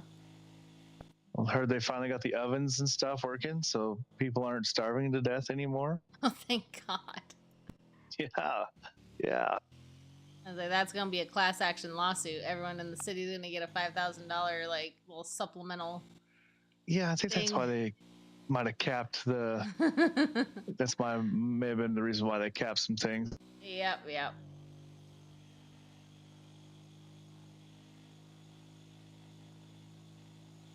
Damn, this bike usually isn't this fucking slow. Yeah. I didn't realize. This is the first time I've rode tandem on it, so. Ah, yes. No, it significantly slows stuff down. Yeah. Why is that person driving on the wrong side of the road like a psycho? But I don't think it was a local. That might be why. They're probably British. Yeah, British. Yeah.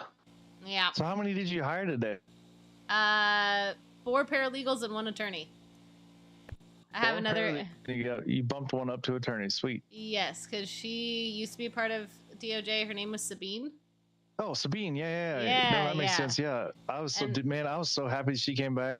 Yeah, no, she's great. I was talking to her and she was like, "So where's Buck?" And I said, so about that. Yeah. His funeral was last night. No. It's tonight. It's tonight. Oh, it's tonight? Yeah, it's tonight. Ah, shit. All right. It's tonight at 9 p.m. Central, 7 p.m. Pacific. And is that? Oh, I might be able to stay up for that. Fuck yeah. Be 10 p.m. Eastern. I'll probably dress incognito for that because I'm not trying to get myself shot. Yeah, I won't be in attendance. I'll be there in spirit. Ah, yes. Got Nightmare. Oh, yes. The I have to leave for them in a couple hours, so. You, Yeah, unless I just say fuck it and quit right now, which we're on the verge of doing. Jesus. No, I'm so serious right now. I'm not even joking. I'm about to literally tell them to get fucked so fast and in a hurry. God damn. Yeah. Anywho, well, how's the new batch of paralegals look? Oh, I think they all have a good promise. A lot of them have actually good prior like DOJ experience outside the city. Okay. So I think that'll play in their favor. I told them all to make sure that they read up like on our case laws and stuff because that's like the stuff that's specific. Ah, shit! I gotta change my hair back. Fuck.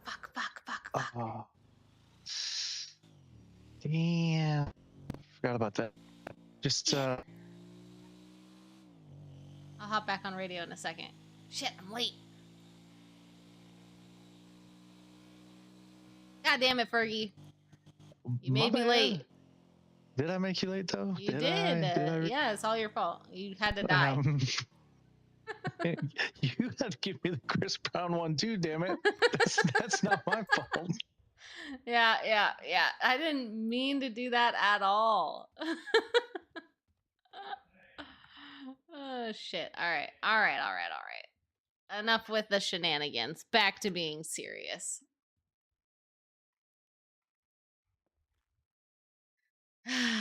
Hair's back up. Gotta go back to my business outfit.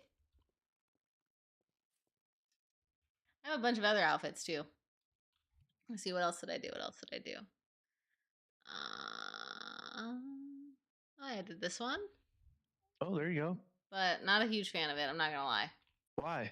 Why? What's wrong with It's that a one? little too much. It's a little too much. I mean, that might be perfect for an actual like going out night though.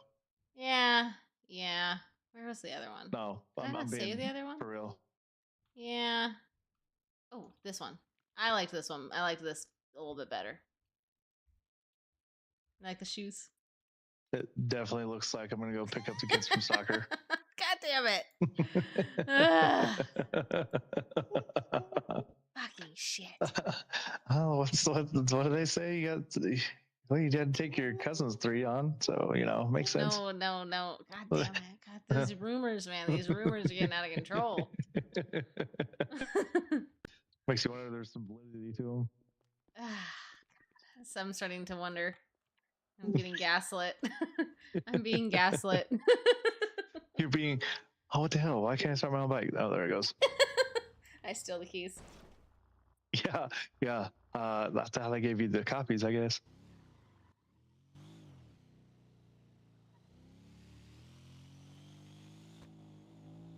Are you going to be in after Storm at all, or are you going to bed?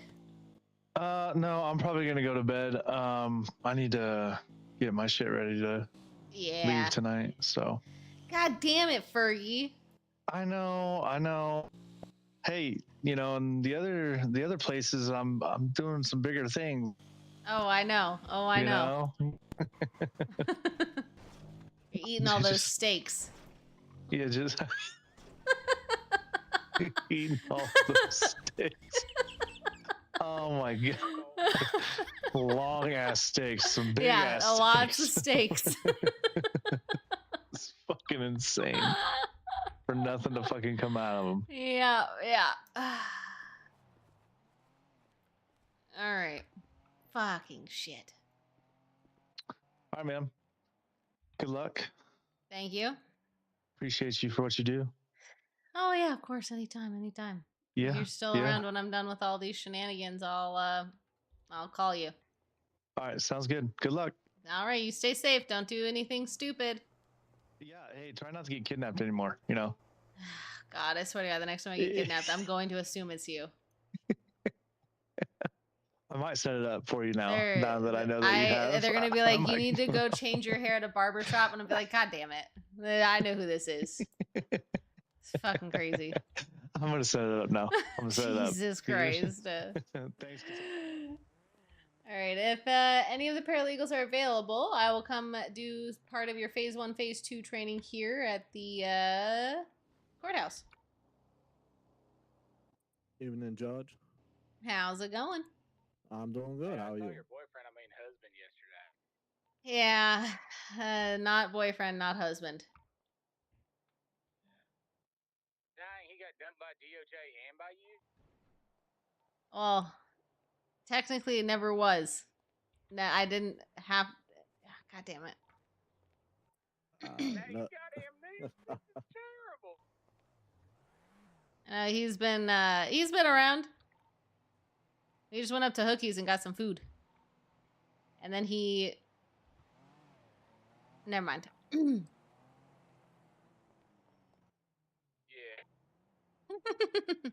All right.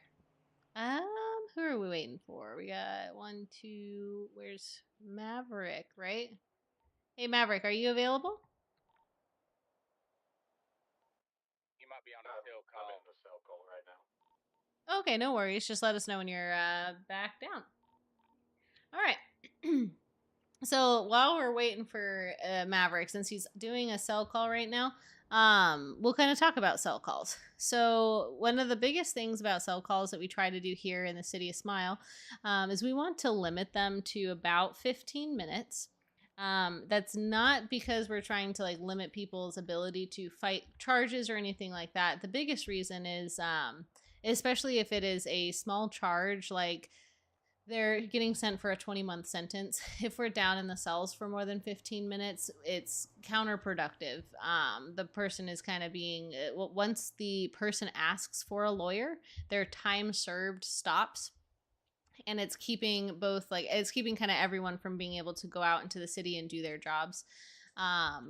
And typically what happens is at that 15-minute point, we end up just kind of arguing back and forth with the officers. and trying to negotiate charges. And if we're at that point, we might as well just argue it in front of the courts.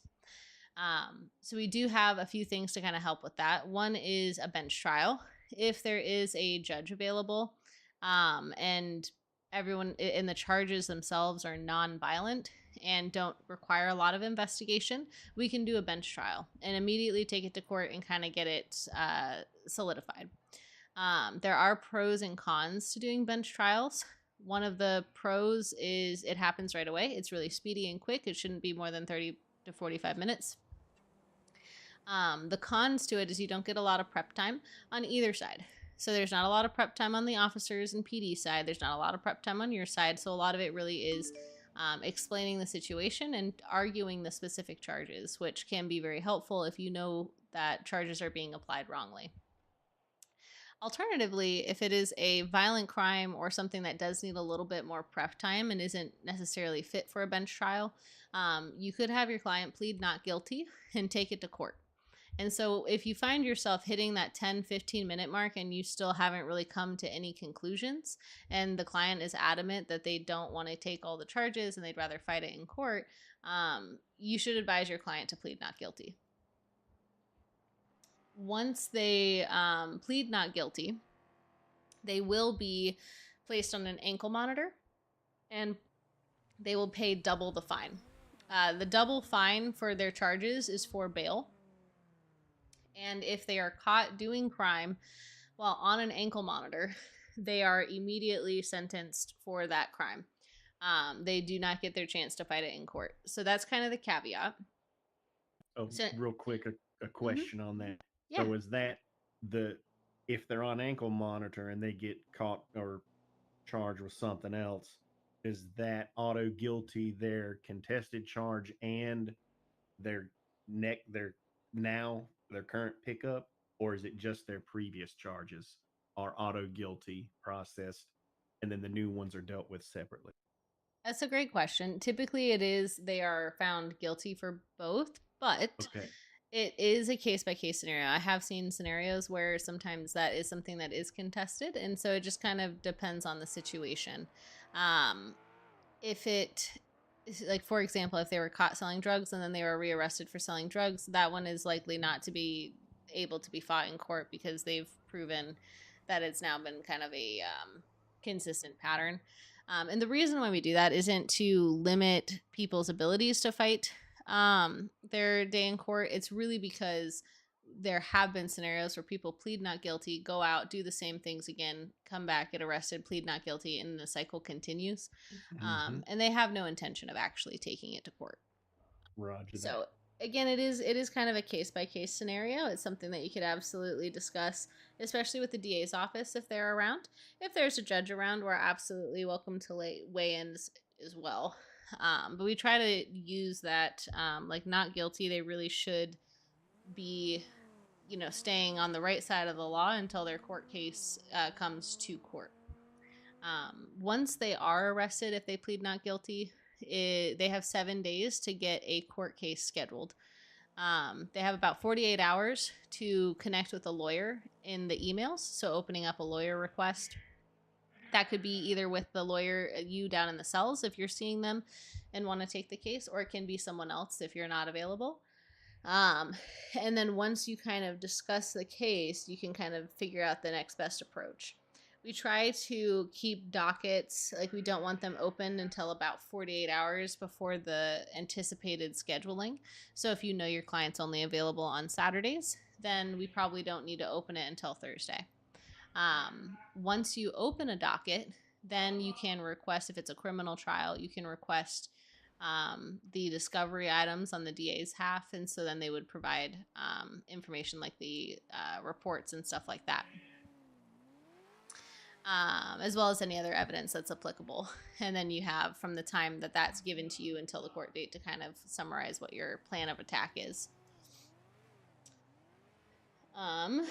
They always do have 3 options when you go to a cell call. They can do the not guilty plea and kind of figure out which way they want to take it based on that.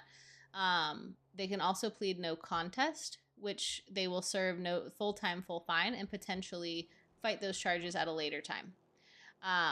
Again, pleading no contest versus not guilty, it is something that we will make a note of, but it doesn't necessarily mean something. They can also plead guilty. If they plead guilty, that's kind of where you want to work your magic and see if you can reduce their jail sentence time.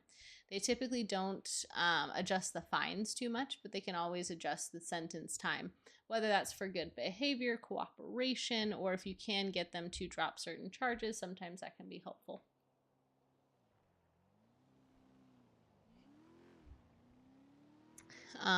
What questions do you have on cell calls?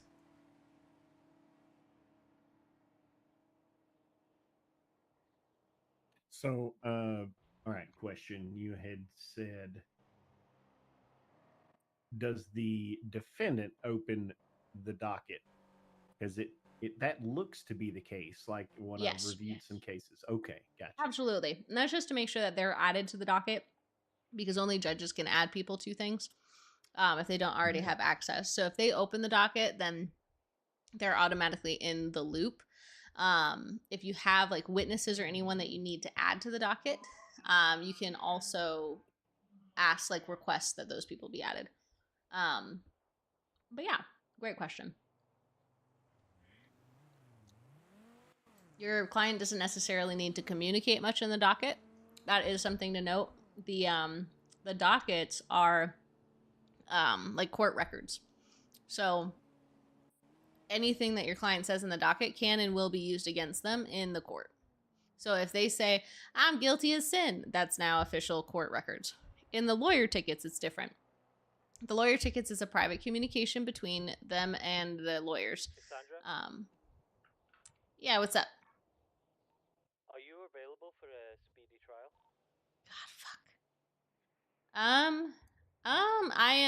I can be. I'm actually in the middle of doing some training, but we could do a speedy trial real quick. Get no checklist off. That's pretty good training. This is actually great training. Yeah. Yeah. Just let me. What is the client's name?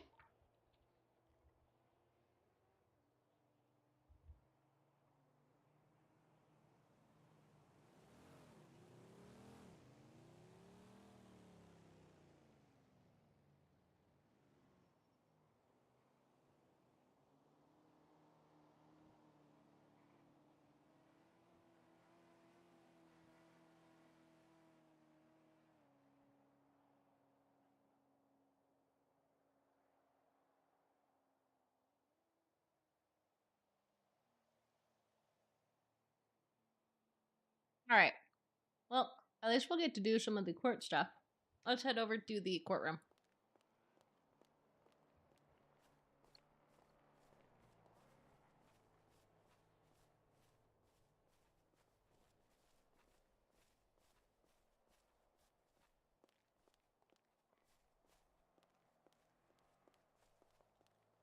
I was wondering where the courtroom was.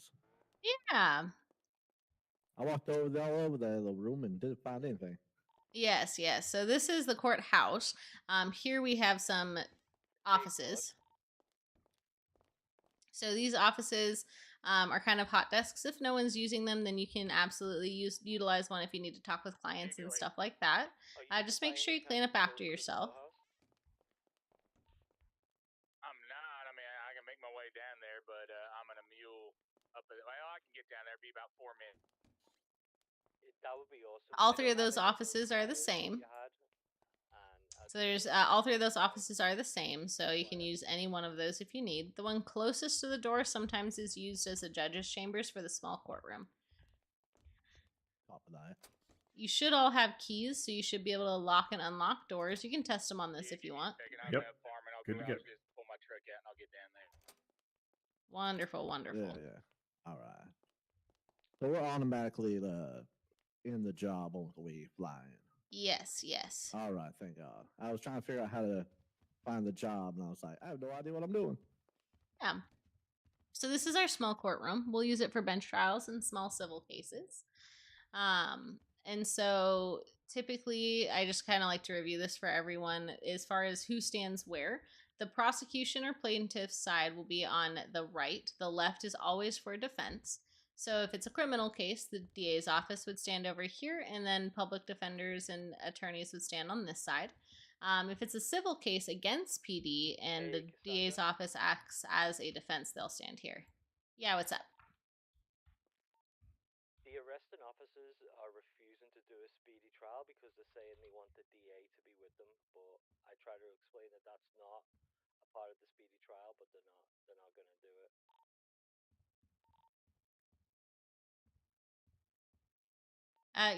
Give me 1 sec. I know the judges have discussed this before, so let me just confirm that what our decision was on this. All right, I can offer clarity to you.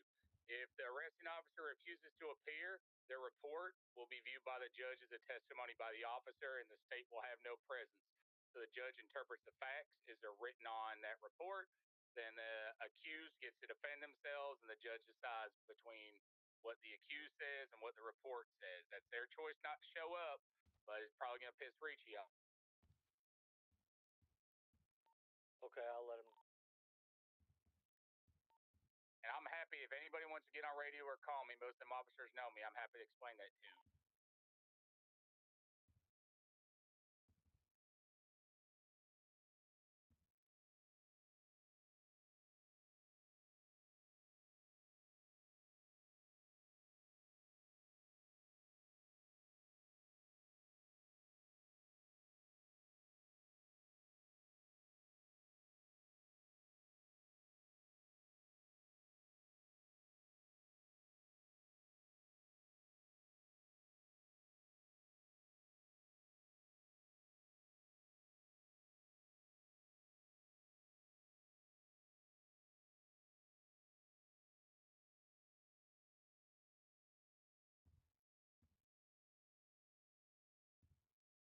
Right. So like I said, the defense will always stand on this side, and in the case of a civil suit versus LSPD, that would be here.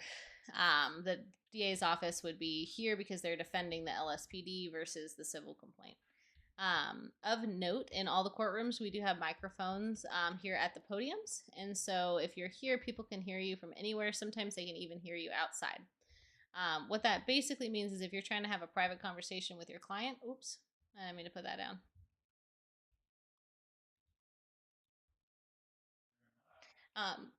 If you're trying to have a private conversation with your client and you can't adjust how loud you're speaking, you're probably on the microphone. And you just have to take a couple steps away and adjust. Oh, God damn it, I keep pressing the wrong freaking muscle. But then you can kind of adjust how loud you're speaking and make sure that you're not on the microphone. You guys can come on this side too. You don't have to stay behind the thing. Up here is our witness stand. So our witness stand also has a microphone. You don't need to do anything to use it as long as you're standing in the area. It'll pick you up. The judge's stand also has a microphone that you can't really see, and then a gavel that is functional as well. Oh, that's nice. Hell yeah. Oh, okay. You see what you mean by this? In my eyes, I see custom. Yes. Instead of inside, outside. Yep. Voice. Okay.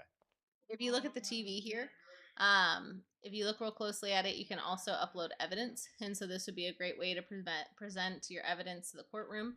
It'll always be in the docket as well. But if you have like a jury trial, for example, or if you have things that you want to show and have everyone see, having it up on the screen can be really helpful, whether it's bank statements, medical records, or like pictures of things, videos, stuff like that. Are there guide images? Because I was watching an episode of Smile Court TV, as it were, I'll explain it to him. It's no problem. But and the photo used was very tiny. So I will say I usually have the lawyers kind of play with it and figure out how to upload it. So yeah. So we have access here to get a working URL, as it were, to Yes. test. Okay. Yeah. Feel free to take it, and you can practice with it. Like I usually just have the lawyers do it because I am technologically impaired, and so that I will probably mess it up. Just don't say nothing to him. I'll be there. We'll take care of this. Happens to the best of us. Yep, yep. That's why I have the lawyers do it, because I don't want to. I don't want to deal Don't with it. say nothing to him. Don't aggravate him. I'll be at the courthouse. I'll handle any of that. I'll speak with the judge.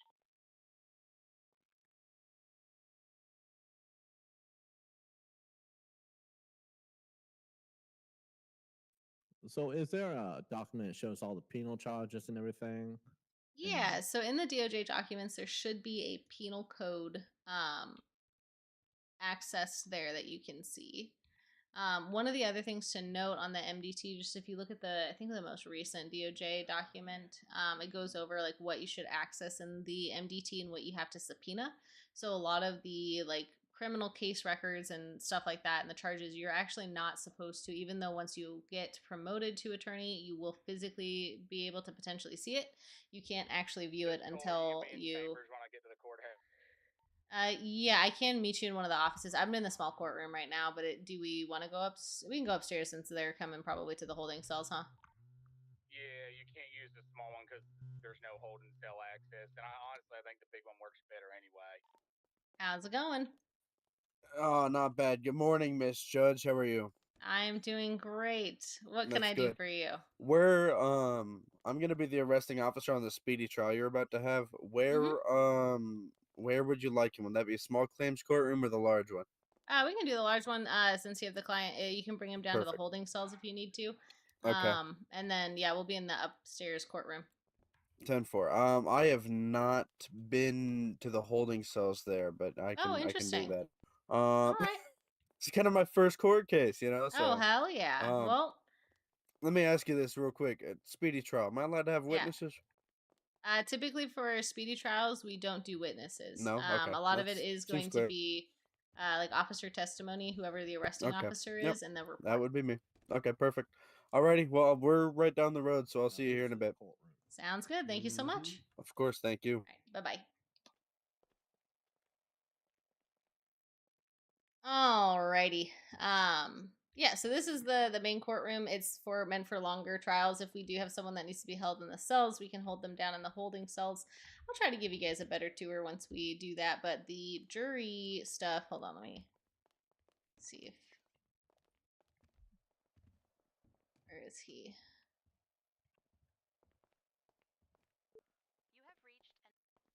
Alrighty. So yeah, this is the jury chambers, and so this is where if we have jury trials, the jury will deliberate. It is a soundproof room. This is the judge's chambers, and so this is where I would hang out, like kind of pre-trial stuff like that. Oh, this is nice. This is very nice. Hell yeah. It's amazing.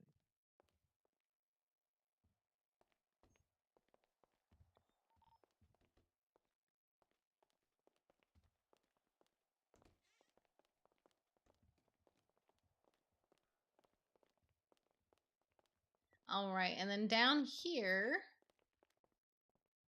this is where we have the holding cells. Oh, hey, Ronan, how's it going?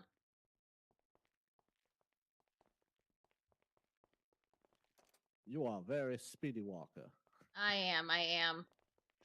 I move with the mission. So this is where the holding cells would be. Officer. Have you guys come down this way? Perfect. He's in cell number 1 for you there. Sounds good.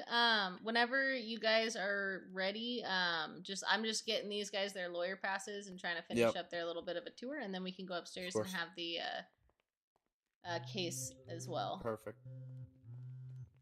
All right. So if you take a look in this shop here, you can grab yourself a tablet and a lawyer pass.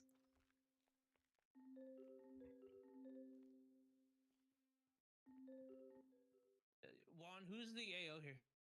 And then the other thing is while you're in court, you just want to turn your phone on to silent. So if you go into the settings, or if you press one of the side buttons on the side when you open your phone, Okay, you can turn so the volume down. they want to plead guilty. They just want the fine lowered. All done. All right. No, he said he was pleading not guilty here, and then now he's. Okay, but I'm trying to understand, like, what. All right. I can't stop. Uh-oh. Whew. Muscles got to work. The other thing to note is I don't know if you took a look at that name change document. It cost $11,300 today. Ah, damn. Yes, the name change document prices change with each storm, just kind of depending on import, export costs, all that stuff. We can't adjust, we can't change those. So it can be anywhere from $8,000 to $12,000. So Right. when you look at the name change court fee thing on the like the court fees document, that's why it says like the cost of the document plus 50%. It's because the price fluctuates.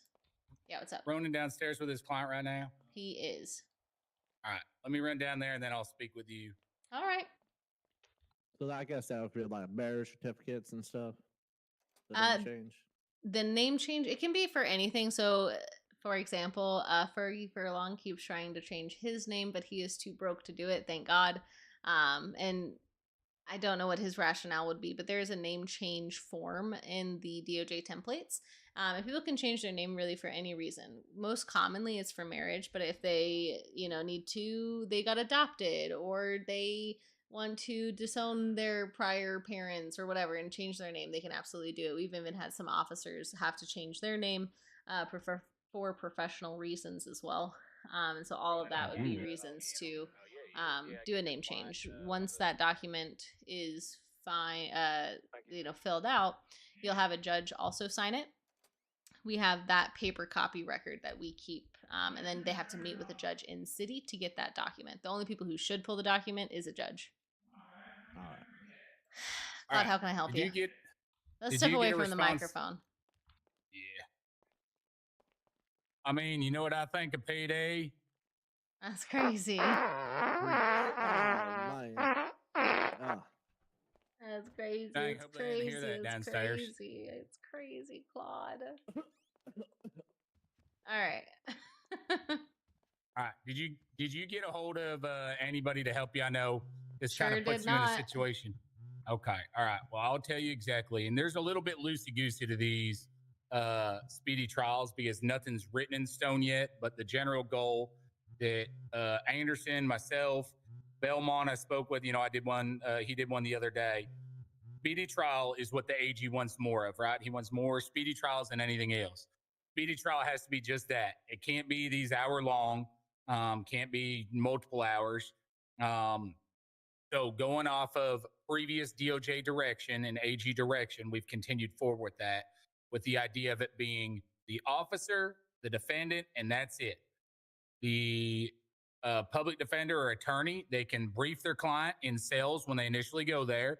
When they inform them, hey, there's a judge and you can do a speedy trial, then give them recommendations. I just gave Ronan, I have a cheat sheet that I give to those accused just to help them with basic stuff in the courtroom.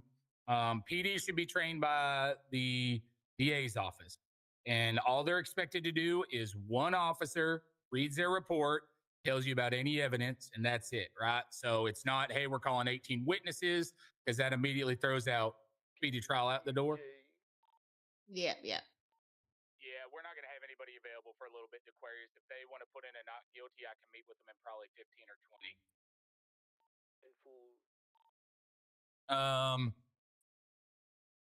So if we have, in the first speedy trial we did, since the big storm, both Ricci and I were there, and it drug out. Can't do that. Attorneys want to talk. We want to help our clients. The DA wants to help the state. It drags it out. So the goal is just like we do 15-minute cap and sales. I arbitrarily set that, but I feel like if that's a short amount of time, our courtroom should be about that amount of time. So at least the vision we've been moving forward with, and you're the judge, so you can carry it how you want, is police present their report. If the arresting officer is unavailable or unwilling to show up, their report is it. So whatever they put into the MDT, that's what the judge sees and interprets on behalf of the state. Otherwise, the officer, the arresting officer, not a gaggle of officers, can make their statement. And then, yeah, I'll meet with the judge just a second, buddy. Yeah, that's what I figured. They said, can I bring witnesses? And I was like, no, it's just the arresting officer. All right. And because the biggest thing that cops don't get, every minute that gentleman down, the accused, is in a cell downstairs, in my opinion, he's detained, right? That's no different than sitting in Bolingbrook. So they don't get to drag this out and then be like, yeah, don't give him any break on it. We proved our case. He deserves the whole time. So they don't bring any evidence like that. The defense doesn't bring any witnesses like that. But each side gets a chance to present to you. Then you can take a couple minutes and go in here. Anderson has done where like, hey, Richie and Claude, come in here. You know, I have questions for each of you. And then if you come out, if you're like, man, I'm on the fence about this, if you come up with clarifying questions, you know, you can ask each side to clarify. But pretty much they're deciding the facts. You look at it and say, all right, it seems like, you know, it is right, but they fucked up here. And then you make a ruling on the time and fine based off of what you think is appropriate. My wish is that judges will take into account, like, if this, you know, if Ronan got called down there 30 minutes ago and he was facing 30 months, well, hopefully that's taken into time served. But again, that's up to you as a judge. And cops are just going to have to get over it. If they don't want to come to court, they don't have to. But if all they have is their report, we've all seen the reports. They don't do a great job. It's going to be unfavorable. They're not going to be facing an attorney. They don't need to sweat about that. And usually when I come here, I'll discuss that with the cop and be like, don't worry about it, man. I'm not here to roast you. I'm going there to support the defendant spiritually, but I'm not helping him. I'm not giving them pointers. I'm not throwing objections. But the goal is to get them in and out quick so that more accused choose to have these, so you judges get more opportunities in here and justice is still served. Absolutely. Any questions or anything like that, you know, feel free to ask me. I want this to work for you guys because I know when you don't have stuff to do, it's not fun. And I want more judges around so we can do more of these. And the AG wants these. So we're executing on the AG's vision. I'm all for it. That's what I remember talking with Kyle about. So, yeah. I told Belmont last night, I said, you may want to run a timer once it goes in there. Typically, in my mind, allowing 5 minutes for cops to go downstairs and talk, and then last minute, if their attorney is giving them any advice, the attorney doesn't have to show up. But if they want to help them out, a couple minutes down there, and then I do it in sales. I set a timer on my phone because once that time's up, sorry guys, I'm going to make a decision on this case, and that's it. If you want to appeal it, you can. But that keeps us speedy. Because I had one client the other day be like, fuck no, I'm not doing a speedy trial. There's nothing speedy about it. And I want to make sure we do our part of that of, hey, you might not like the outcome, but, you know, we're getting it quick, right? Hell yeah. Let me go see if they're ready because I am ready to go. Yeah, I think you got it. All right, is everyone ready? Where's the client? Why are you standing on their side, Ronan? What are you Still in the cells at the moment. I'll have him get brought up. Hell yeah. Thank you so much.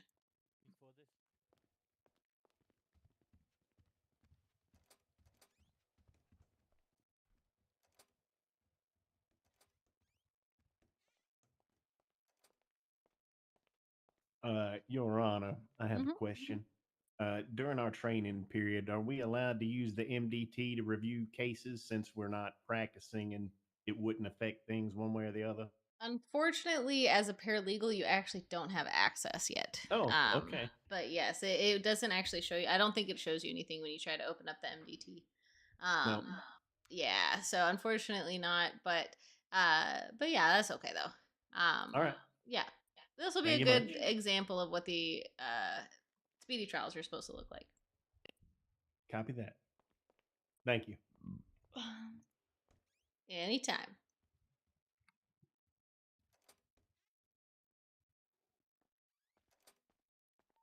Hey, Ronan, can you tell me what never mind. What is the case number for this? The case file is not fully completed. I was just working on that down in the cells.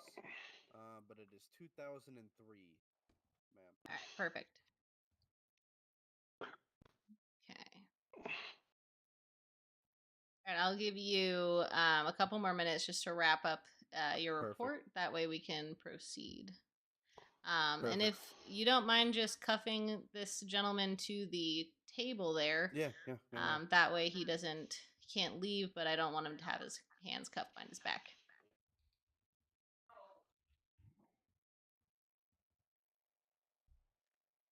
All right. Thank you. You're welcome. Just give me one quick minute here and I'll have everything finished for you. All Miss right. Thank Judge. you so much. Yes, ma'am.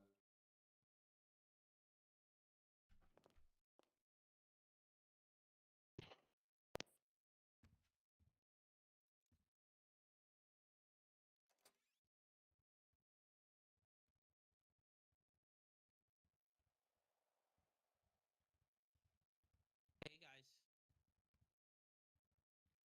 Oh good. Just being the adult, you know? No?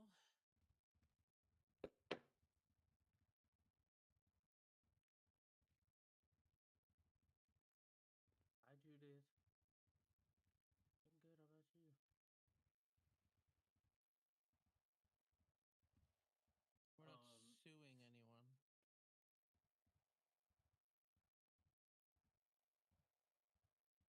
No. No, I'm just being here as the adult, that's all. Don't mind me. Oh yeah. Yeah, just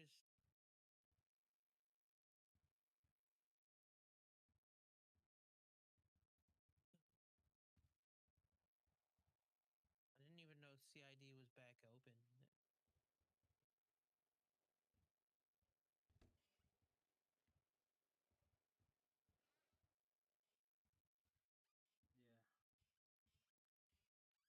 I made CID like 2-3 days ago when it wasn't open.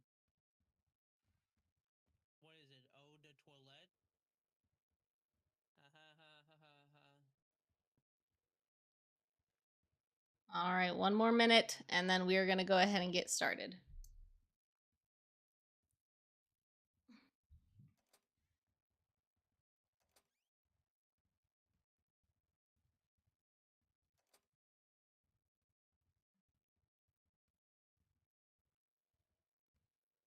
Yeah, okay. I'm doing 250 on Willie. Is the judge sitting down?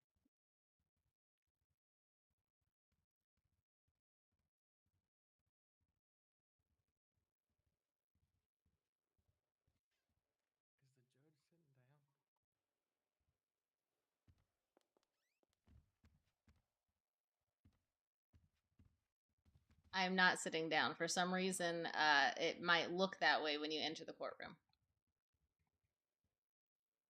And whoever was next to him. Hey, Cassandra, I just saw your request. You can proceed with that speedy trial, though. Sounds good. We're in the courtroom now. Let me turn my phone off. All right, everyone, we're going to get started shortly. Just as a reminder, please silence your cell phones if you have not already. Vibrate is totally fine on my end.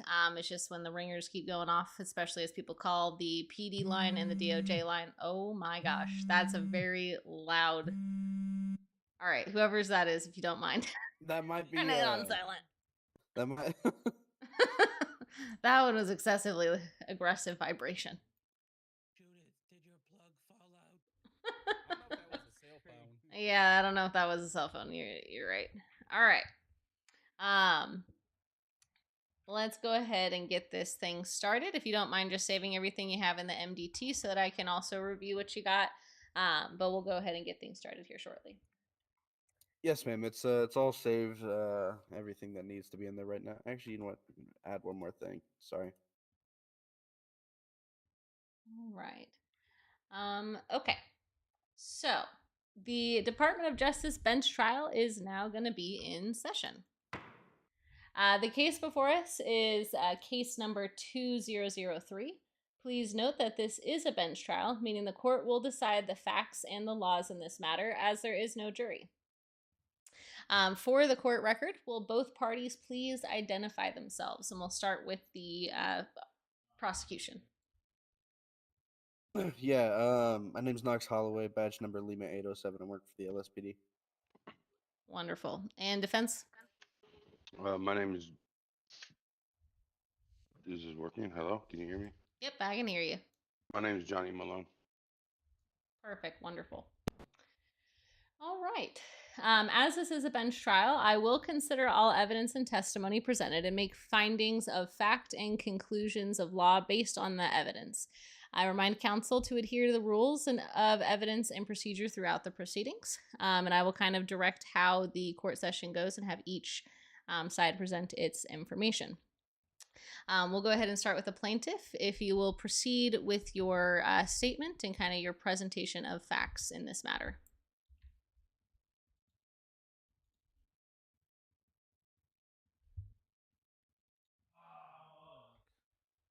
Oh, that's me. Yes, Officer Oh, Holloway. I'm That's so you. sorry. I'm No, so you're sorry. okay. Yeah, That's yeah. No, okay. my bad. Big words. Yeah. So we were conducting a raid on multiple drug or known drug spots based on CID's knowledge through confidential informants. There was about 6 cars, maybe 12 officers.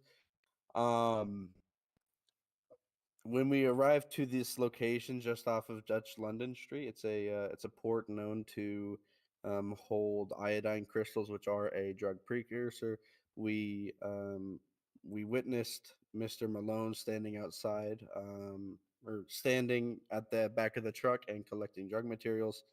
When we, you know, approached him for questioning, he was hesitant to give us answers, hesitant to take off masks, so on and so forth. And as more questioning ensued, um, Mr. Malone attempted to hop on his motorcycle in an attempt to flee. And what we assume is an attempt to flee, in which he was then removed from the bike and placed in cuffs, which gave us, everything we needed. I myself transported him to MRPD. During the transport to the police station, he requested an attorney. I hopped on the radio, got him an attorney, and here we are. Upon my search of Mr. Malone, I found one 9mm pistol, 37 iodine crystals, 100 acetone, 4 bags of amphetamine, 2,369 marked bills, and one crowbar.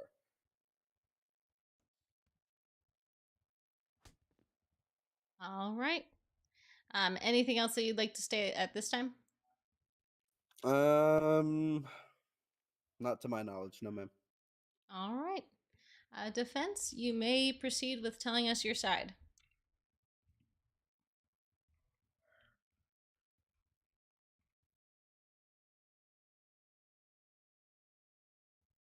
Mr. Malone?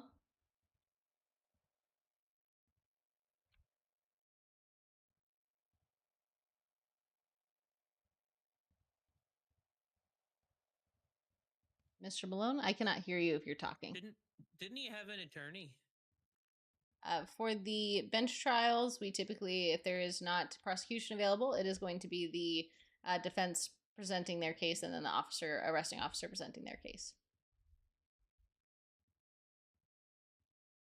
Supposed to be a fair fight, Scar. I don't. Hey man, I'm on the cop side, and I think that's unfair. Well, you present your side, he presents his side. Judge looks at the facts and makes a decision. That's the way it works. It's their rights. I guess. I mean, I've done one where the cop wasn't here and I represented the defense, and that definitely wasn't fair. But then the judge fucked me because Anderson's kind of a prick, so I felt bad. I mean, I liked the cop I was facing, just felt bad. He's a little out of his element. Mr. Malone, did you need more time just to compose your thoughts? Yes, please. Okay, take your time. Take your time.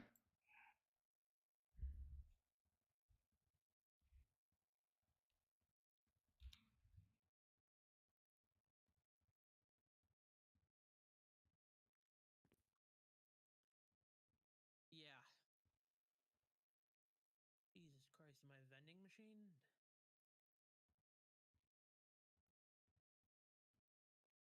Thank. I can make a call and see if I can get you food delivered if he's available. I got him right. All right. I do have extra food on me if you need something. What's up?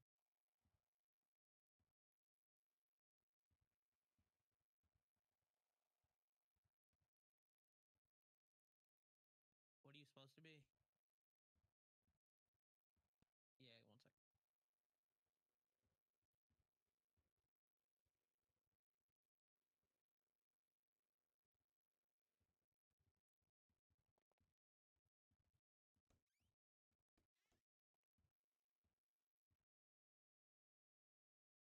Okay, I'm sorry.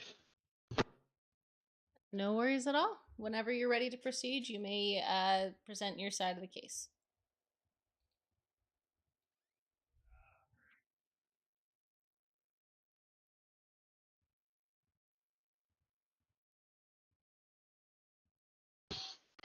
Okay, so I was down there hiding stuff. Not hiding stuff, hiding. Because somebody was trying to kill me. I told this to the officers.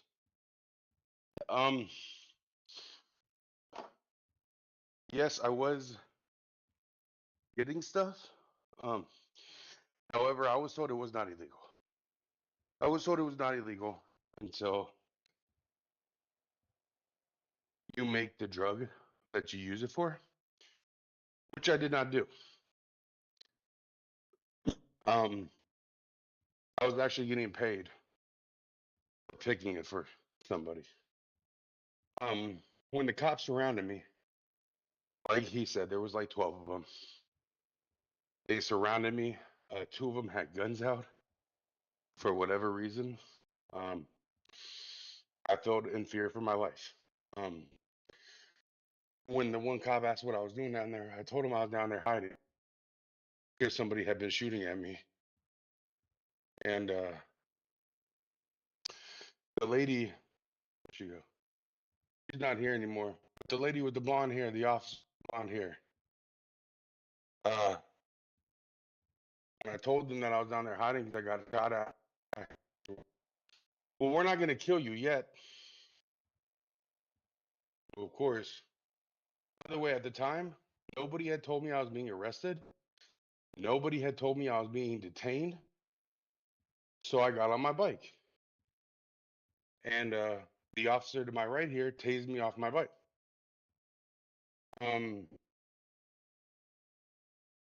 I told them it was wild. They needed 12 officers. I didn't really give them any reason to think that I was going to harm them or do anything to harm.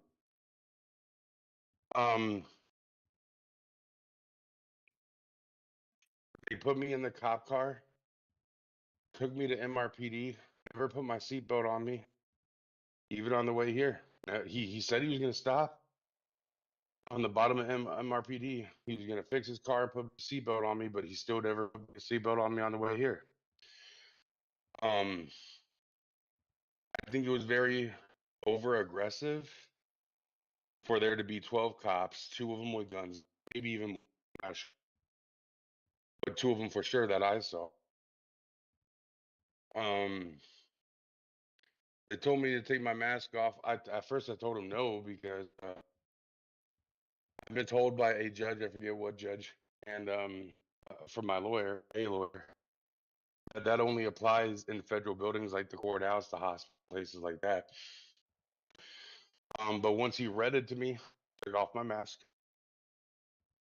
They went to put me in the back of the cop car. I told them I don't ask questions because the guy can't question. And the other guy came up and was like, "Hey, before you question him, make sure you give him his mind right." So then they did, and asked me if I understood him. I said yes. I told him I don't ask questions or I don't answer questions, and that I wanted an attorney. And that's when they took me to MRPD.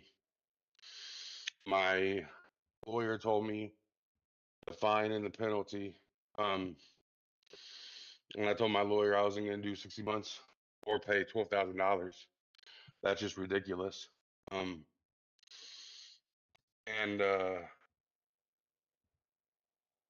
they were trying to refuse to even let me have it.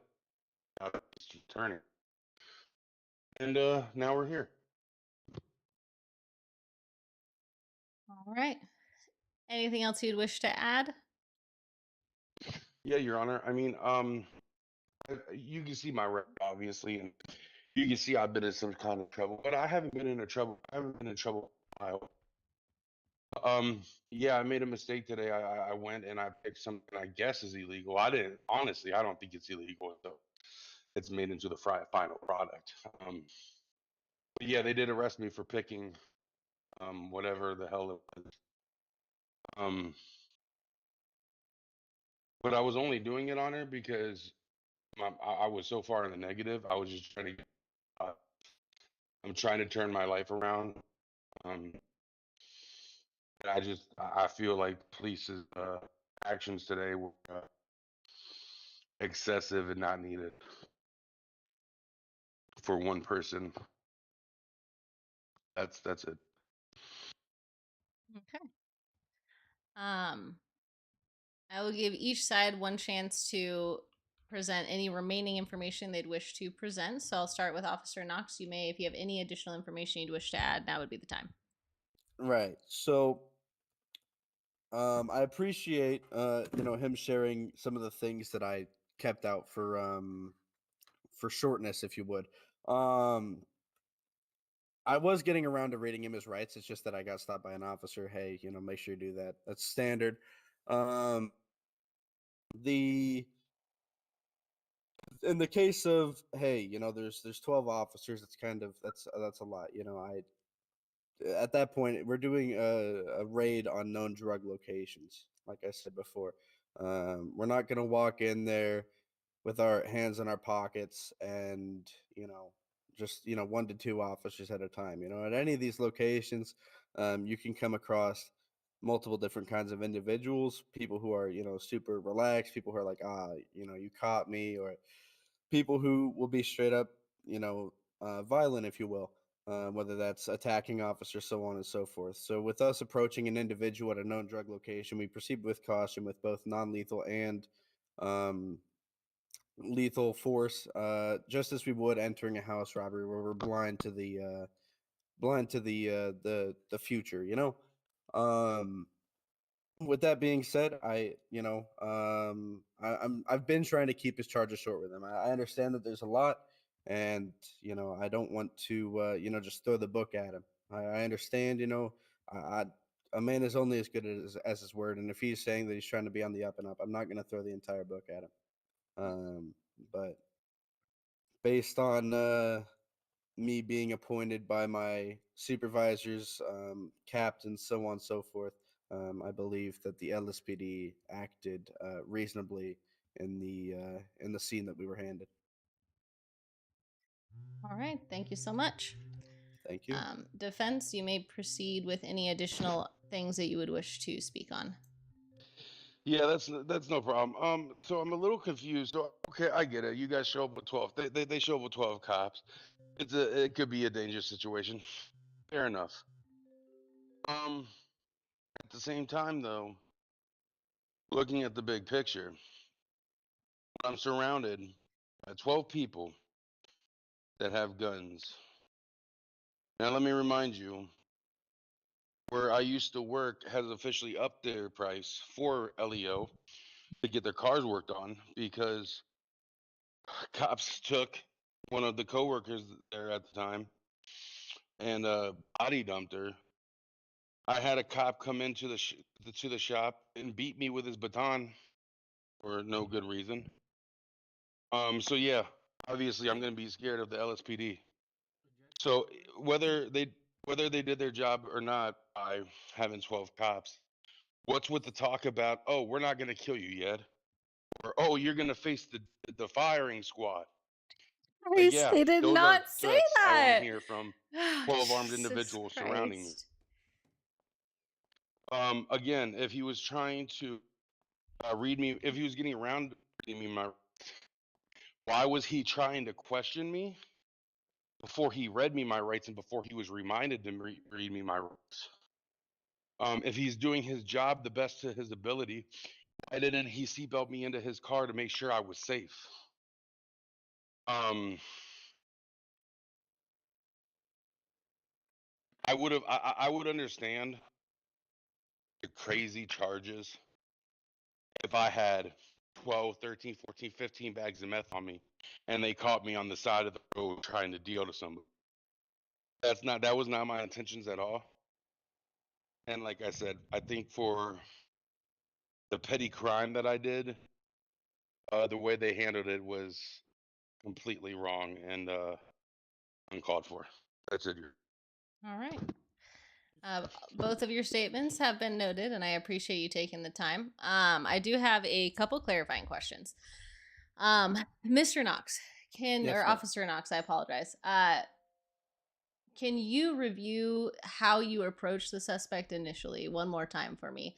I'm reviewing your statement here, and it says that you saw him in the area where the known drug collecting precursors were. And upon questioning the individual, can you just describe to me what happened there again? Yeah. So, like I said, we were on, rating known drug locations, whether that's processing or the actual picking of the materials. Um, this was the second stop that we had done. We originally took the wrong route over getting to the spot where we found Mr. Malone. So we Got turn around, we drive into the spot, and there's Mr. Malone standing there, right at the end of the truck where the iodine crystals, which are used to process methamphetamine, uh, was standing. I was probably the third car back, probably. And so upon arrival to there, um, we all, lights on, everything. Um, we step out of the vehicles, and everybody kind of steps over to Miss, um, just for, just to ask him a couple basic questions. Um, and so yeah, we all step over there. Like I said before, some people have lethal force, some have non-lethal, and then most of us are standing there with our hands. Like I'm standing there exactly as I'm standing before you now, with my hands holding my vest. Um, we begin asking Mr. Malone a couple, just common questions of, hey, what's going on here, stuff like that. Never once did anybody bring up the firing squad.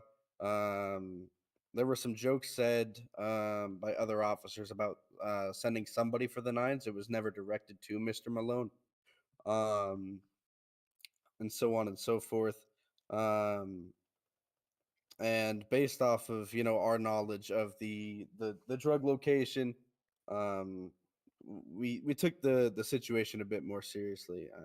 So, if that answers your question, then yeah. Okay. Thank you for that clarification. You mentioned a raid warrant or a raid. Was this a warrant that was served in that No, ma'am. area? No, ma'am. Okay. It wasn't a warrant. Per Or like Lima search 101, warrant. or yeah, per Lima 101 or Enzo Costello. He's one of my captains. We were just hosting, or not hosting, I should say. We were conducting raids on known drug locations, which I do not believe we need warrants for. Correct me if I'm wrong, but that's kind of the situation we were in. And what typically pertains to these raids, just from my knowledge? Because from my understanding, any search and seizure would require a warrant that would be approved by DOJ. But as you're saying, these are not typical raids. So what is your typical protocol for these types of things? Right. So we all travel to the location, lights on, everybody's traveling, close and compact. We're not breaking any speed limit laws or anything of the sort. We secure an area, we enclose the area, and proceed with our investigation through there. And that was basically just, hey, you know, make sure that, any way in or out is secure, just in case anything does go wrong once we're where we need to be. And then we kind of search the area, look for anybody who might be there, just as a precautionary, and which, like I said, this is our second location that we had done this morning.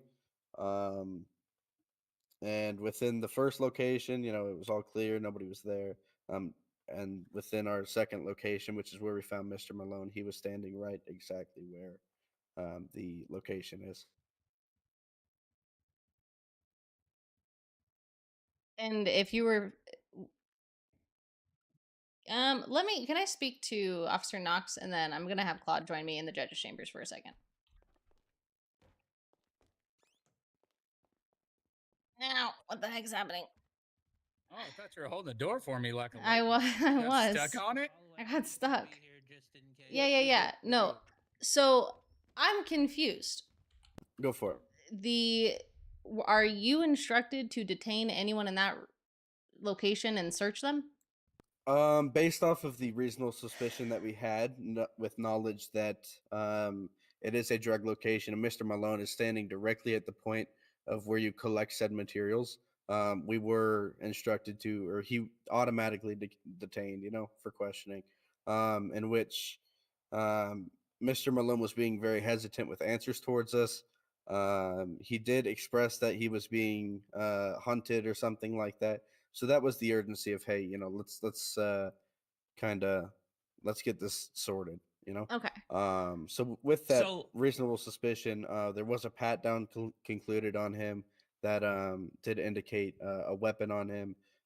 With knowledge of his prior record, the multiple felonies, including possession of a weapons class A by a felon, he was placed under arrest.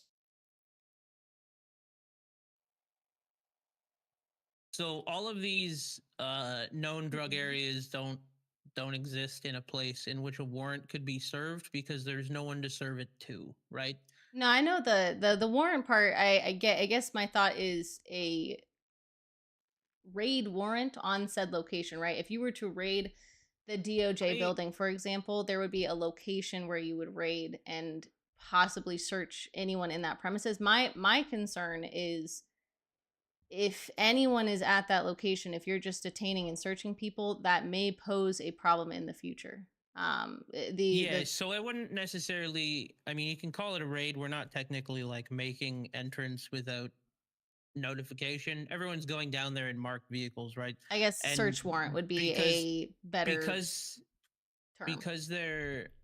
because they are in a known drug area based on numerous investigations and 2 admissions from confidential informants. The reasonable suspicion and objective fact that anyone in that area could potentially be committing a nefarious action, and at least subject to a Terry frisk, especially if you're being observed kind of with your hand in the cookie jar, so to speak. Everybody if everyone was getting bags of meth out of that filing cabinet and I walked in this room and Claude has the drawer open, the good faith belief that he's gathering meth is there for me to at least pat him down.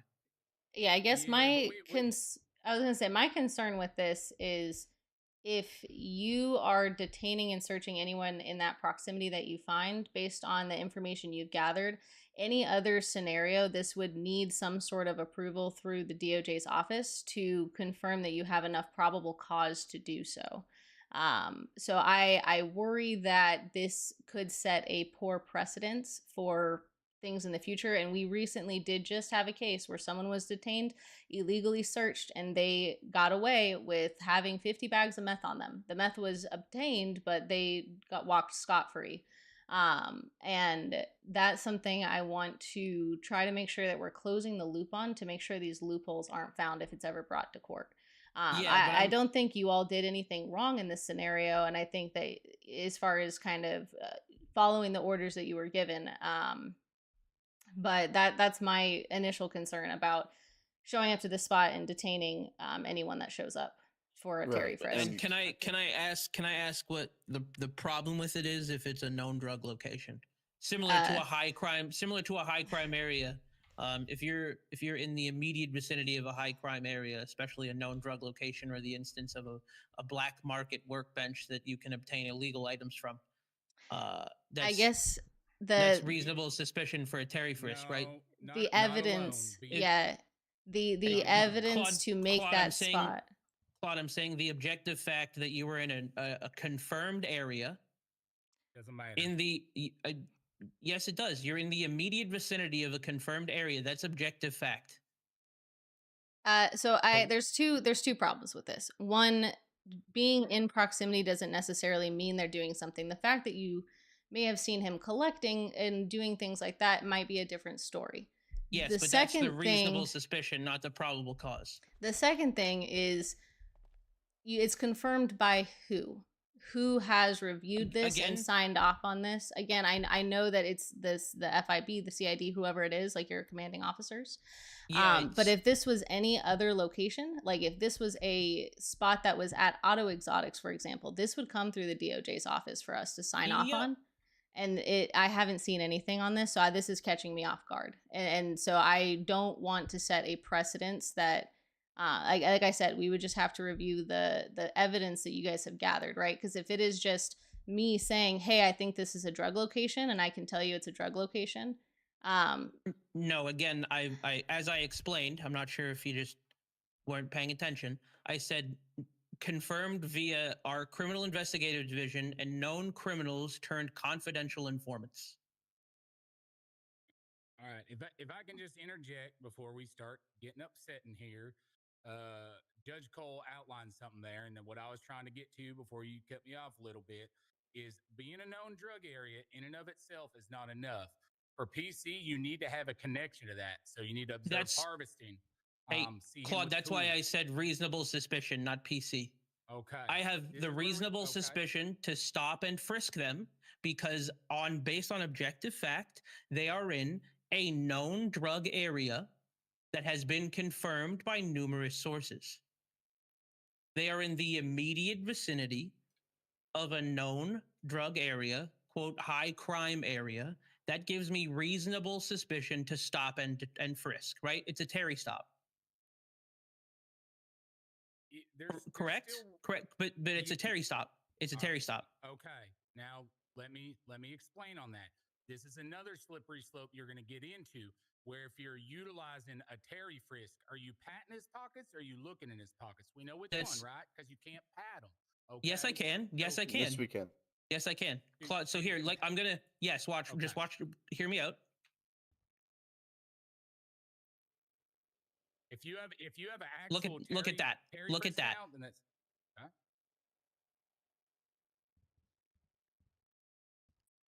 No, just keep it in your pocket and just highlight it.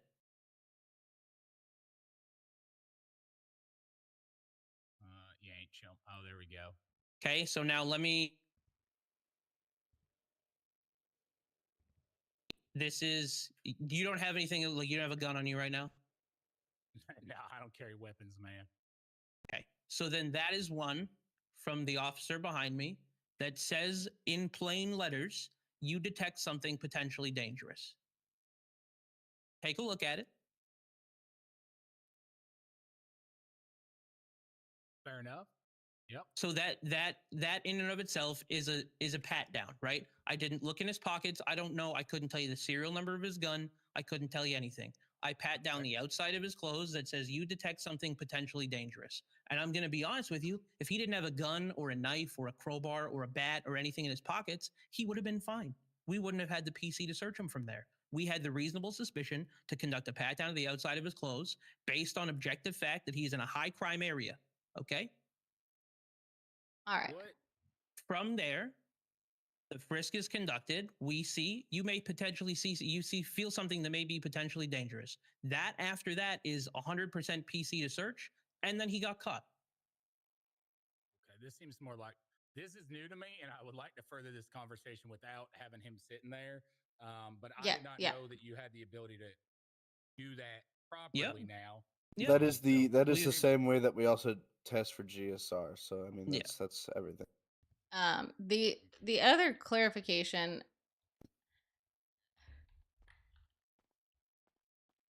So per the report, it says that you were trying to talk with him, and then he ended up driving off, and you just like tased him off his bike. Well, he did not drive off, no ma'am. Oh, so as he was attempting to get on his bike, he was attempting. Tased, yes. Okay, he was warned 3 times prior as well. And what lawful command did you provide to him before doing that? We told him that he was being detained for questioning, and at that point, we told him that if he gets on his bike, he's going to be tased. He was warned more than once on that subject, or on that subject of the matter. And when he did attempt to get on his bike, he was tased exactly as we had described to him. All right. And the questions I was, I know he said that I was trying to ask him questions without. I mean, either way, that would just be inadmissible. Right. I mean, they weren't even pertaining to the case. It was just more of the fact that he was trying to explain the laws that I'm, Yeah, you that's know, fine. enforced I'm not worried about to that. uphold and protect. And I just, just thought I should get that, out of the air. Yeah, I do want to get this guy on his way because I don't want him sitting here for too long. Perfect. Can I give you Yes, a quick please. opinion on this ruling, Cassandra?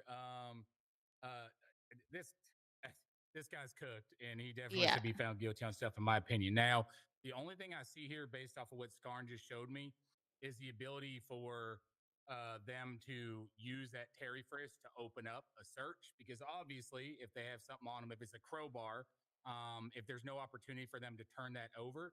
So I don't know if you want to put as part of this where they say, "Do you have any weapons on you?" And if they say no, that qualifies for the Terry frisk. If they say yes and they give it to the officer, they're still guilty. They can't have a gun; they're still fucked on it. But that way, it doesn't allow this chain of events that slides from Terry frisk to full search to now we've got you for a bunch of stuff. As long as they're complying, like can't have a gun, sorry, you're cooked. But if you have a crowbar or something, a crowbar ain't opening somebody up to a full search and being caught. Claude, you need to still dispel my suspicion that you don't have anything else on you. Well, if they turn over Right, the only right. thing that would pop your Terry search positive, and then it's negative after they've turned over said weapons, then Oh, sure. Right? But anything, like if off it's the an top of my illegal head- weapon, then they're Oh, fucked no. because they'd Off, get off arrested. the top of my but- head, guns, knives, bats, crowbars. I don't necessarily know about the things that are used in food processing, like the butcher's knife or the meat cleaver, whatever it's called. But that's on them, right? If you say anything that can be deemed as a weapon, Yeah. you need to hand Yeah. it right now because I'm going to. I'd hand over my fishing and it's pole. on them. That alleviates you. Yeah. This seems fair, right? I'm not trying to twist Yeah, it yeah. to make it harder on you. Just trying to make sure rights are protected on there. Oh yeah, I'm still gonna pat them down after they've handed me whatever, just to make sure. Like that's plain and simple. Like Yeah, that's fair. That makes sense to me. And Yeah. this is a clarification on that. I appreciate that.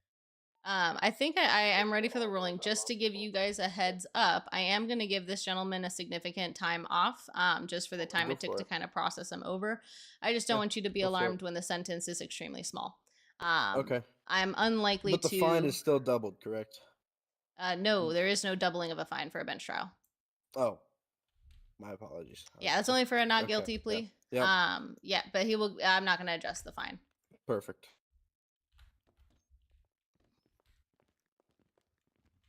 I will say, he has every right to file a civil suit.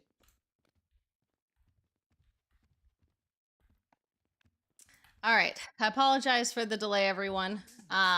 So after further discussion and clarification from the SOPs, I do have my ruling here.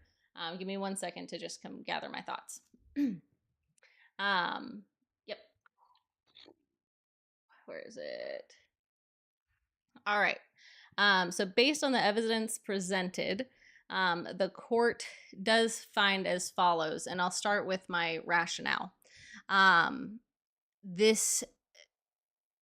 We have discussed kind of the process for the initial stop of Mr. Malone here, and the location that he was in has been a area of high crime, giving them reasonable suspicion to stop and ask someone questions.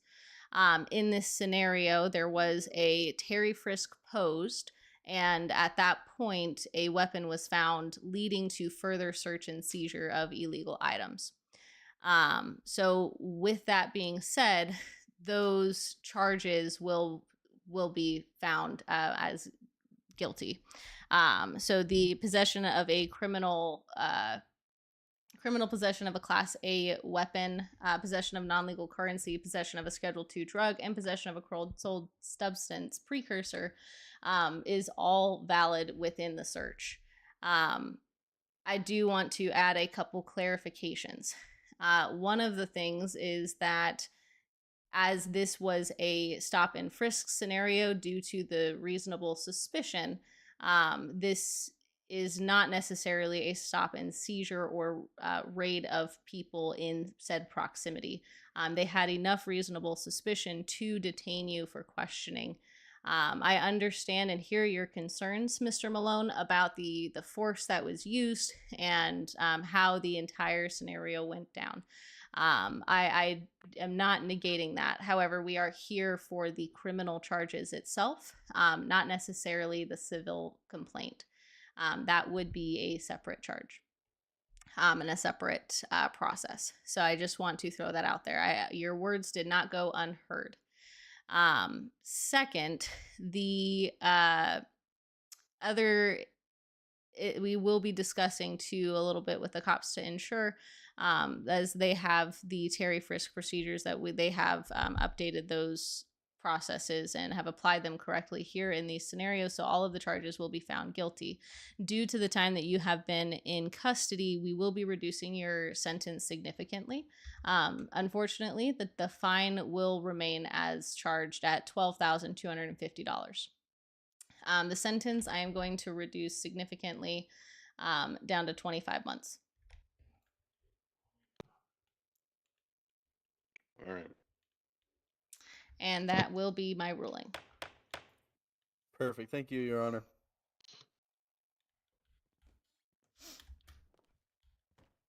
Right. I'm gonna go place you in custody. We'll take you down to the cells where you will be sent off. All right, buddy. Mm-hmm. Perfect. Do you want to follow me over here? I do want to say as far as the oh wait, this is areas for other door. that. My bad. Yeah, other way. We just came from there. Yeah, I know. I just missed it in there. I do think that it is important that if they are doing a quote unquote raid of an area, I question need a whether or warrant not for that that. needs to be going through DOJ, because I understand the reasonable suspicion if it's a high crime area, sure, but they're heading into a very slippery slope of illegal search and seizures of people in proximity of said areas. It needs to be area or location based search, and that's why Yeah, I pushed and on the Terry frisk. That needs to be, and that's something Abijah needs to address with PD, and hopefully, however you write your judgment, can enforce that. That's where I saw the big thing. Everything else they did, are they pushing the gray a little bit? Yes, but absolutely. no, they didn't completely sidestep the process. However, I didn't know they could do those Terry frisks now. That's important, but B, we have to make sure we establish a pathway to where, like, yeah, if you got a gun on you and you're not licensed and you don't hand it over, or you do hand it over, you're still going to get charged for it. You can't have that. But if you have like a knife, a bat, or more importantly, like, let's say, like, I go farm, a fucking are they fishing gonna tell pole. me a pair of, are they going to tell me a fishing pole or a pair of trimming shears is a dangerous weapon that gives them the right to go into a full search? So I think that's where the definition needs to be set. And you can see, if Scarm was unpleased, he would have voiced his opinion. And it didn't seem like he felt like that was unreasonable at all. So, they just say, hey, I'm going to pat you down. Do you have anything that can be viewed as a weapon? This goes to crowbars, fishing poles, anything like that. If it is handed over to me, I'll return it to you after the pat down. We're just looking out for officer safety. Because I think right now they use those Terry frisks as a pathway into probable cause for the arrest, and it shouldn't work that way. Which is great that we've got a actual Terry frisk now, but we also don't want that pathway being weaponized into probable cause. No, because I think that, like, I always think about myself. I am a very clean person. However, I will carry a gun. And so if I was in that area, would they stop, detain me, search me, and basically violate my rights because I was in the wrong place at the wrong time? Because I would be very frustrated in that, and I would probably pursue some sort of legal compensation for that, because there is no way they would. There was no legal reason for them to stop, detain me if I have a legal weapon and hand it over. And I just worry that we're going to hit a case like that sometime and it's going to blow up on their faces and they're going to be upset. Which is why I was like, quick hey, question, quick question. So are they claiming that they had a planned raid in the area where he was detained? So they're saying this drug location, they have confirmed evidence. So anything in that area, they're watching it, and they're supposed to go to that area and question people in the area. So they were going to question him. They are supposed to. they're supposed to go through the DOJ, like to So get they've not done approval. that yet, have they? That's what I told them, and they said the CID told them that they have evidence that it is a high, which I understand the high crime area, but I'm also like this could be something that could bite them in the ass, because I mean in this As case long I think they approached it correctly, but It would. they're gonna get them It's their their ass do they have a bitten. documentation No, It specifically? they wasn't a have raid. nothing. It's Yeah, their if they language. don't have It's more anything, It's then I the think. it's their yeah. It's not a Yeah, go ahead. raid. Then. Go ahead. Yeah, they weren't really raiding them. It really is like you know, they know there's a bad neighborhood. They have more patrols in that area. In this case, they're like, Okay. hey, let's get a bunch of officers and patrol. That's really what they were doing. The language they're using is improper, and of course, we're going to be more sticklers on that because you know, a Right. word here and there makes a huge difference on a Yeah. court case. For When they them, said it's raid, just I said, "Oh, hold up." Yep. that's Had it okay. been you, yeah, it's fine. You They know, just when they say they raid need a and phrase there's for it. nothing, no documentation, then they're cooked. Yeah, no, it's more like they just need to have the right word. So we're just planned to increase police presence in known drug spots or known criminal spots. That's fair. That's legal and that's reasonable. That's really what they did. But you know how all the cops get, they all, you know, put on their vests and their helmets and they get all hoorah, like, yeah, we're going to go be cops and get some criminals. It wasn't really a raid. They were just there and they were detaining anybody in a known drug spot to ask them questions. I see no legal issues with that. Just I see where it raised Cassandra's concerns and it raised mine as well. Because technically, if they want to do a raid, that would be an area or location-based warrant. But I don't think they were. I don't think they were violating that here. I think they were just an increased police presence. Yeah. Security. Yeah. They had reasonable suspicion that and I mean honestly, if the guy hadn't said he was collecting stuff, I probably would have posed the question, what was your actual reasonable suspicion? Just being in that area? Because you can't just stop and frisk anyone in an area because you think something is going to be wrong. I feel like that, but the guy said he was collecting things.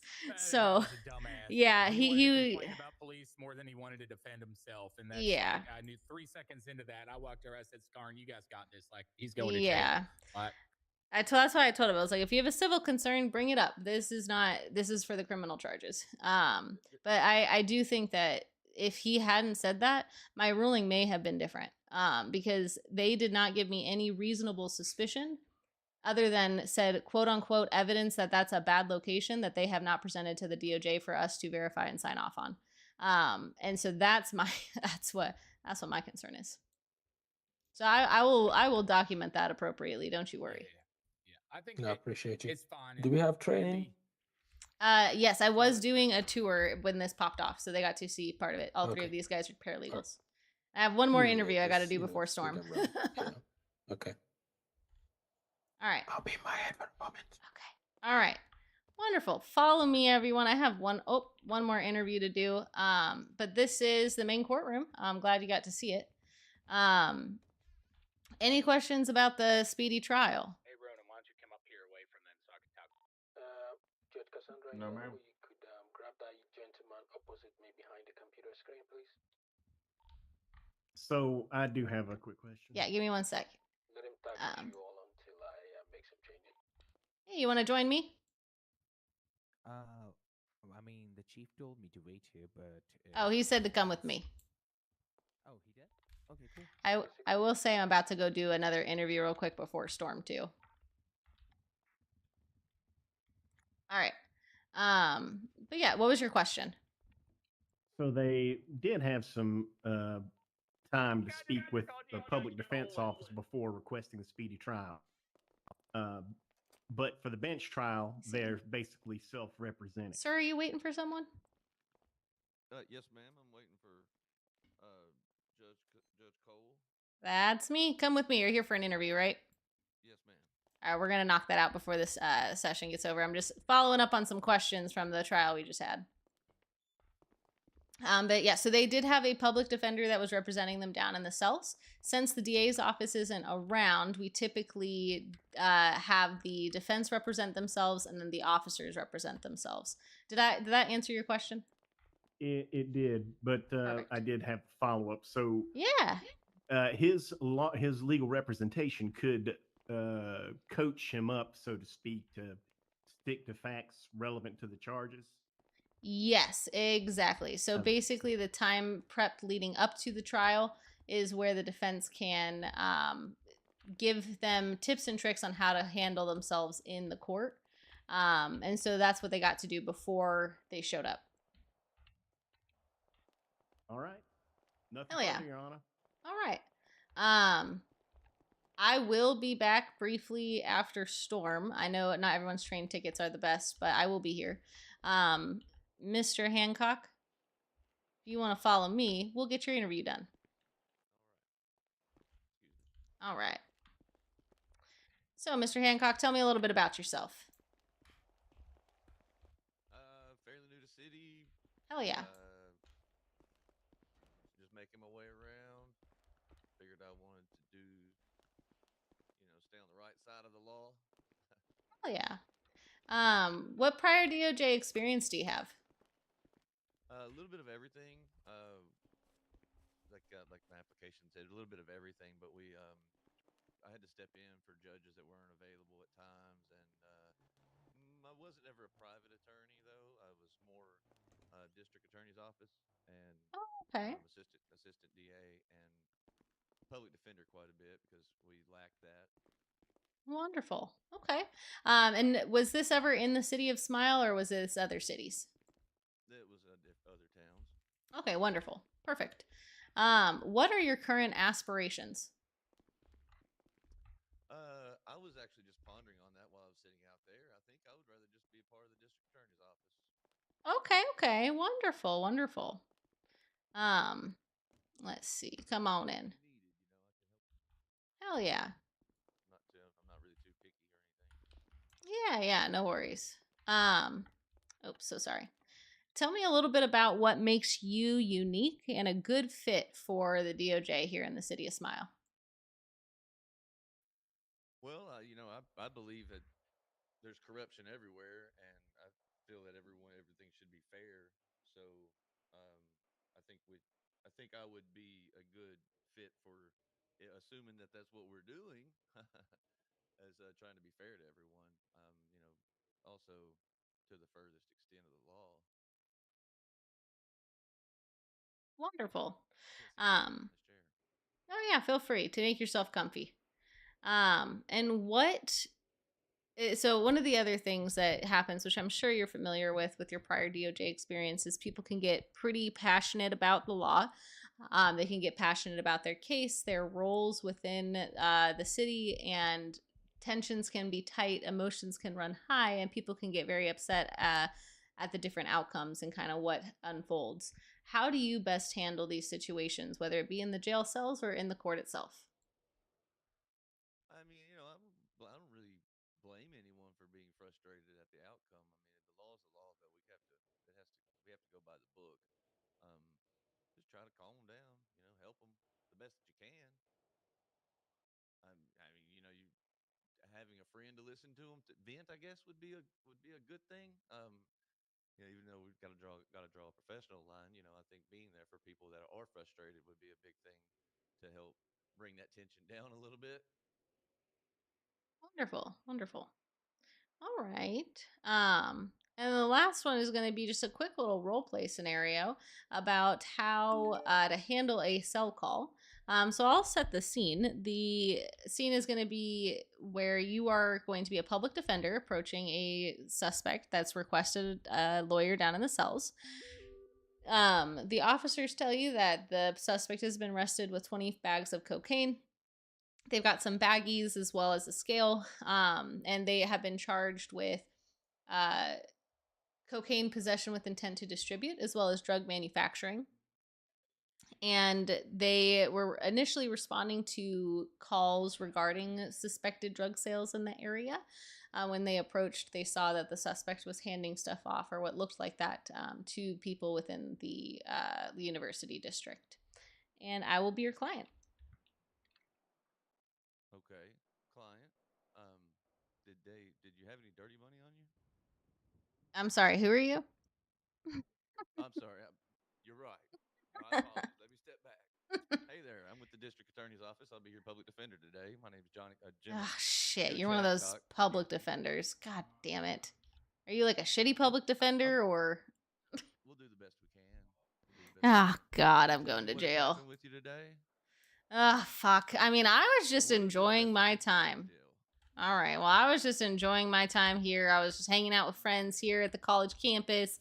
I may have been doing a little cocaine here and there, and I had a little bit of cocaine on me, but I don't know. These cops just came out of nowhere and said they were arresting me for drug trafficking and shit, and then they arrested me, searched me, and this is all bullshit. The cops are bullshit. This is all terrible. Were you passing anything out? Can you give me any information? I mean, I was the like, manufacturing. I mean, obviously, we're going to have a problem with the possession part. But if we can get rid of the other stuff, I need some sort of information here to get rid of. So I can go talk to them. I do a lot of cocaine, and so all of that cocaine was mine for sure. I was, shaking hands with a few people here and there, but I don't know what the fuck these cops saw. They came out of nowhere. Well, apparently they were called.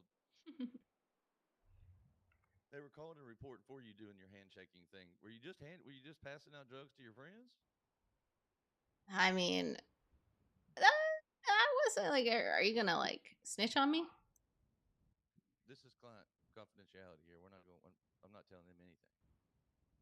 All right.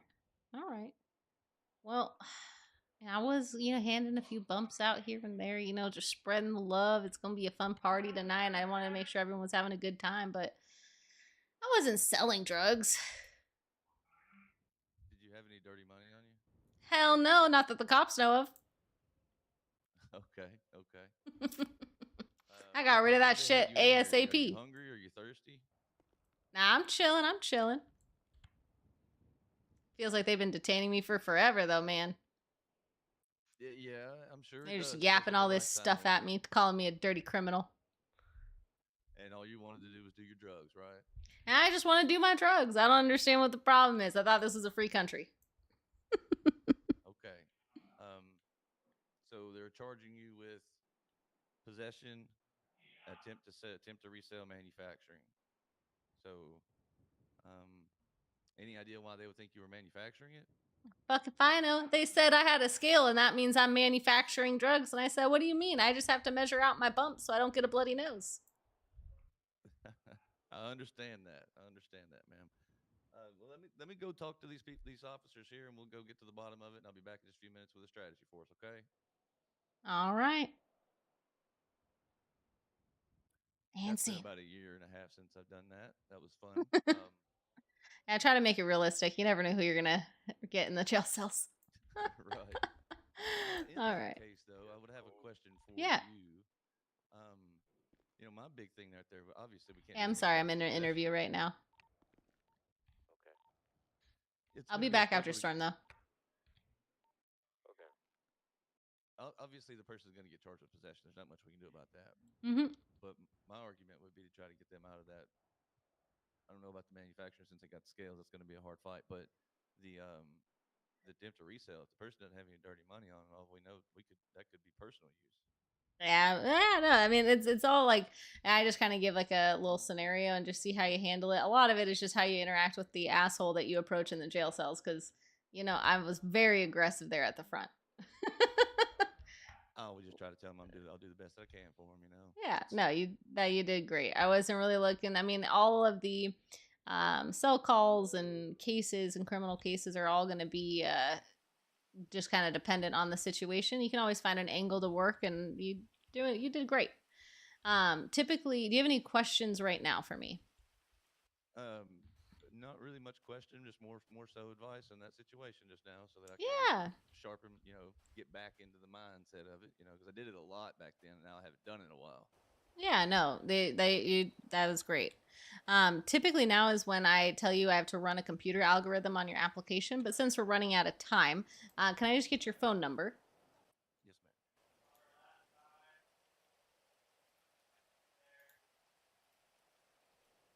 ma'am. There's mine. Wonderful.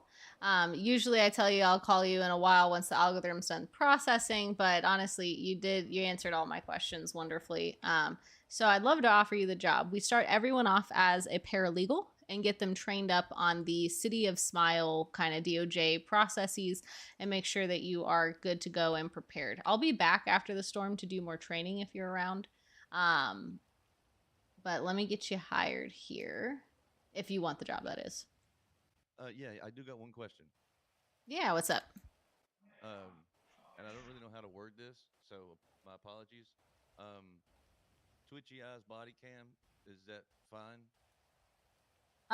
So as far as body cam, the only body cam we allow in the court is going to be with a physical camera on their persons. And then it has to be like first person POV from the camera lens angle, not necessarily, eyes in the sky type of approach. Those would be the only types of body cam that are currently allowed within like court of law. Okay, I'm not sure if that answered my question. Did you understand my question? Like if you have live eyes and stuff, that's totally fine. Yeah. So that's okay, absolutely. Just to be POV. Oh yeah. I mean, so if you're trying to get like body cam footage to admit into the courtroom, they would have to have like a body cam on their dress code themselves. Like they'd have to have it on their persons, and then it would have to be first person POV to be admissible in court. But then as far as live eyes, anything like that, that's totally fine. A lot of the people in DOJ do that. Okay, yeah, that was my only main concern because I do that quite often. Yeah, that's wonderful. We actually encourage it. The other thing is in the DOJ emails, if you can get your roles, go to the role request section and kind of following the template that's there before, you'll put your name, the roles you're requesting is paralegal in DOJ, and then approved by, you can tag me, and then role manager. Okay, cool. I think I saw other people doing that, so it should be pretty easy. Perfect. I'll do that while we're waiting on the storm then. Yeah, follow me this way. All right. Do you have an interview or a radio? I'm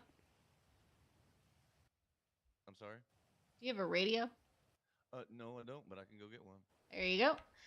Go ahead and tune to channel 11 and then update your call sign, which is in the settings all the way at the bottom, to say paralegal. All right, I got one more paralegal hired before the storm. I will continue doing training. Sorry, we got distracted with the court case, but we will be doing more training after the storm if anyone is available.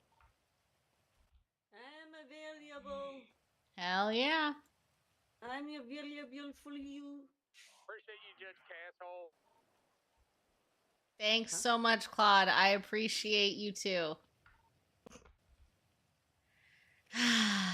I told him that he could call me Cass for short, and I immediately regretted it because he said Casshole. He was like, "Oh, sorry, Cass Cole." I was like, "God damn it!" I'm new to this radio. How do you put your name in? Your name's already automatic, and so if you go to the settings and scroll all the way to the bottom, you'll see call sign, and you can just put paralegal. I'm so tempted to change mine to Prosecco and see if anyone notices. Oh, I will say Mr. Ricci is one of the sticklers for spelling. Yeah, I know. He was literally spelling it out to me when I was trying to figure out. I was like, Prosecco, and he was like, straight up spelling it. All right. Let's head on down this way. I'll be back after storm and can do like more of the like the tour and stuff for you. My tour got cut short on the other group because of this freaking court case. Oh, yeah. Is it still ongoing? The court case? No, it was just supposed to be a quick bench trial. It didn't take too long. It just there was a lot of things that were a little odd. Yeah, there was just some questions that I had, not necessarily pertaining to this court case, but implications in the future as far as what they are doing for drug locations and things like that. Because there's some stuff coming down from high command about it, and I was very confused. Yeah, we need to be in the loop. We know. Yeah. Oh, fucking rain. All right. I hate it. I don't really have a great airline ticket, so I'm not sure how long it'll be before I can get back. Okay, me neither. no I worries. I just pray. Yeah, if you try to like rejoin up, right away, sometimes you can get lucky. If so, the other thing that I would say from between now and the next time you're able to fly in with a judge, is review the DOJ documents once you get access. Take a look at the things like the court fees, the case laws, and like you can take a look at penal codes if you want. We don't expect you to memorize any of that stuff, but it gives you a good outline of like what case laws we apply to the city of Smile, how we do the like what things you can charge for once you're an attorney, and then you'll have access to your DOJ checklist, which will review the things that you'll have to learn and be proficient on before you're appointed to an attorney position or public defender or prosecutor role. Okay, great. Hell yeah. And if we see you on the other side, I'll be here. Hello? Your Honor, you asked me to come along with you earlier. Anything I have to do Yes. in particular? No, I think the Chief Justice was just in his head. And I told him, I was like, I'm about to go to an interview, so I don't know how helpful I'll be. That court case really just kind of fucked up my mojo. What? You did the job, didn't you? Yeah, I know. I just had a lot more training I wanted to do. Hey. But that's okay. You'll have your training. I mean, you'll give us the training, you know? Yeah. If y'all are back after Storm, though, I'll go through all of it. We'll get a better tour of everything, because I don't think we toured the buildings all the way. But we'll be able to go through it in more detail. Your Honor, so how long until the interview finally concludes? Because after the storm, I actually promised someone to spend the time with them after the interview. Yeah, did the Chief Justice not do your interview? What's that? Did the Chief Justice not do your interview? He gave me the bar card and took me to the courtroom. Oh, So okay. you gave him the job then. Yeah, right? so then I think you're probably hired. Did you get hired on? Well, I mean, I didn't request the roles yet, but I'm able to unlock and lock the doors now. Okay, so you're hired You're on. Yeah, let me see if I can figure out what you're hired on before the storm. But I wouldn't worry too much about it. All right. I chose the DA's office, but... Okay. Shit. Oh, the pressure of the storm is getting to me. You only got 30 seconds. Fuck. I believe in you. Mason, what did that mean? Did you have a radio? That is negative, ma'am. I do not. There you go. Oh, thank you very much. I do. You're welcome. I grabbed just the right number of radios today. Oh my goodness. I think I bought like 6 of them at the store. All right, but I will be back, and I'll see y'all on the other side if you're here. Yes. Roger See you that. soon.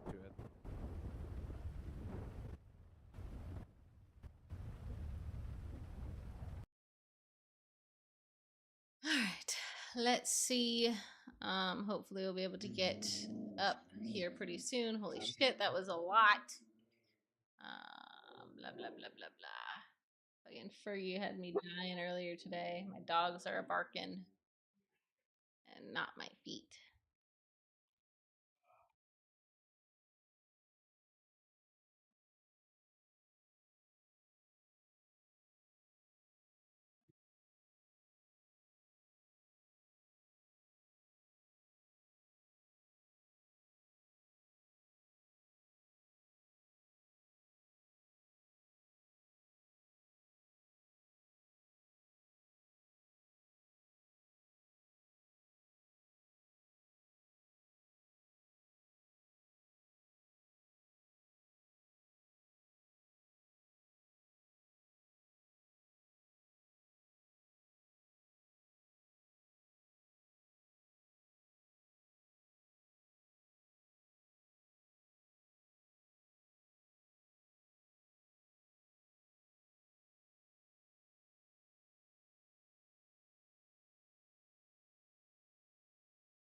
Holy shit. That is a lot of locals. Well, everybody deserves justice, Your Honor. Even the local Absolutely. populace. You know, I am so glad someone has that same take that I do, because sometimes people are like, they're just locals. And I said, what the fuck? They're still people. God damn. Right. We start going around ragdolling them. What would That's what I'm where would our saying. society be? We're training ourselves Exactly. for some serious violence at that point. Hell yeah. Hell yeah.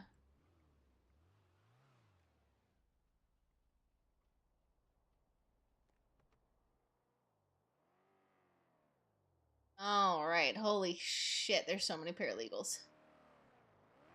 Yep. Hell yeah. I'm excited. I think y'all are going to get promoted relatively quickly. Keep forgetting that I got promoted to senior judge. I don't know if I like the title. Oh, yes. Congratulations on your promotion. Thank you. Thank you. Oh, pardon me. Ugh. Oh my god. At least the sun is out.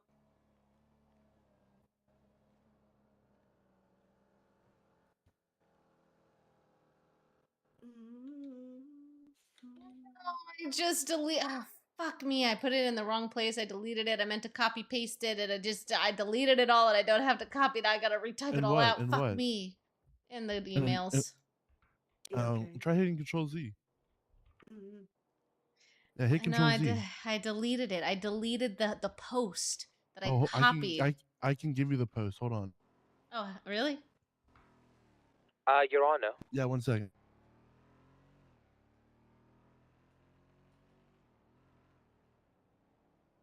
Wait, where was it? Cassandra, are you at the courthouse? Yes, I am. It was in the public Your Honor, announcements, and I meant to do is it it in the okay if DOJ I announcements. came by later, another time or something? Oh, I can't see. I don't have know why I some can't place see to it. I be deleted it. That's urgently. why. Yeah. Well, No, you're good. You can stop by anytime. I can't say I would be able to grab it if I looked at it. No worries, it's fine. I'll just retype it here. All right, let's just kind of wait. We're just gonna do a little bit of training with some of the paralegals. It looks like only Ezekiel is here with us currently. That's okay. No, there's more. Um, Wait, what? Oh no, that's the prosecutor. Yeah.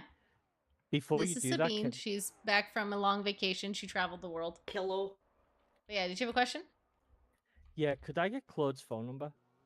He asked me to get it from one of you guys. Yeah, absolutely. Is he not sharing his phone number? No. Hey, Claude, are you not he a is. senior public defender now? What's going on? Yeah, you better update your call sign. Yeah, you better update that, man. I don't need to update my call sign. Nope, you need to, 100%. Abijah told me I had to update mine. That's You're fucked old up. as shit. Whether they're title there or not, everybody knows where I sit at, so I ain't too worried about it. Hey, you had a question, right? I did. Yeah, what's your question? I didn't get Claude's number. Do you have it, Jax? It's kind of No, a I don't think I have private question. Okay, give me 1 second. Let me get No this problem. No message. offense, everybody. No, you're I fine, don't. you're fine. All right, Ronan, let me find you here. What? Uh-oh. Are you okay? Did you just pass out from hunger? Oh. It was from my good looks. He just fainted Nope. because of how good looking I am. Nope. There is Claude's number. I probably would get a vagina All right, from looking let's at go. you. Wow, God, All right. why my muscles?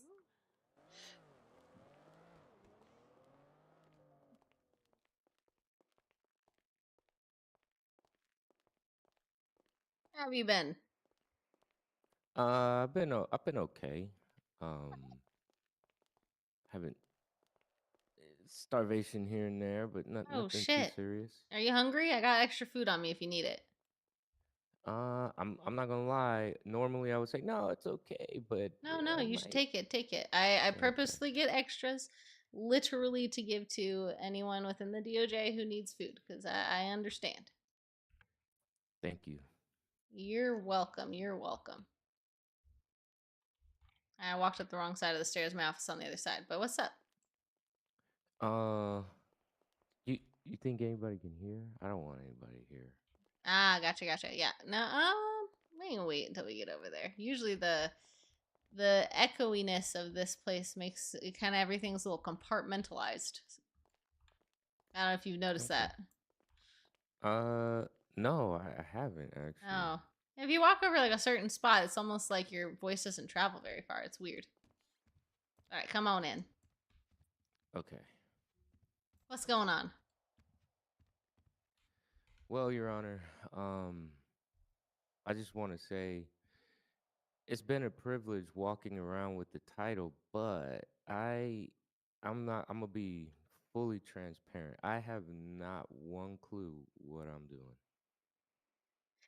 Yeah, I had a feeling. You know, I'm not gonna lie. I was wondering if you had gotten any prosecutor training, which I will admit the DA is not the best at always having the time to do it because he is a busy man, and I don't know if he has a good training set up for that. And I just want to also, if you don't mind, Your Honor, I'm sorry to interrupt you, but No, you're good. I just don't want it. Hopefully, you understand it to go back to the DA and ADA that to me this is like sort of breaking some sort of chain of command and also taking up your time by saying that. And I almost was gonna cancel talking to you and just go talk to this new person I haven't met yet, Sabine Wolf. Yeah. No, so I think honestly this is great timing because Sabine is back after a long vacation. So she is new to the area, but she does know Ricci and she's very familiar with our processes. I don't know how much experience she has specifically in the DA's office, but she said she was gonna fill any holes. And like I said, the DA is so crazy busy and it seems like especially I think Nala's going on a vacation here pretty soon. Just kind of taking some time off. And I wanted to make sure that we had a lot of support. And I was wondering, I wanted to check in with you because I know I hadn't seen you pick up cases, but I also understand that you may not know the process for that. And I also don't want to step on any toes for the DA's office, but I think especially having two people, it would be really good to have kind of like a little training session on what to do. I know some of the things that you can do if you've seen how whenever there's a criminal complaint that needs to be filed, have you seen how they fill those out? Like you talking about the tickets? Yes. So in the dockets, when you see a docket that is opened and the district attorney's office is tagged, you should get tagged as well, right? You see those alerts? So are you like for lawyer request or you? Not lawyer requests, but more in the dockets. Oh, in the dockets, yes, yeah. Yeah. Yes.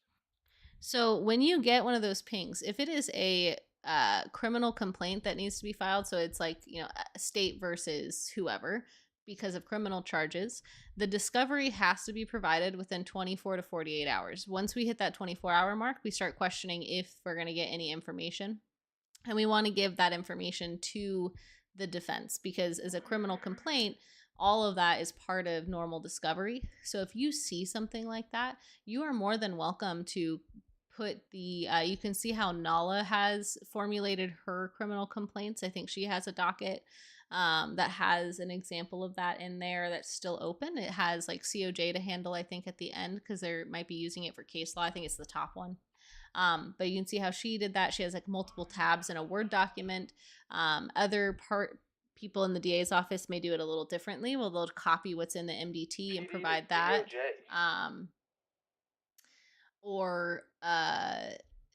So they'll copy and paste whatever's from the MDT into the docket. Hello, Rico. A quick question for you. Sorry, I just want to make sure we're not needed. So I'm trying to get a warrant on somebody. Do I have to request a warrant through the emails? Yes, sir. I'm looking through the emails and I don't see it anywhere. Where exactly would I find it? Under ticket support, there is a request a warrant feature. Okay, thank you so much. You're welcome. So then once you get the evidence, the case information provided, you also do a criminal complaint. There is a template for that, and it basically is a criminal complaint that states the different charges. Like I said, a lot of it is observing what the other people have done, and then providing that to the defense.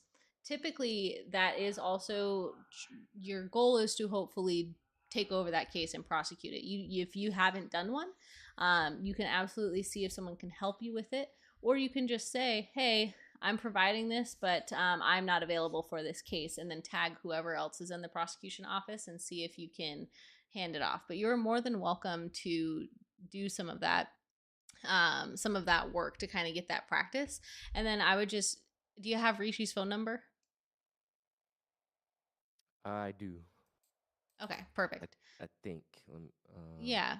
And then I would just let him know. If you have a question like, hey, this was requested of me, how can I help? Ask him, send him a text. I will say he's terrible at texts. But you can. No, I don't. Okay, let me send you his number. This is why I get everyone's phone number at the beginning secretly.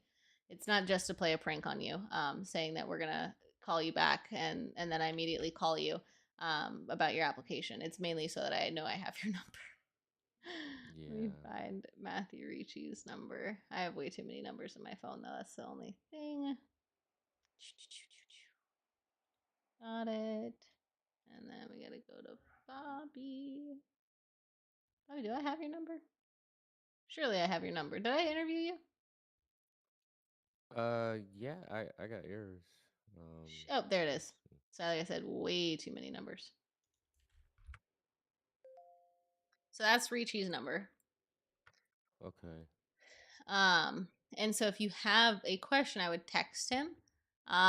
Or if you see that he's on duty on the tablet, but he's not on radio, you can always call him and say, "Hey, I have a question." And he is a prickly cactus, and sometimes he can be a little harsh. But as long as you're a very professional and respectable person, so I don't think he's ever going to be able to give you a hard time. Okay. So I caught the gist of it as far as the dockets go. And discovery, that you're saying discovery as in like getting the department or EMS or whoever to provide whatever evidence is needed for it, or case information, or like the Yeah, report. so if it is like a criminal case, if you look at the MDT under cases when you're trying to provide this information, you can see like Crystal Beth Patterson, there is a case template there. There's the charges that are involved, and then there's pictures, evidence, and so you would provide all of that into the docket for the other side to review. Oh, and then is there like a form, like do I just take a screenshot on my tablet and So you or sometimes that's what some prosecutors do. You can also like for me, like is it different now? Oh, you can't highlight it now. I used to be able to copy paste from the MDT, but I think now it's it might be more of that. okay. But you can also ask how Nala does it, or how Ricci does it when he does it as well. But I think if you look back at some of their dockets, you might see how they format it.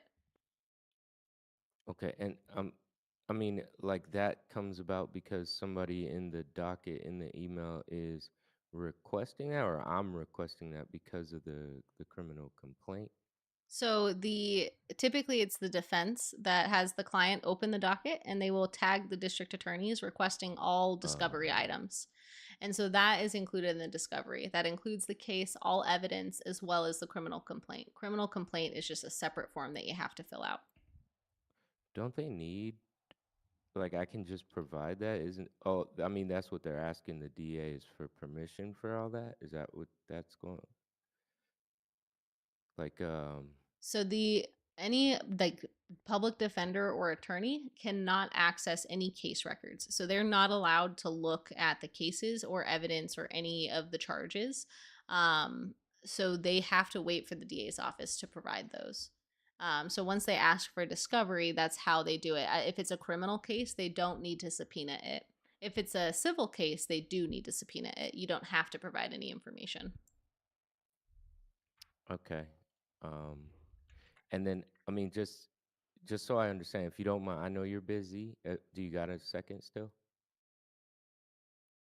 Absolutely. So once that's provided, I'm assuming the process, I mean, there's some back and forth, I believe, and then once everything's provided, we're trying to find a court date to go to court about it. Yeah, exactly. So typically a judge will step in and say, like, if once the discovery is provided, give me a time, here's my availability. And then you can try to figure out who's available to take that case from then. So just because you provided the discovery doesn't mean you necessarily have to do it. Where You did just you have to go? communicate that. So if for some reason the like if you provide a discovery but you can't make the judge's hours, then you just say that, like, hey, I won't be available, and then tag other people within the district attorney's office that might be available to take the case. And then last question, last one. With that being said, that's the only way. I mean, not, I've always said in the beginning, praise Jesus. Jesus provides, but in order for me to get paid, that's if I go to court and I handle it myself. 14.7 is how much Is that today's name changes. I believe the you will have to triple check how Ricci pays the prosecution team. I know if you show up to court cases and stuff like that, he will pay you for the time that you're there, as well as cell calls. So just keep track of each case that you handle, and then you should be invoicing him. And I'm not 100% set on how he does the invoicing process on his side. and we don't get very many. Sorry, I know I said last question, but You're good. we don't, on the prosecution side, we don't really get very many cell calls unless the officer needs help, right? So you can always offer to go down there. If there's someone that's a cell call, you can ask, "Hey, do you want a prosecutor present?" Right? Because you know the law better than the cops do. No matter what the cops are trying to tell you, you know the law better than the cops do. And so sometimes, if there is a question about what charges should be pushed, the prosecution's office can kind of make those adjustments. And then you would want to talk with the DA and ADAs about kind of how to best handle time served versus reducing sentencing and stuff like that, and what their policies are. But you have more power to adjust charges based on what you see, because at the end of the day, if you were taking this to court, what charges would you actually want to push, right? If someone was illegally searched and seized, you probably don't want to take that to court, so you may adjust charges to see if they'll plead guilty, right? To try to cover your ass and make it so that they go to jail, but you're not having to fight them in court for charges that may not stick.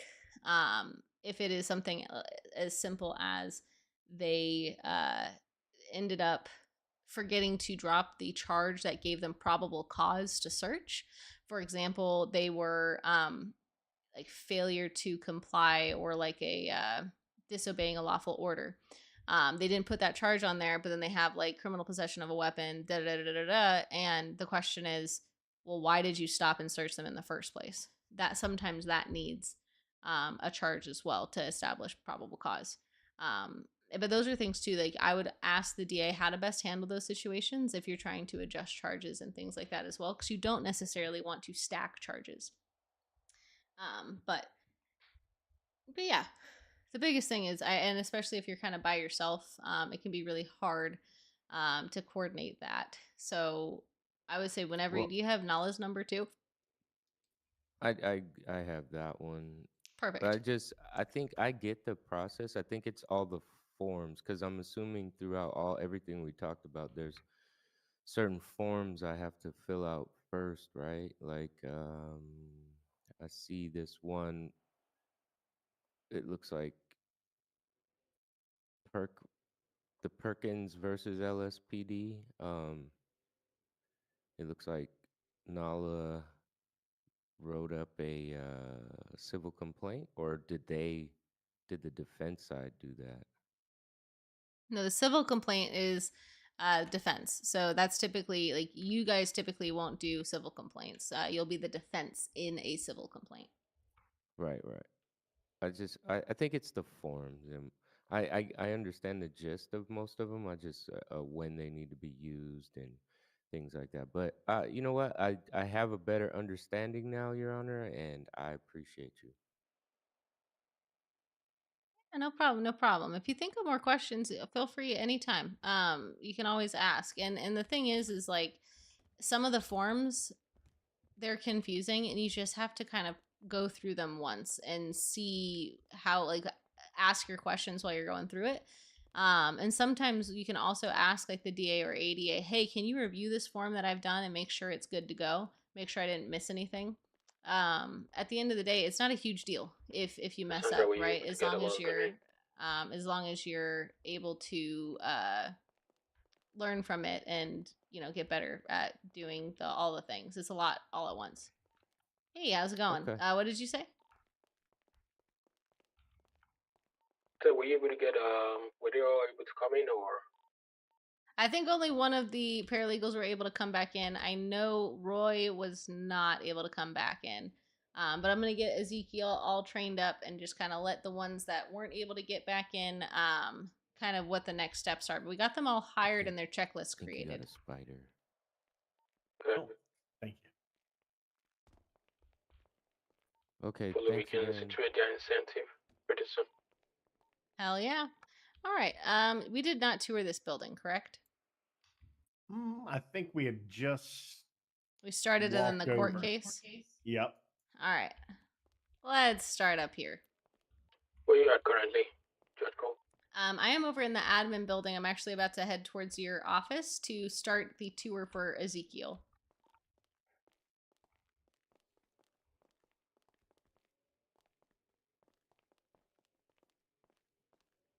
All right. So up here is the Chief Justice's office. This is where we did our like hiring, where I gave you the job and everything like that. Mm-hmm. Hold on, let me give you something real quick. Yeah.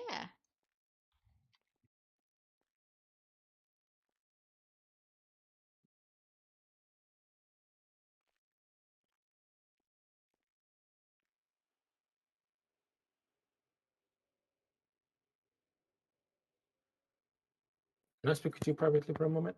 Yeah, of course. All right, be right back. What's up? You by a Oh, moment. sorry, 1 second. Oh, thank you. My bad. Okay.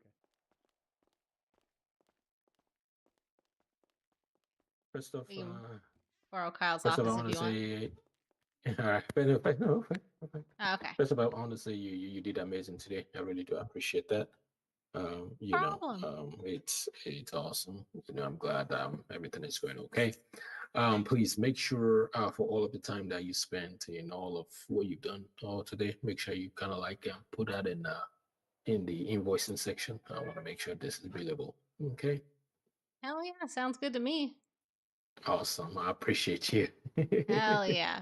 That was fun. It's fun. Thank you We so got much. I think No, 6 new paralegals that is and crazy. Sabine is a rehire from previously, and then Roy has DOJ experience here in Smile. So, did you want him starting off at paralegal as well?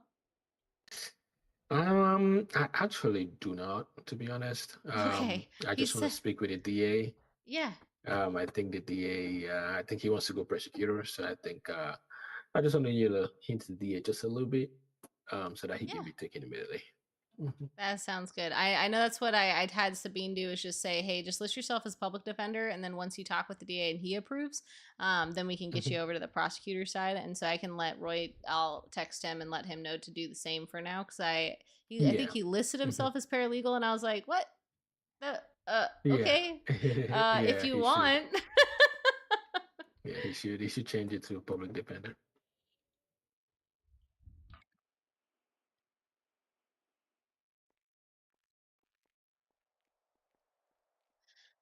I don't think Roy has roles yet. I don't know if he submitted a role request yet.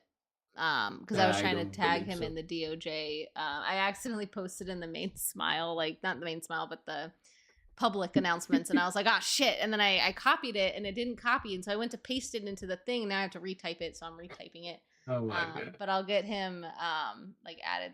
He just needs his DOJ roles so that he can access that as well.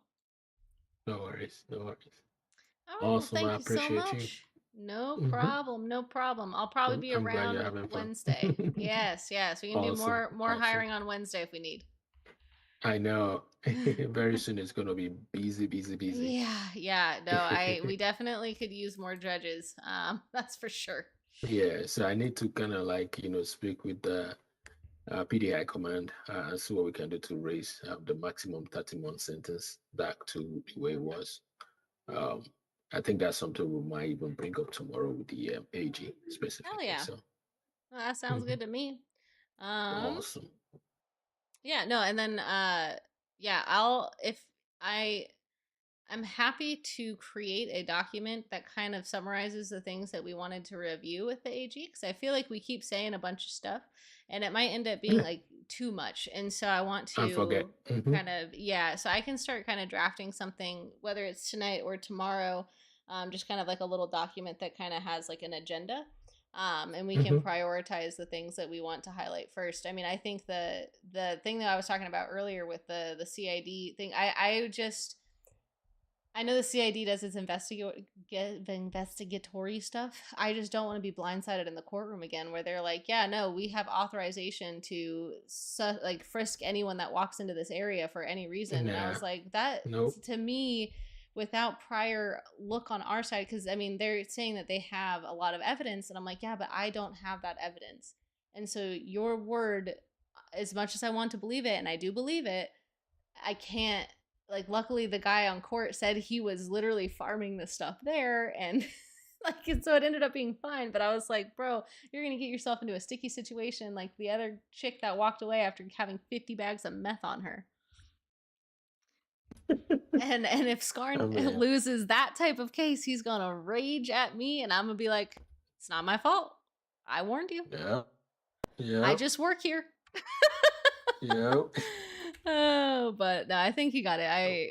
Yeah, no, and that's the thing is like I think a lot of the PD think that the judges are sometimes against them. I'm like, I used to do PD. Like I hear you, and Right. I am probably on your side more than anything else, but I also am very unbiased when it comes to how I rule. So you're That's why we gonna have to appreciate work you. for it. Yeah, I was like, you're gonna have to work for it to make me rule, because I can't just be like, yep, the PD said so. Mm-hmm. But yeah, all right. If you need me, I'll be around. Awesome. I appreciate you. Thank you again. No problem. All right, I'm back. Welcome back. All right. So we talked about the DOJ's office. This way, we have a couple more offices back here. Sorry, I walk fast. It's some sort of muscle habit that I have. I don't know how it happened, but I just walk fast. This is Judge Kyle's office. It's similar to my office on the other side. He's one of our senior judges. He specializes in some of the penal codes and documentation and logistical procedures. Mm-hmm. Here we have a conference room, which is great if you have clients that you need to have like a large group discussion. If you're doing, what's it called? Deposition. Yeah, depositions is a great example. Arbitrations, where you're bringing two sides and having a judge kind of sit and arbitrate for you instead of a full-on court case. Oh, do you have that happen often here? We can. I don't know how many.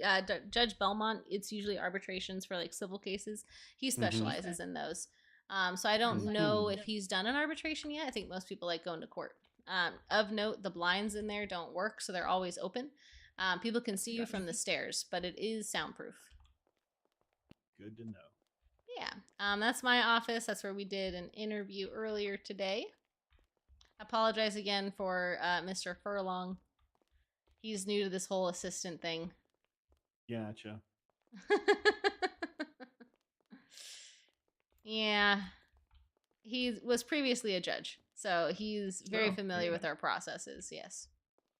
This is Judge Belmont's office, so it's similar to the COJ's office. Sometimes they'll have, like, the DA will have meetings and stuff here as well. And remind me, I'm so sorry. I've done so many interviews today. I can't keep everyone straight. What interests did you have for the law? Like, what part of law? Probably public defense office. Okay. Though, well, actually, which is the biggest need right now? Honestly, any area that you're interested in. So we Yeah. have a good number of public defenders. We have a good number of attorneys. We are starting to collect. I have a couple people today say that they wanted to do prosecutor. So I don't Mhm. think that there's any area specifically that is hurting. I think honestly, what we need is just people passionate and wanting to do the work. So the Oh, nice right thing on. about starting off as a paralegal is, and I don't know if you've taken a look at your checklist. We're doing some of it Yes. right now, but there are 4 cell calls you have to do. There are 2 shadowing days. I would encourage you shadow both a public defender and a district attorney's office member, because the it gives you a good idea of what happens in both sides, and you can get a feel for what it would be like to do whatever role you want to do. And you can always shadow more people. It's not a limitation on how many days you get to shadow. Right. Um, I've yeah. most of my time has been in public defense and as a private attorney as well. So probably public defender's office would be my primary interest, but I do want to, during this time of being a paralegal, explore both as much as permissible without getting on anybody's nerves, you know.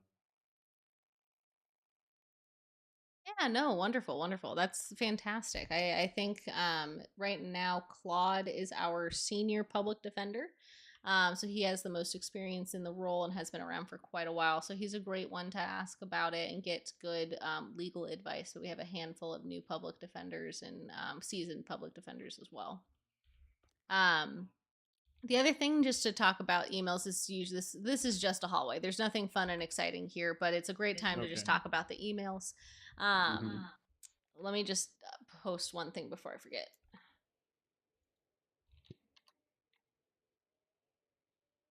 All right. So the emails, you'll see there are lawyer request tickets, there are dockets and stuff open. Mm-hmm. The lawyer requests, those are mainly managed by our public defenders and private attorneys. The DA's office should not look or access any of those. That is private conversations between the clients and their representation. The naming of those is done by the attorneys themselves who are taking over those cases. There is a naming document to help guide you on that in the DOJ documents. Okay. The dockets are cases that are going to court that we're actively scheduling or they have been scheduling and we're just tying up loose ends. Those are managed by the judges, so the judges will rename those. The dockets are part of the court record. So we will have your client as the one that will open the docket. And that's just to make sure that they're included in it. They don't necessarily have to communicate anything besides their availability. If they put in the docket that they are super guilty and this is going to be a fun time, it's an open, that is a court record and can be used against them. So that's something that we Right. advise them, use as minimal conversation as possible in the dockets. The other thing to note is the emails aren't intended to be used as a back and forth between you and your client, but more as a way to schedule a meeting here in the city. We want as much of the interactions to be in city as possible. The emails are there because there are limitations, so we can't pass documents back and forth easily in the city for people to sign. So the tickets and the dockets and the emails are a great way to pass those documents back and forth for signature, to provide evidence, and any like evidence stuff is typically submitted in the dockets as well. Okay. So dockets are where information that's been requested relevant to the case will go. Yes, Like, exactly. okay. So will I subpoena the opposing counsel, or and then whatever they turn in, they submit it to the docket, or they send it to Yes. me and I put it in the docket. They should put it into the docket. Any Gotcha. evidence that's going to be provided is nice to have it in the docket because then the judges can see it as well if it's referenced. The dockets, as far as like for criminal cases, anything that's provided in discovery, that should be automatically provided. You should not need to subpoena that information. Oh, that's beautiful. Thank you. Yes, it's one less piece of paperwork. It's going to get approved regardless. It's a criminal case. You have to have that information to defend your client. So Right. typically, if you look at some of the dockets, you feel free to look at them just to get a good understanding of how they work. It's the best way to learn, in my opinion, is just looking how other people handle the dockets. Again, some people are newer and are also still figuring it out, while other people have been doing this a really long time and it's easy for them. Typically, how it'll go is the client will open the docket if it's a criminal case, or a civil case. But for a criminal case, for example, the client will open the docket. The attorney will ping the district attorney's office and the judge's office and ask for all items related to discovery in relation to the case. Sometimes the officers forget to provide the case number, or you forget to collect it. So you can say the person involved, the client, as well as the date that this happened, and we can try to figure out which case it's pertaining to. And then they should provide that within 24 to 48 hours. Like I said, everyone's busy. We know everyone has nightmares that they got to deal with outside of the city, so it's okay if it's a little bit longer. But if it starts going too long, then we will step in and ensure that things are properly provided. If for some reason you get to court and the DA's office still hasn't provided you with any of the discovery items, that sucks for them because they can't use any of that as evidence. And so it will most likely go in the favor of the defense at that point. Similar with civil complaints, right? If there's a case against LSPD and the DA's office never provides the things that are subpoenaed, if it gets to that point where the court date is set and you show up and you don't have the evidence because the DA's office didn't provide it, the judges take all of that into consideration. You're welcome to ask for it again if you really want it for your case, and if it's just not provided. Oh, perfect. Oh my gosh. Someone is, I think, walking from somewhere. Give me one second. A new paralegal. Oh, Cooch, he's on the radio. Hey, Mr. Hancock, did you need a ride?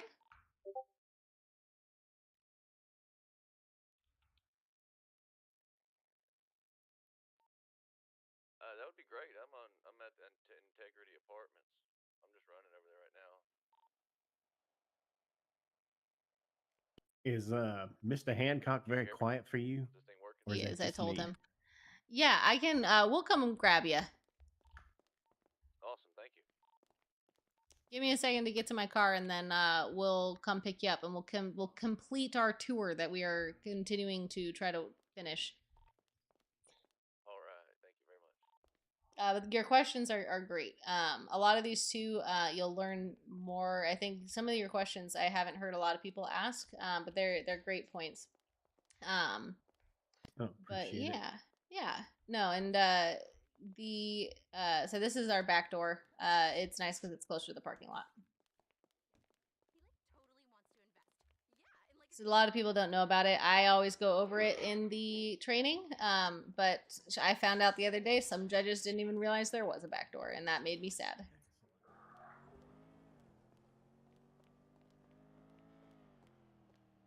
But yeah, so you can feel free if you want to see how other people kind of run their lawyer tickets or whatever it is, you can do that. Like I said, you may see more back and forth than we entail. But like I said, it's mainly to try to schedule something in city. If you're struggling to really get a time in city with your client because of time zone issues, just refer to them to another attorney because we have people awake at odd hours. All right, let's get to this car.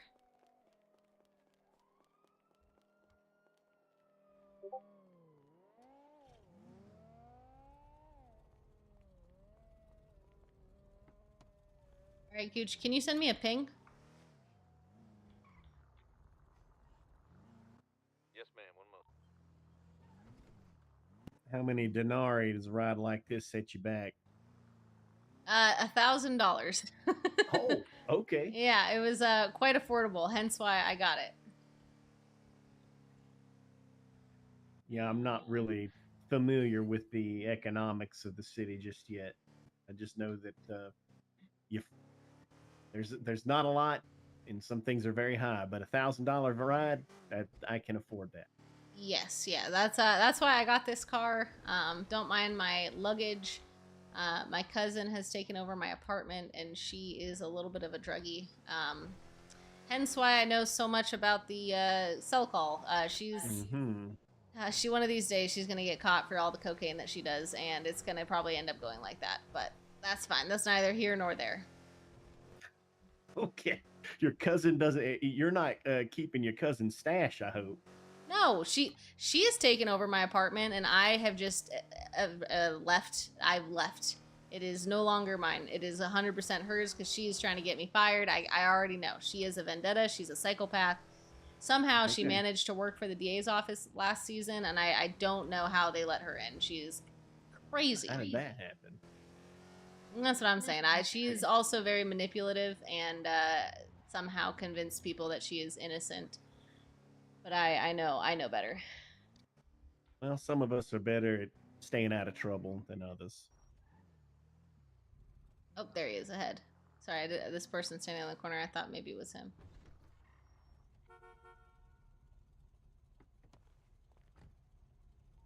Mr. Hancock, come on in.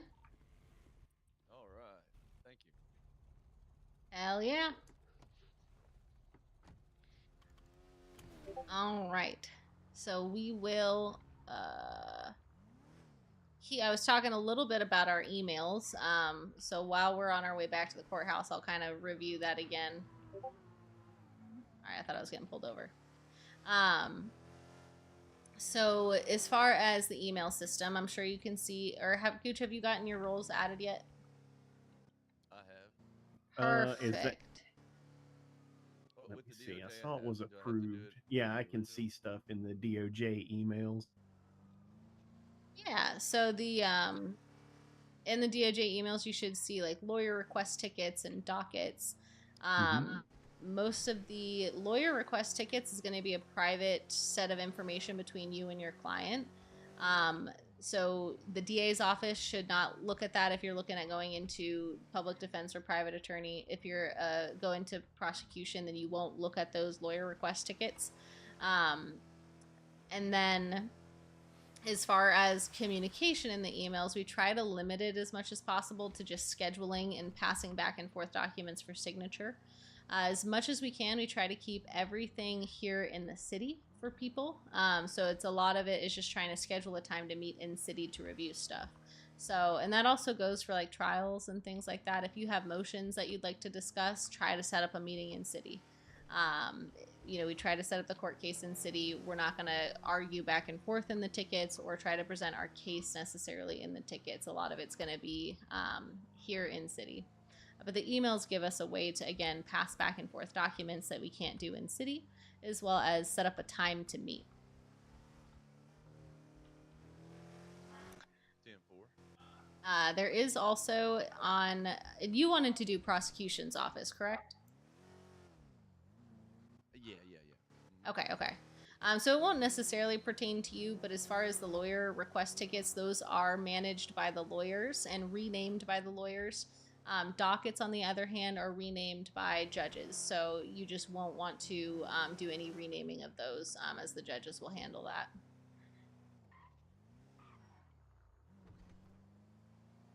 All right, we're almost back. I didn't see any like laws and such books, documents. So we have, under the DOJ documents, there is a penal code, which is all of the charges that are in the MDT. Oh God, I'm so sorry that happened. Ow. How are you guys looking on food? I'm fine for now. I'm gonna give you guys each one. Oh shit! I didn't mean to drink this. Fuck. My apologies. My belly's like 3/4 of the way full. All right, I'll give you something for later. It's good for quite a while. Just because I know. Oh Fucking shit, I did it again. God damn it, it's just so good. I couldn't stop myself. It did look delicious, I must say. Thank you very much, Your Honor. You're welcome. Thank you.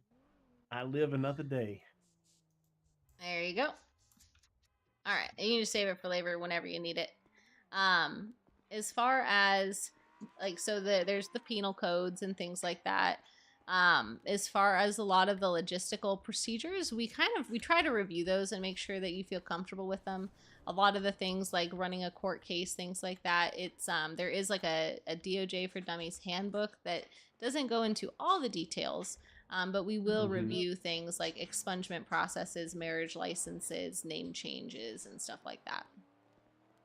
Okay, and you said the penal codes are in the documents section? Yes, DOJ documents. Oh, okay. I see those now. All right, let's run over across the street. All right.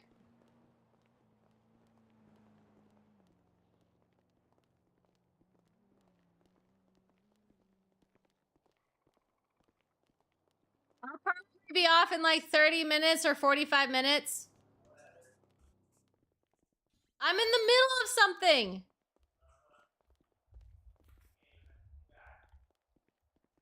I've literally been nonstop talking in game. All right. So, if it's okay with you, Ezekiel, we'll just kind of review a couple things. We've already talked about the emails, so my hallway spiel will be a lot quicker. But the COJ office is the one that we did your interview in, Mr. Hancock, as well as the hiring. So that's going to be that main office there. Over this way, we have a couple other offices, including Senior Judge Kyle Anderson's office here. I'm sorry, man. You kind of got out of range. Oh, so sorry. So this is Senior Judge Kyle Anderson's office. It's one of our judges' offices here. He specializes in penal codes, as well as kind of collaborating with the PD on different laws and procedural items. This is our conference room. So the conference room could be used for things like arbitrations, depositions, and other meetings that you need to have with clients if you have multiple of them and there's not an available office, or you just need a bigger space. Of note, the blinds are broken, so they're open all the time, and people can look at you, so just keep that in mind. But the room is soundproof.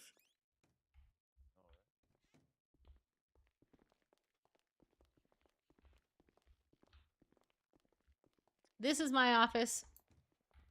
It's similar to Mr. Anderson's office. Nothing special in here, but this is where I will be.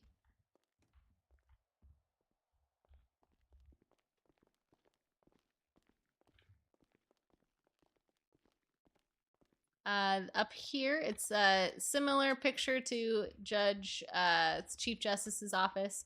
This is Judge Belmont's office.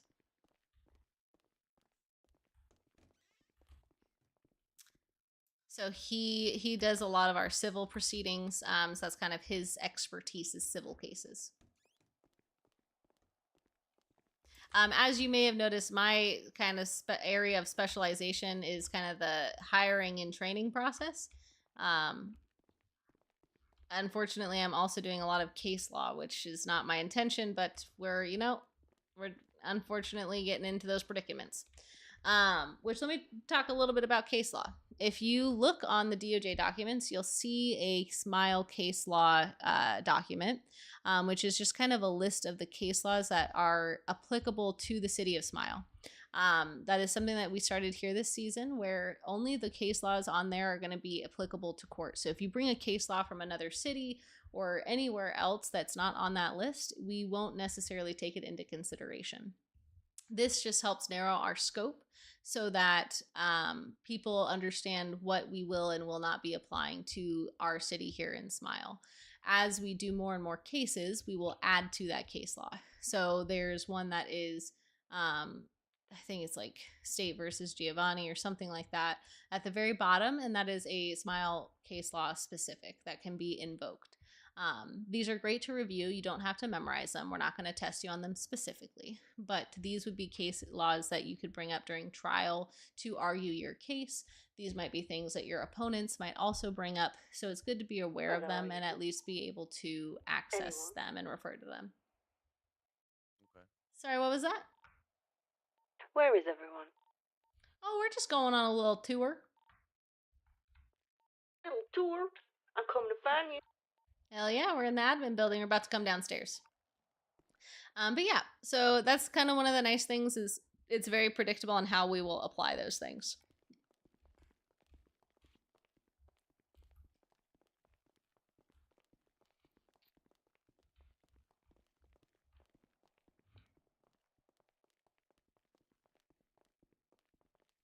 For example, oh, she said she saw me. Where'd she see me?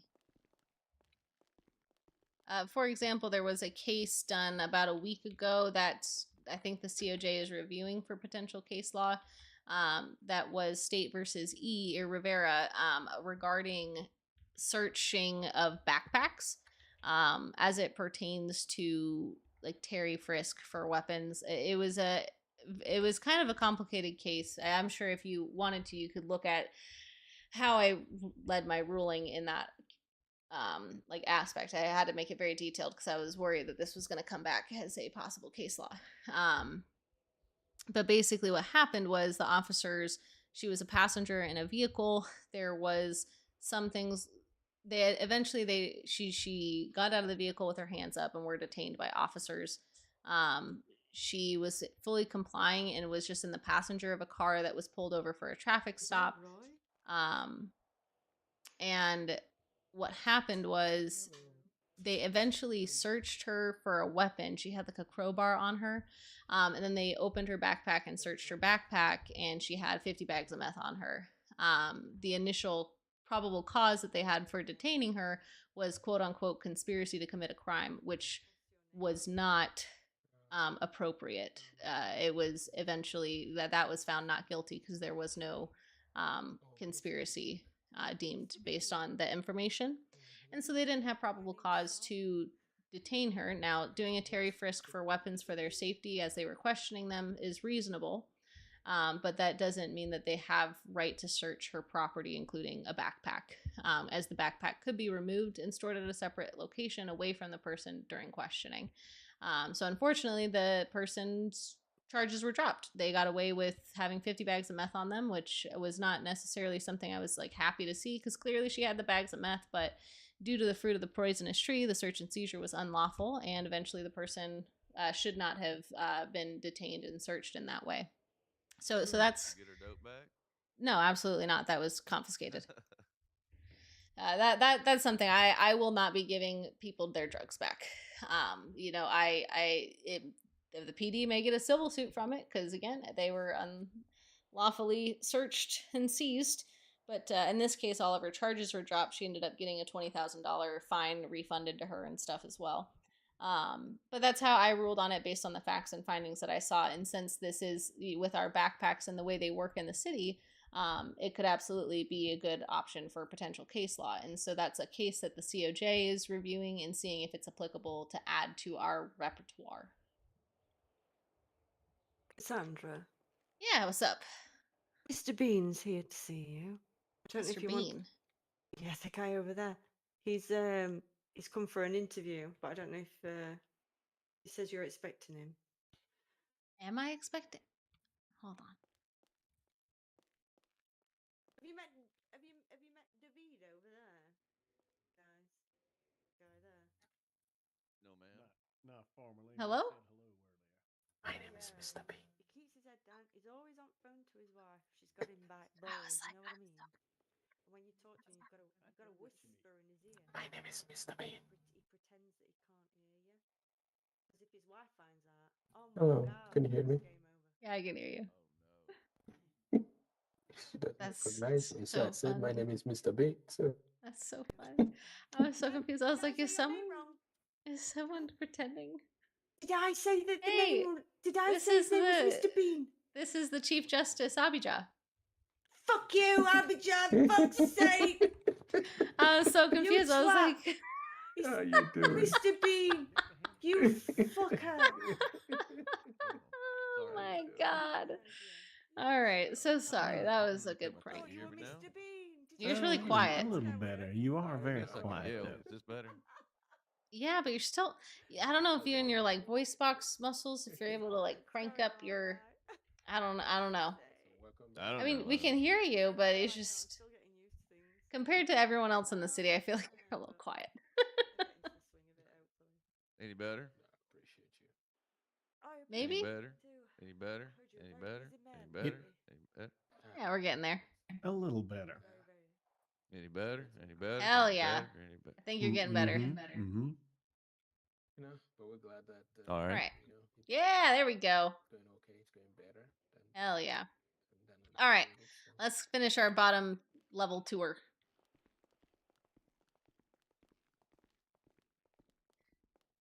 But yeah, that was basically just an example of how case laws might be enforced or created later and down the road.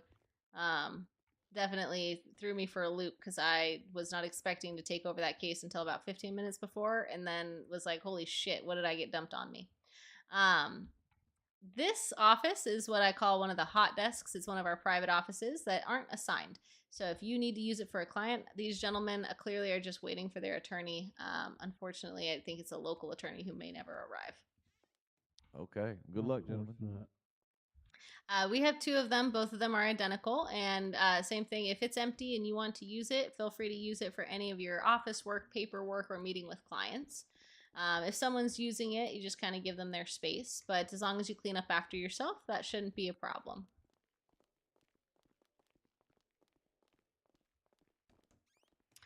This is another one of those offices. Again, they're not assigned. It's kind of a area where, if you need to work, if you have someone that you want to work with, this is kind of a good place to do it. Again, you can have meetings and stuff in here as well.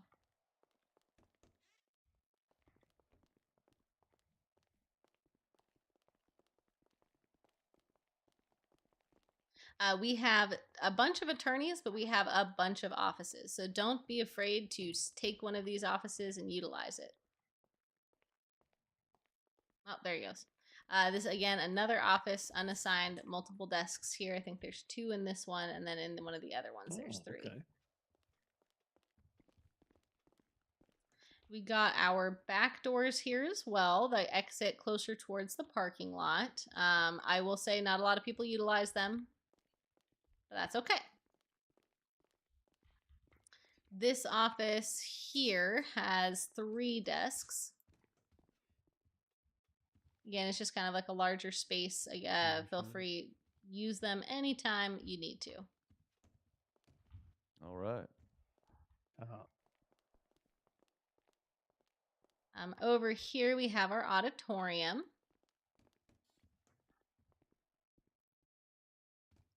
So this is where we'll have like DOJ meetings as a large group. If we do any seminars or training sessions as a large group, this is also where we will be.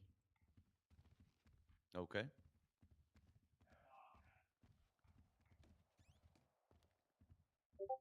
Thank you. All right. Oh, I forgot to tell you. The office at the top of the stairs, it's the same as the one on the other side. So nothing super special about it.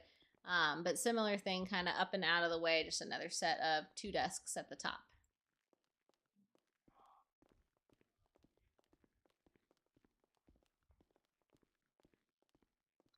So this gentleman here sitting at the front desk. Yes, that's correct. That's fine, because I didn't know if it changed. Because when I was here, he's before, one of it our was like a employees. He's temporary here thing, but all the I time. don't mind He it. never leaves. That's why we let him just play on his phone.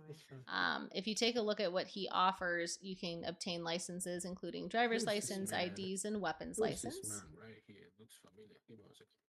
Which man? Is he a rabbi? Yeah, I he's don't know. definitely a Hasidim, but I don't know if he holds that rank or not. I call him David. I thought that were his name. Who is Ezekiel? Ezekiel. It's right here. Oh, Nice. And this And one this is is- Gooch, I think. Yes, Is that your ma'am. name? Mr. Gooch. Gooch. Gooch Hancock. How you doing, Mr. Gooch?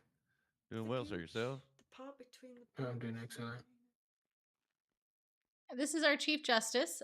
If you hadn't and met him before, he's kind of oversees all the judges within the DOJ. He is our big boss. If you have any questions or concerns, he is your guy to go to as well. Also known as Mr. Bean. Also known Pleasure as to Mr. meet Bean. All right, Mr. Gush, I got a question for you. Yes, sir. What's your end goal with the DOJ? Prosecutor side. Okay. But what's your end goal apart from prosecutor side?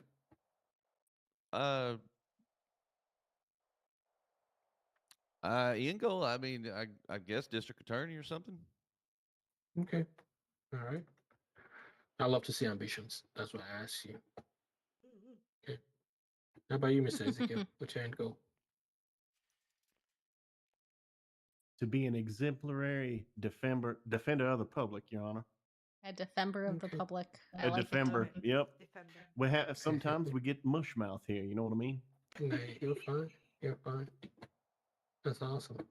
Yeah, that answers my question. I just want to see ambitions. I want to see. PD to DOJ. Yes, we're getting the call. Go ahead. Mhm. Can I You see, please get everyone one is hungry. attorney up here to the BCSO? I have a gentleman requesting legal counsel. Yeah, BCS. I'll be on Oh, the way. BCSO. I thought I definitely 10-4. in my head Do you have thought a cell the charge? penitentiary and was like, oh shit, what? 600. All right. So this gentleman here offers all the different identities. So driver's license. Do you guys want to go? I can go get some food and then I'll be back later. Both paralegals, if they can come. Could I go? Yeah. Could I go follow? Could I go? Prosecutor wants to meet me up there as escort or well. whatever. Absolutely. I'm a coming. Yeah. Would you be able to take these people? I'll have to catch Take a ride. with me. Come. Do you got a Follow me car for them? I do. It's a right shit box. Fabulous. Come on, boys. Fabulous. All right. If you want to follow Sabine, shadow you could will be a good also thing. run with her. Yeah, I'm trying to take care of this this warrant for arrest that I just saw in the emails. Can I switch to PD radio? I don't think we have access to Is do there any that. alphabet going over? I will say, I think at least unless this has changed, most warrants will go directly through Mr. Ricci's paws. Oh, what if I did it for him and just sent it to him and then? Yeah, no, I think that's a great idea. Is if you have all the templates and everything, and you want to try your hand at kind of doing that and running it by Mr. Ricci, I'm sure he would greatly appreciate it. As long as he reviews it and gives the A-OK. Okay. Yeah, are you looking for a specific officer's number? I might have them. That would be something I recommend, is just getting officers' numbers whenever you see them. Suave. Rico Suave, it looks like. Lima 410. I don't have his number. But you could also go down to MRPD and just say, hey, I'm one of the prosecutors. I'm looking for Rico Suave. Does anyone have his number? And just kind of network with them as well. Because the more you get to know the officers, the better it is for you as well, as far as communication between DA's office and the prosecutors, but then also in things like this when they have questions.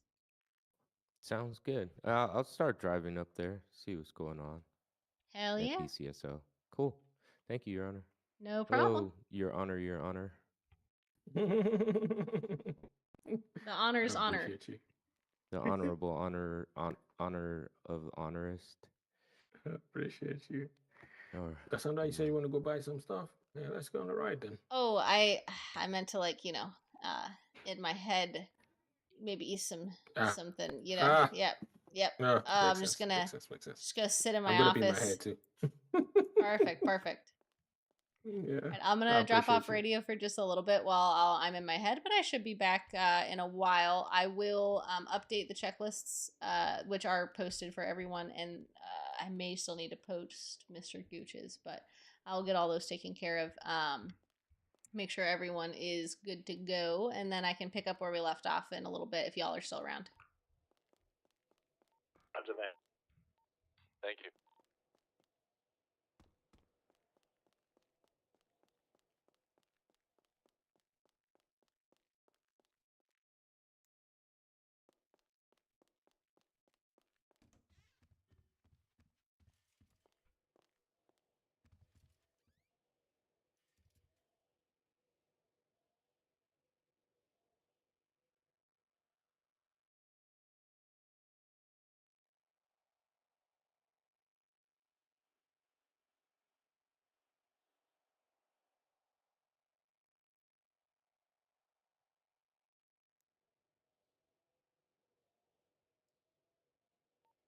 Um, it looks like, hey Claude, Jax just crashed, head popped. On his way up, he might not be able to make it to the BCSO call. Are you by chance available?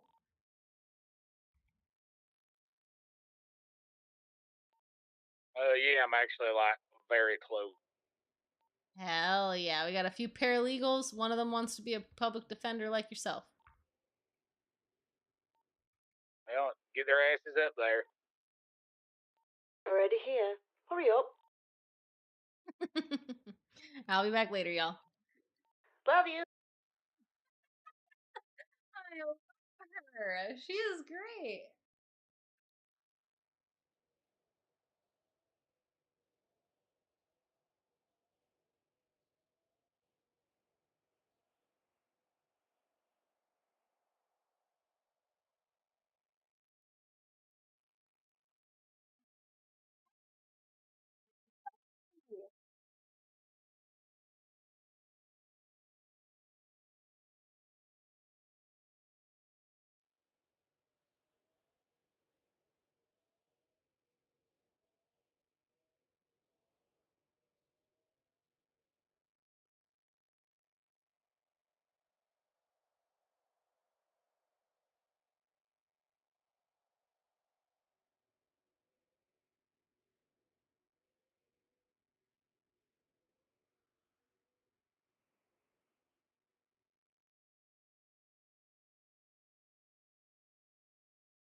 right, chatio.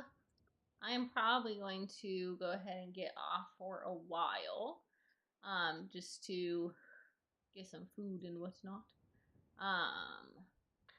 Trying to debate if I want to close stream or not. I probably will. I don't anticipate too much is happening the rest of the night. But yeah, Day of RP, had some fun. Did some shenanigans as well, which I need to do more of because I think that shit is way more fun. Than my DOJ hiring monologue that I do over and over and over again. That's fucking crazy how often I do it. I'm getting it down.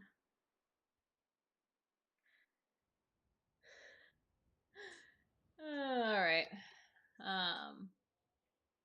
W Fergalicious. Always enjoyable to RP with him. He keeps things positive and fun. I hope that he is able to get back into DOJ. Understandable if he's unable to.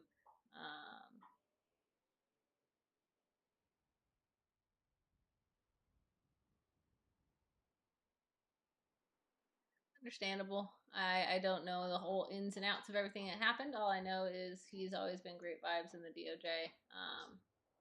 So hopefully he can come back. Otherwise, we'll still probably RP with him here and there. I've never had any problems or issues with him. I'll get Cassandra to do Turbo, stop barking! I'll get Cassandra to do some more fun stuff. And maybe we'll have to fly in on Ash to do criminal stuff with him if he ends up going down that road. But he might try to do cop RP. So, we'll see. We'll see. I am excited to kind of see where things go. I can't wait. If he does come back, it's going to be hilarious because I'm going to be his boss. Little bitch. Alright. Well, y'all have a good ass night. Bye-bye. Bye.